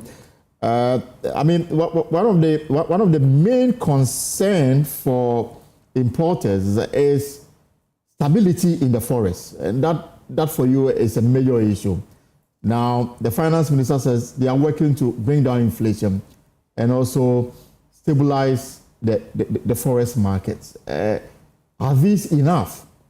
Or just like you've always been insisting, we should have a ceiling in terms of the forest so that your profit is not eroded by the depreciation of the cedi?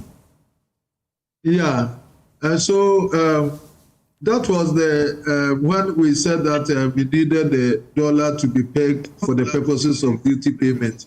But in general terms, if there's sustained stability of the forest rate, then one might not even call for that pegging. And the fact that the minister gave some pragmatic measures to control the foreign exchange fluctuations, then of course it inspires hope that probably we can have a sustained forest regime. If that is done, then of course even the need to have the dollar peg may not even be necessary. Because if there's continuous fluctuations, that's where you want it to be pegged so that you'll be able to stabilize the prices and also be able to predict your business and all that. So in that sense, because I heard him saying import substitution maybe for the medium term, and then the good board having been set is also to help reduce the pressure on the forest and all that. And then I said that they are going to work with the governor of Bank of Ghana in that effect and all that. You can see that they have a roadmap that you go through to make sure that we are able to stabilize the city and strengthen the city. It's very important if you're able to do some of these things and then be able to ensure stability in the local currency, then of course we've gone very far. This is going to trigger down the inflation, is going to trigger down interest rates and all that. So stability of the local currency, as he assured and gave measures to deal with it, is very important also for us. Thank you so much. Dr. Joseph Obeng is president of the Ghana Union of Traders Association. Good. And let me bring in another key driver of the Ghanaian economy, that's Ghana Industries. And this president, Sef Chuma Kwabwa, joins me. Mr. Kwabwa, good afternoon and welcome to the Pulse. Good afternoon. I'm not the president, I'm the CEO. Thank you so much for the correction, Mr. Kwabwa. So, did the presentation meet your expectation? Well, I think I see a lot of effort to bring confidence into the system, especially at the macro level, because for us as industries and businesses, macroeconomic stability is key. And the way the budget was presented, government's plan to cut down expenditure, to reduce the debt burden, to introduce, the gold board, using agriculture as a stimulant, and from all indications, I could see a bit of effort to help stabilize the macroeconomic environment. the fact that some effort has been made recently, and then he mentioned that treasury bill rate, for example, has fallen significantly over the past 2 months, means that effort is being made to stabilize the economy. And for me, it is always the number one thing, that macroeconomic stability must be achieved. If that is good, then it can help companies to plan and plan ahead. So that for me was very positive. There are other areas that were equally important that was mentioned. One of them that I really want to emphasize, even though there were no figures provided and there were no clear direction as how it's going to be done, the mere fact that it's been mentioned for me is very positive.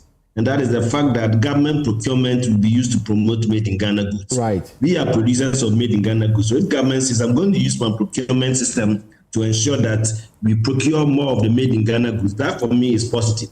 Of course, the budget doesn't have all the full details, and that is something that I would like to engage government on, because we have ideas as to how this can be done. For example, using the public procurement system and ensuring that some products, we may not say ban, but I mean, for government, using government tax revenue to procure, you can restrict it to made in Ghana products. So that's also positive. There was a talk a bit about the 24-hour economy. Yes. Of course, again, not so much details provided, but I want to believe that the engagement we've had with the government advisor on the 24-hour economy shows that they're going to look at the value chains. And so that for me is also quite positive. There is one thing that is not very clear to me in terms of trying to mobilize revenue. And because government is taking out some levies, some taxes, and say one of the ways of recouping some revenue is to reduce the refund from 6% to 4%. That needs to be interrogated a little bit, because we need to be clear on it. What we don't know, the data we don't have as we speak now, is that the refund, what has been the amount of claim that has been made by the private sector? Right. Because the refund is excess of payment of taxes. So they are asking for a refund for taxes that they have paid. Some comes in the form of exports, where people export. There's export rebate that they need to get. So we need to be clear. Is the 4% sufficient to pay for all the claims? If it is, then the reduction from 6 to 4% is justified. But if it isn't, and he mentioned that over 12 billion or so refunds were not paid, is it that it was due to bureaucratic and administrative and technical challenges, or government decided not to pay at all, or it is that there was no need for it because people didn't make that claim? If that is the reason, then it's justified to reduce it. But if indeed people have applied and you haven't paid it, and you say you are reducing it, then that's problematic, because then you'll be denying exporters who have exported and need their refunds to plow back into their business.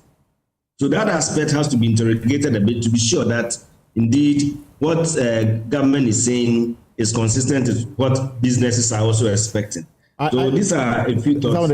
Yeah, just one thing that also captured my mind, and I know that energy is a key driver as far as industry is concerned. Now, when you hear that PRC will go ahead with its quarterly review of tariff, and then that we should expect a major one in the fourth quarter of 2025, that should give industry some cause to worry, because energy clearly is already expensive. Now you are being put on notice that you should expect something bigger coming soon. Well, that definitely could be of concern. But again, as you say, the devil's in the detail. We need to discuss that. There's one point we always make, and that is the fact that industry has been subsidizing residential users of power. And therefore, if it is structured in a way that industry is only paying for the cost of service, then that is fine. I don't think that within the shortest period, the huge debt that has been accumulated can be recovered through tariff adjustments. If you do heavy tariff adjustments, you need to look at the implications on businesses. If the cost is so high, it makes you uncompetitive because your production cost goes up. And for companies that spends about 30% of their cost structure for energy, such increment can be very devastating. So we need to look at it in a very realistic and pragmatic manner. We can't just say that because we have debts and we have challenges, we are increasing the energy cost so much. The fact is that the accumulation of the debt, I don't think it's only due to the non-adjustment of tariffs. There are so many reasons that have accounted for it. Sometimes I think the kind of agreement we signed with the IPPs, maybe delay in adjusting, and also the leakages in the energy system. Right. About 25% of the energy we produce is unaccounted for. So the efficiency there is critical. If you don't improve efficiency and you continue to adjust with the idea that those that are paying to cover the losses, then you always make the energy cost very high. So we should use international benchmarks. Charge me the cost as per the service to me, but don't increase it because I have to subsidize residential users or I have to pay for a certain losses that is being incurred. Reduce the losses to the barest minimum, and if you do so, the debt can be treated separately because you have to ring fence it and find a way to manage it. But you can't impose all of it in one-time adjustment. So if government says we're going to have a major tariff adjustment, for us, we are used to occasional adjustments. That is accepted because there's cost in producing energy. We cannot say that we'll not accept any adjustment at all. That would be unfair to the energy producers. They also are members and we are concerned about their survival. Sure. But balancing of the act is very important. You have to balance it so well so that people can afford the energy cost that you are imposing on them. Thank you so much, Mr. Seth Chumakwa, Chief Executive Officer of the Association of Ghana Industries. Now, let me conclude with Mr. Edward Karewe, is the former General Secretary of the Agricultural Workers Union. My good friend, Mr. Karewe, good afternoon and welcome to the program. And of course, if you can unmute for me. Yeah, I'm saying good afternoon. Good afternoon, and it's really good to see you. Yes, I'm excited as well. Also joining us on the line is Dr. Richard Fodomo, President, Chamber of Local Governance. Doctor, you're welcome to the pulse. All right, so Mr. Karewe, so you heard the minister speak. There's a provision on the agricultural sector. Even before the budget presentation, government strategy to revamp the sector has been made known to us, from the president to the minister and the NDC's manifesto. Now, some seal of a stamp was given to it today by the presentation in Parliament today. Are we in for the golden age of the agricultural sector? Well, let me say good afternoon to you and to those who are watching us. Certainly, if the golden age is determined by what we have heard today and what we've heard before, then of course I will say yes, we are in for the golden age. But I think that it goes beyond just the policy level. The difficulty will have to do with implementation. But if you look at the budget, it speaks to the heart and minds and expectations of Ghanaians. You know, it also addresses, it's also a pro-poor budget, largely. It takes account of the people who are the majority in this country, and yet they are unable to make ends meet. Right. You know, by way of taking away the taxes and so on. I've also heard some people say that, look, taking off all those taxes will lead to a revenue gap, and that revenue gap will create an expenditure problem. I say no, because it's not about so much of revenue that you have. It's about blocking the leakages in the system. And our system is fraught with such leakages, corruption, stealing, poor management and the rest, and wastage all over. If government is able to plug those holes, then certainly we'll have enough revenue to do what we want to do, in spite of the fact that some of these taxes have been taken away, and then it will appear on the nominal level that there is a loss of revenue. The president himself is a farmer. You would expect that he being a farmer will reflect positively on the agricultural sector, such that we will stop, for example, importing onion and tomato from our neighboring countries and go to feed ourselves? Well, I think that is perfectly right. And for some of us, we even think that in part of looking at the Constitution, instead of awarding past presidents with houses, lend their 2 or 4, they should rather go and create farms for them so that they will go and farm after they go on retirement. Because if you're a farmer, you will not allow certain policies to be made that will undermine your production. Right. But if you look at, so it is not only president, but it will also encourage other top public officials who go on retirement to go into agriculture. So one is comforted that, yes, he's not only a president, but he's also a farmer. And he has gone to see his farming and he's seen the challenges.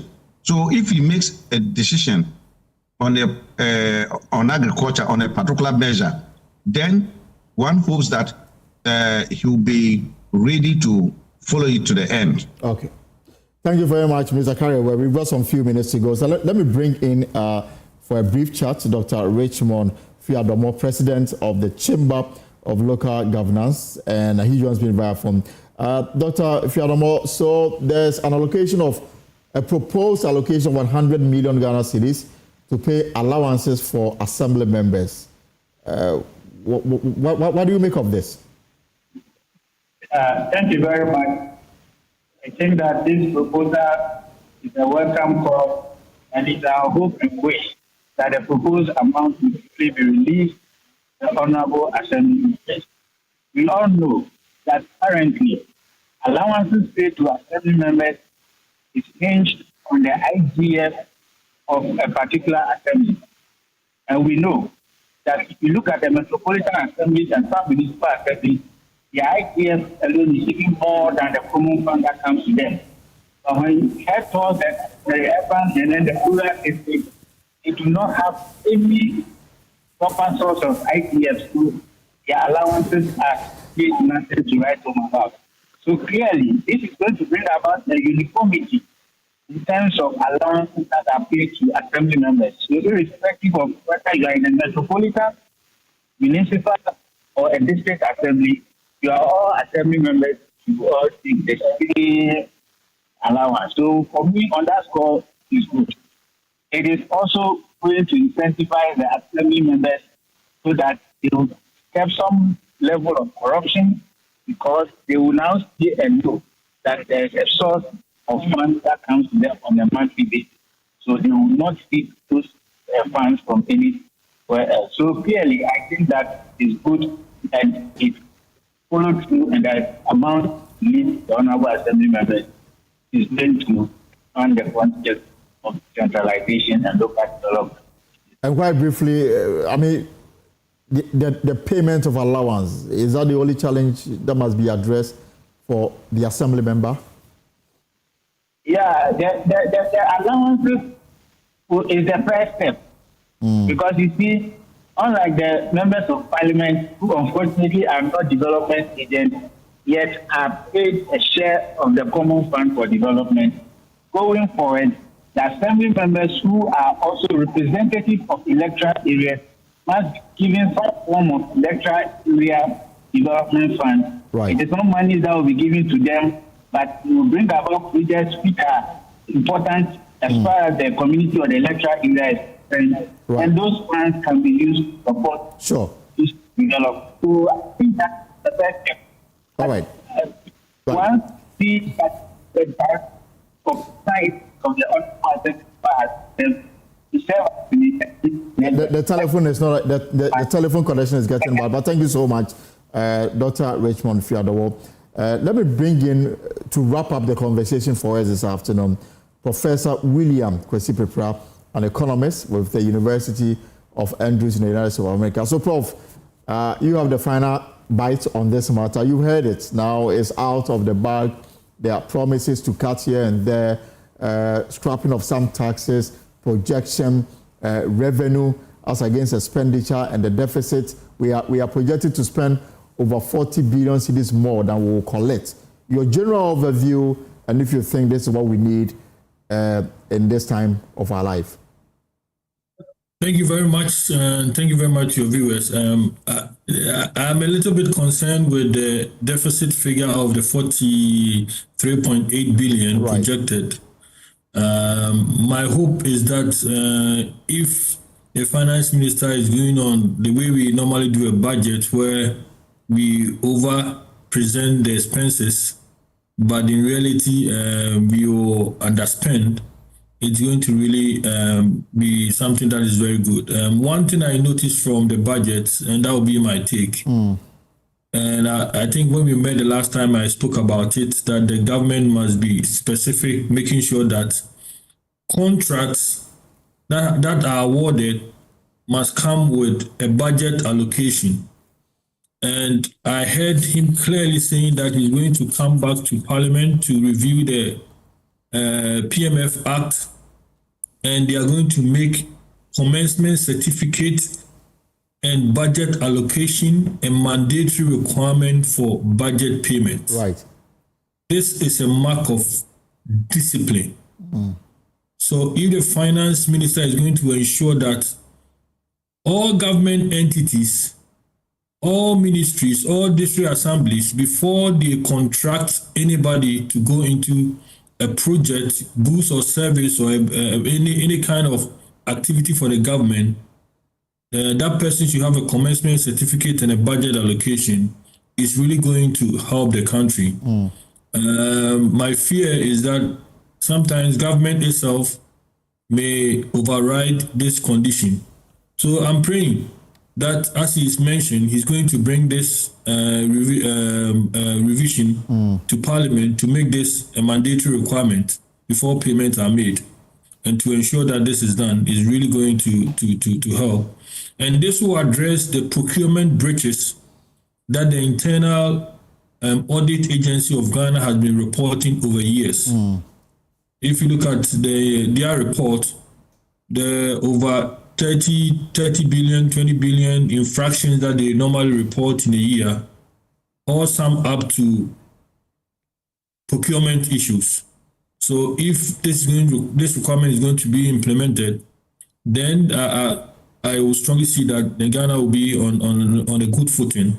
And this may even lead to us not getting to the 43.8 billion, because not all the contracts and projects will be handled. One other thing, which probably the one district, one factory, though he made it clear that they are going to abolish it. Right.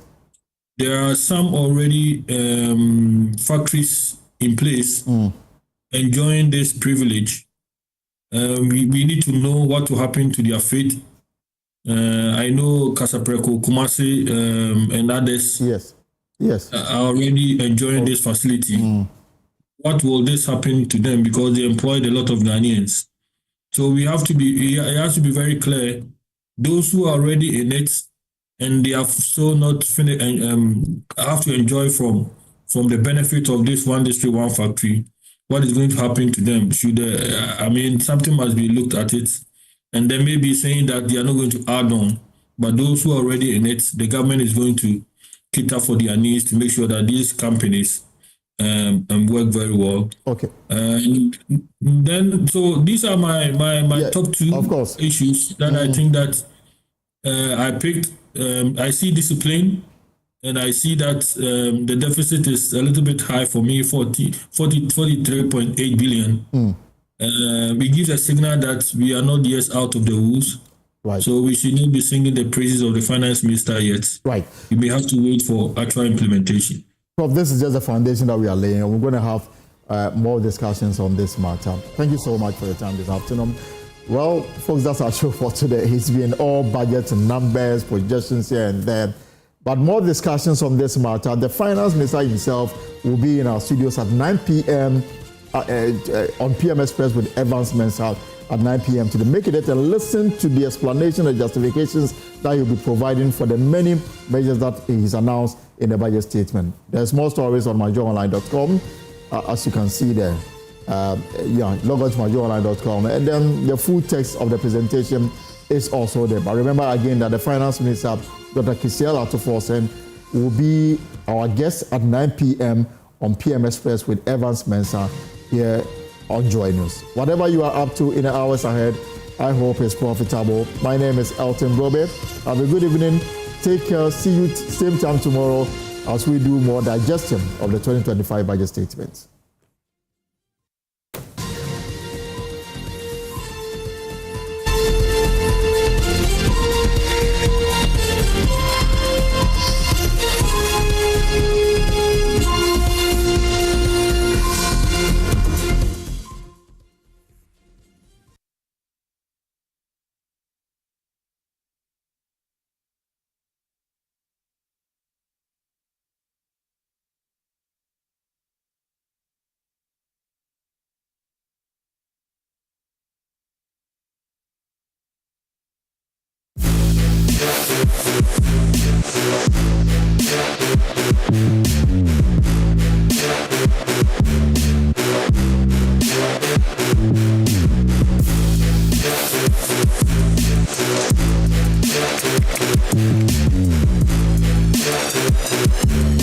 Those who challenge the norm, I think it was Robert Kennedy who said some people see situations and ask why. Some envisage solutions and ask why not. So we are looking for impact makers who see situations in their communities, think of solutions and ask why not. Those who challenge the situations that impoverish people, those who challenge situations that exclude, citizens from exercising their rights, from accessing their rights, from enjoying the benefits of being Ghanaians, and those who speak truth to power. Those are the kind of impact makers that, I think, we should be aiming to identify, we should be aiming to celebrate, and we should be aiming to reward.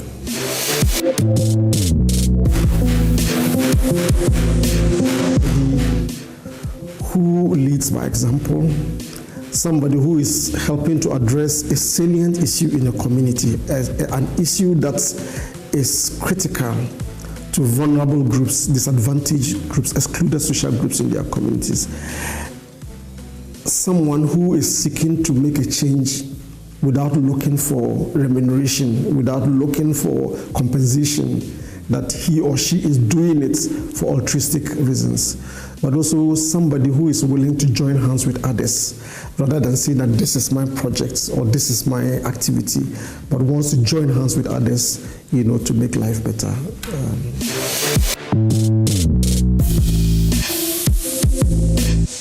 I would hope that given the brand, the recognition, the legitimacy of Joy and multimedia, any recognition coming from this station, coming from this company, is in itself something to be celebrated. So I think they feel adequately rewarded. But I also think that it inspires them to do more. That the example of they being celebrated on TV and radio and online would also inspire other people to say, let me also do similar.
Hello, good evening to you and a warm welcome to Business Live. Coming up in the next 30 minutes, Ghana's economy projected to grow by 4.4% in 2025 as government moves to spend 290.9 billion cedis for the 2025 fiscal year.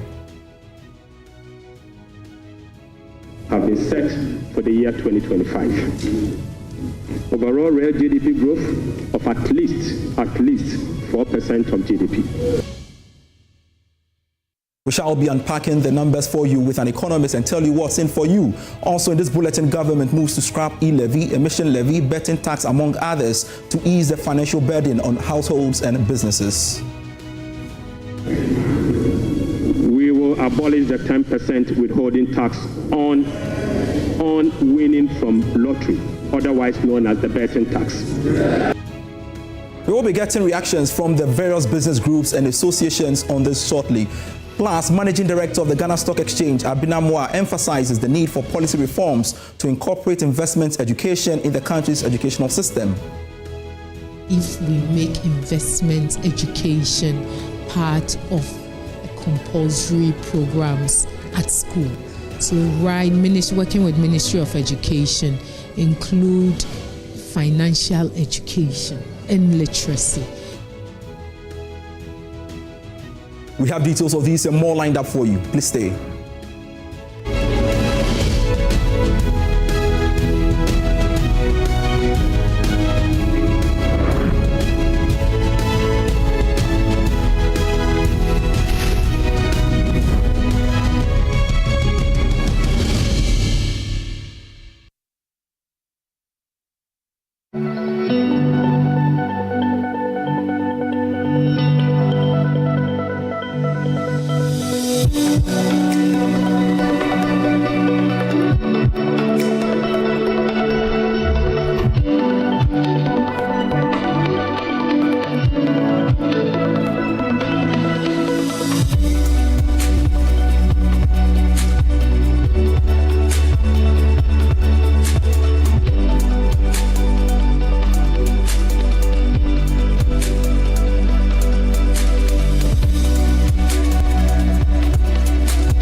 So much. You could join me. I am Pius Kojo Baka. I want to start off with a big story for the day because Finance Minister Dr. Cassiel Ato Forson has announced that Ghana's gross domestic product is projected to rise to 4.4% by the end of 2025. Additionally, he disclosed that the non-oil GDP is expected to grow at an even higher rate of 5.3%, signaling the government's commitment to economic expansion and diversification. The government's forecast suggests a steady economic rebound driven by improved productivity in key sectors such as agriculture, manufacturing and services. Here's Dr. Cassiel Ato Forson when he presented the 2025 budget in Parliament. Mr. Speaker, in pursuit of the overarching macroeconomic objectives, the following macroeconomic targets have been set for the year 2025. Overall real GDP growth of at least 4% of GDP. So, Speaker, not less non-oil real GDP growth of at least 4.8% of GDP. So, Speaker, end period inflation rate of 11.9%. So, Speaker, primary balance on commitment basis of a surplus of 1.5% of GDP. So, Speaker, gross international reserves, including oil funds and encumbered assets, to cover not more than a minimum of 3 months of import. Mr. Speaker, to address inflation, government will implement a number of measures to complement the Bank of Ghana and monetary authorities. So, Speaker, the measures to stabilize the exchange rate include the following. We will be establishing the Ghana Gold Board to enhance the generation of accumulation of forex to support the stability of the Ghana cedi. The Bank of Ghana will continue to implement its FX forward auction to support the stability of the Ghana cedi. Government's strong fiscal consolidation through the reduction in public sector spending and the fiscal deficit will reduce the pressure on the exchange rate. Mr. Speaker, our import substitution drive under the 24-hour economy involving domestic production of key products originally imported will reduce import and related FX requirements, boding well for FX stability.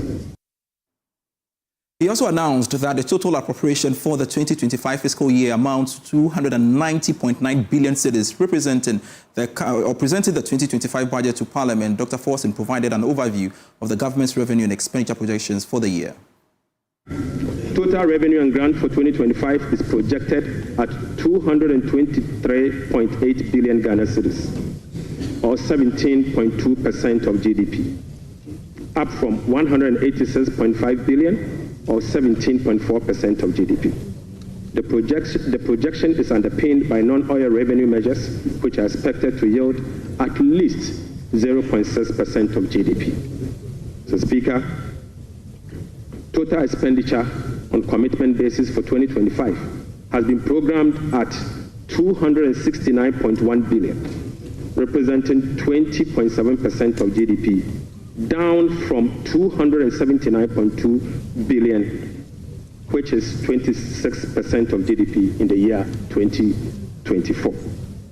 Primary expenditure on commitment basis is projected at 204.7 billion Ghana cedis, representing 15.8% of GDP, which is a significant decline from 232.4 billion, representing 21.7% of GDP in the year 2024. Mr. Speaker, based on the resource allocation from 2025 fiscal year, the total appropriations for the year ending 31st December 2025 is 290,971,212,435 billion Ghana cedis.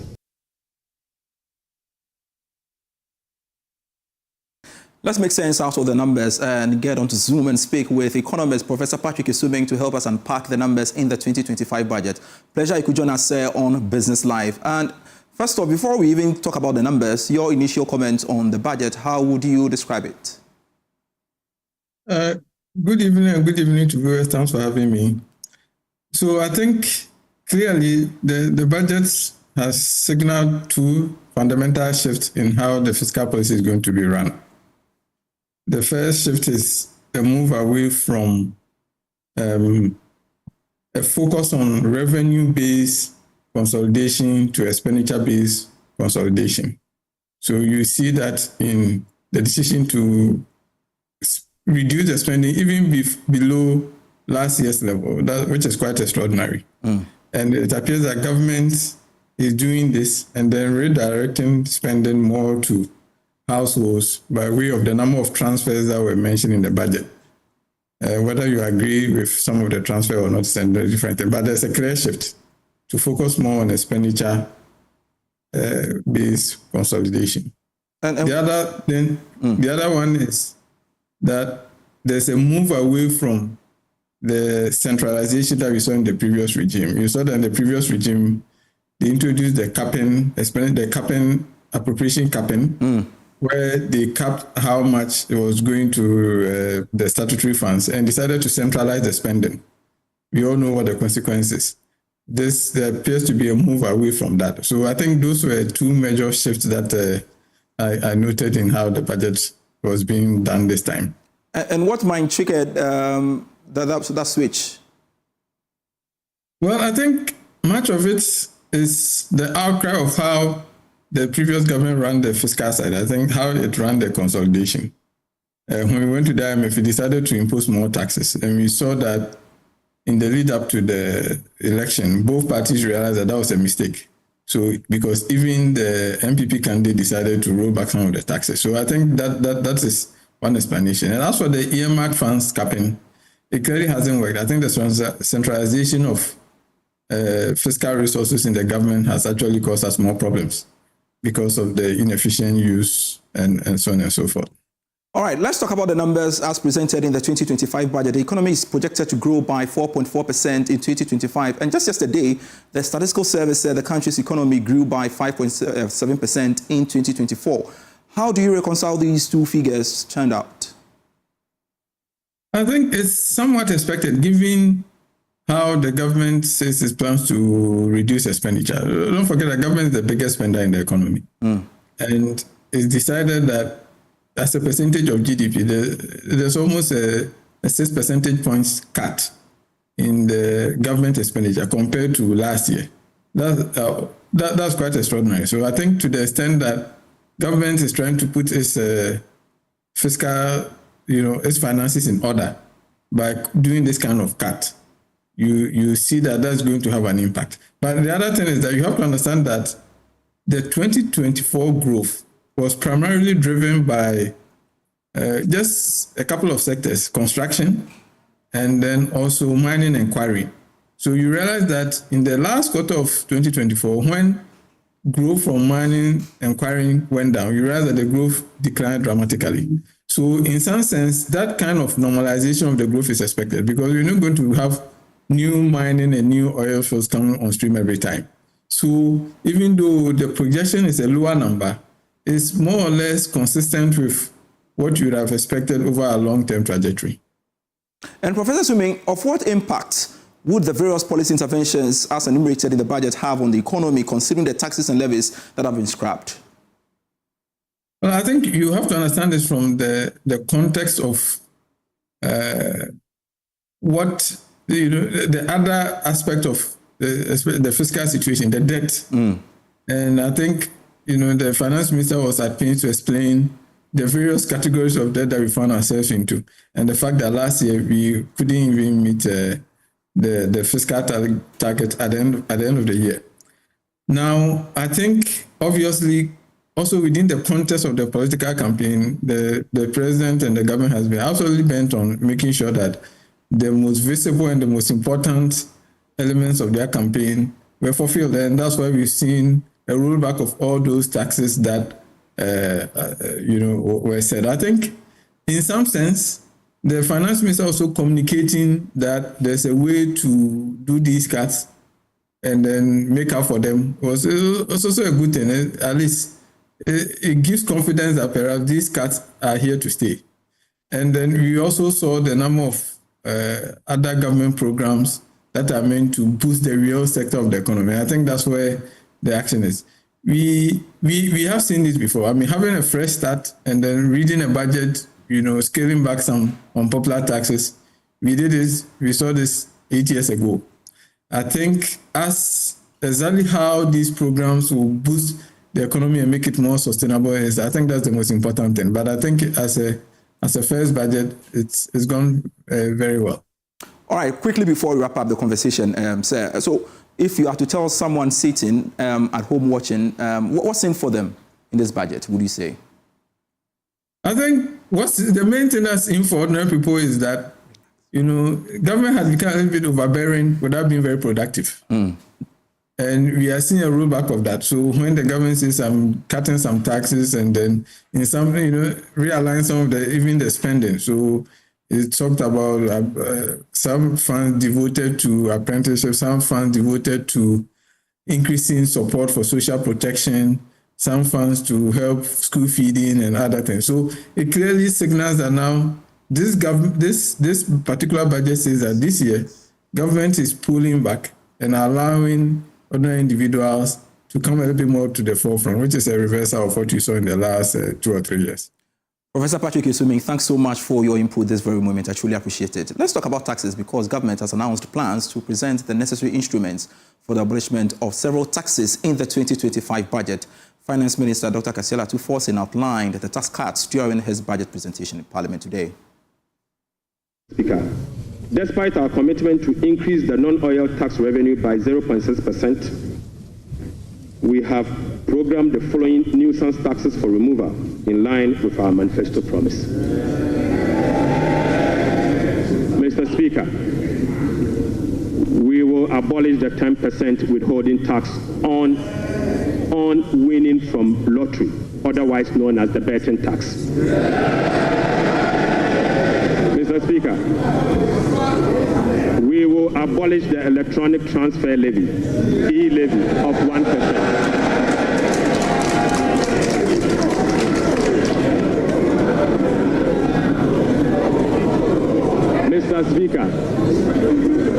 Mr. Speaker, we will abolish the 10% withholding tax on betting. We will abolish the electronic transfer levy, e-levy of 1%.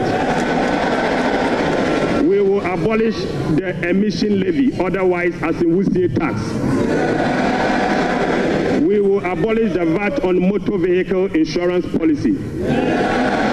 Mr. Speaker, we will abolish the 1.5% withholding tax on unprocessed gold by small-scale miners. Let's get some reactions on the back of that. And joining us via Zoom is the business community Greater Accra Regional Chairman of the AGI, Chena Mapelu, joins me via Zoom, as well as the President of the Ghana National Chamber of Commerce and Industry, Stefan Abbas Mazan, also joins us via Zoom. We want to have a conversation on this. Thanks so much, gentlemen, for your time here on Business Live. And I want to start off with you, Chonam. Does this come to you as a relief? Well, Ms. Bat, let me begin by actually saying greetings to your cherished listeners and also greetings to Abbas. Abbas, please do call me after this meeting. So, look, we have to be grateful. If you follow advocacy, one of the biggest things that we've been championing is the removal of the e-levy and also the emissions tax. It has happened. And so to that extent, industry is grateful to the government for this gesture. Our biggest expectation for this budget really has been the rationalization of the VAT. But we're a little bit disappointed that we did not receive any direction from this budget. However, the minister promised that they would engage with stakeholders, including IMF, and come back to that subject. So we are willing and waiting to see what happens, because all of us in industry are really keen to see the feedback on that, because that affects us a lot. The issue around VAT affects us in a big way. So we pray that it won't be forever. We pray that in the shortest possible time, the government would make final pronouncement on that. And I also like, okay. Maybe you want to conclude that for me before I come in, sir. Yeah, well, I was just going to also conclude and also to mention that we're also happy about the several reforms that were introduced. We believe that most of them were near to increment in revenue for the government. So also we think they are good things. And as you look forward to, seeing government streamline the VAT issue for you, we know that at least there's been some removal of taxes, which of course you've deemed as nuisance. Of what impact, again, will that have on your operations now that they've been removed? Thank you. So you see, most of our businesses are SMEs. I mean, a majority of our businesses actually, most of them have come to use e-levy as a mechanism, or have come to use mobile financial transaction as a mechanism of doing business. And so when e-levy was introduced, it impacted businesses in an extremely negative way. And that we've complained several times and asked that it's removed, because the 1% actually is not 1%. If you send money to your supplier, they take 1%. The supplier also send to his supplier 1%. So at the end of the day, it's a huge cycle of debt.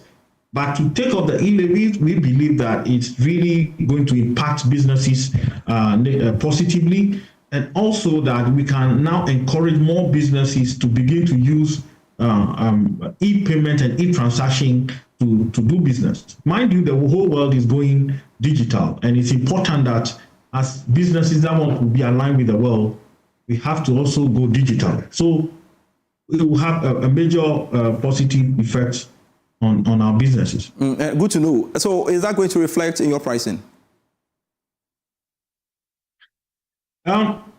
So I would encourage that we wait. There will be certainly reflection in prices, but we wait to see how the VAT pans out. It's it's easier to wait and put all of these together and make the decision. So we wait for the VAT to make those pricing decisions.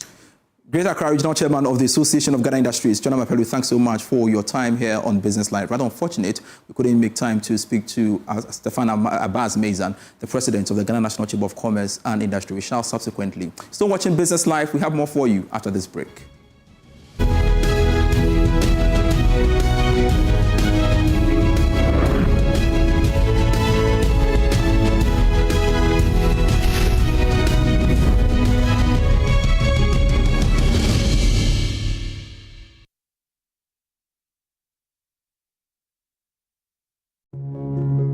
Every day, people have money emergencies.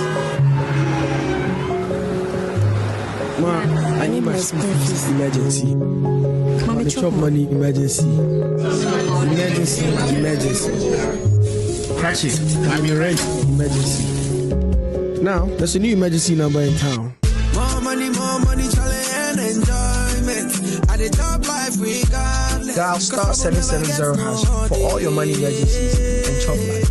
Dial star 770 hash for money emergencies and get easy and quick access to your money, loans, and other banking needs. EcoBank, the Pan-African Bank.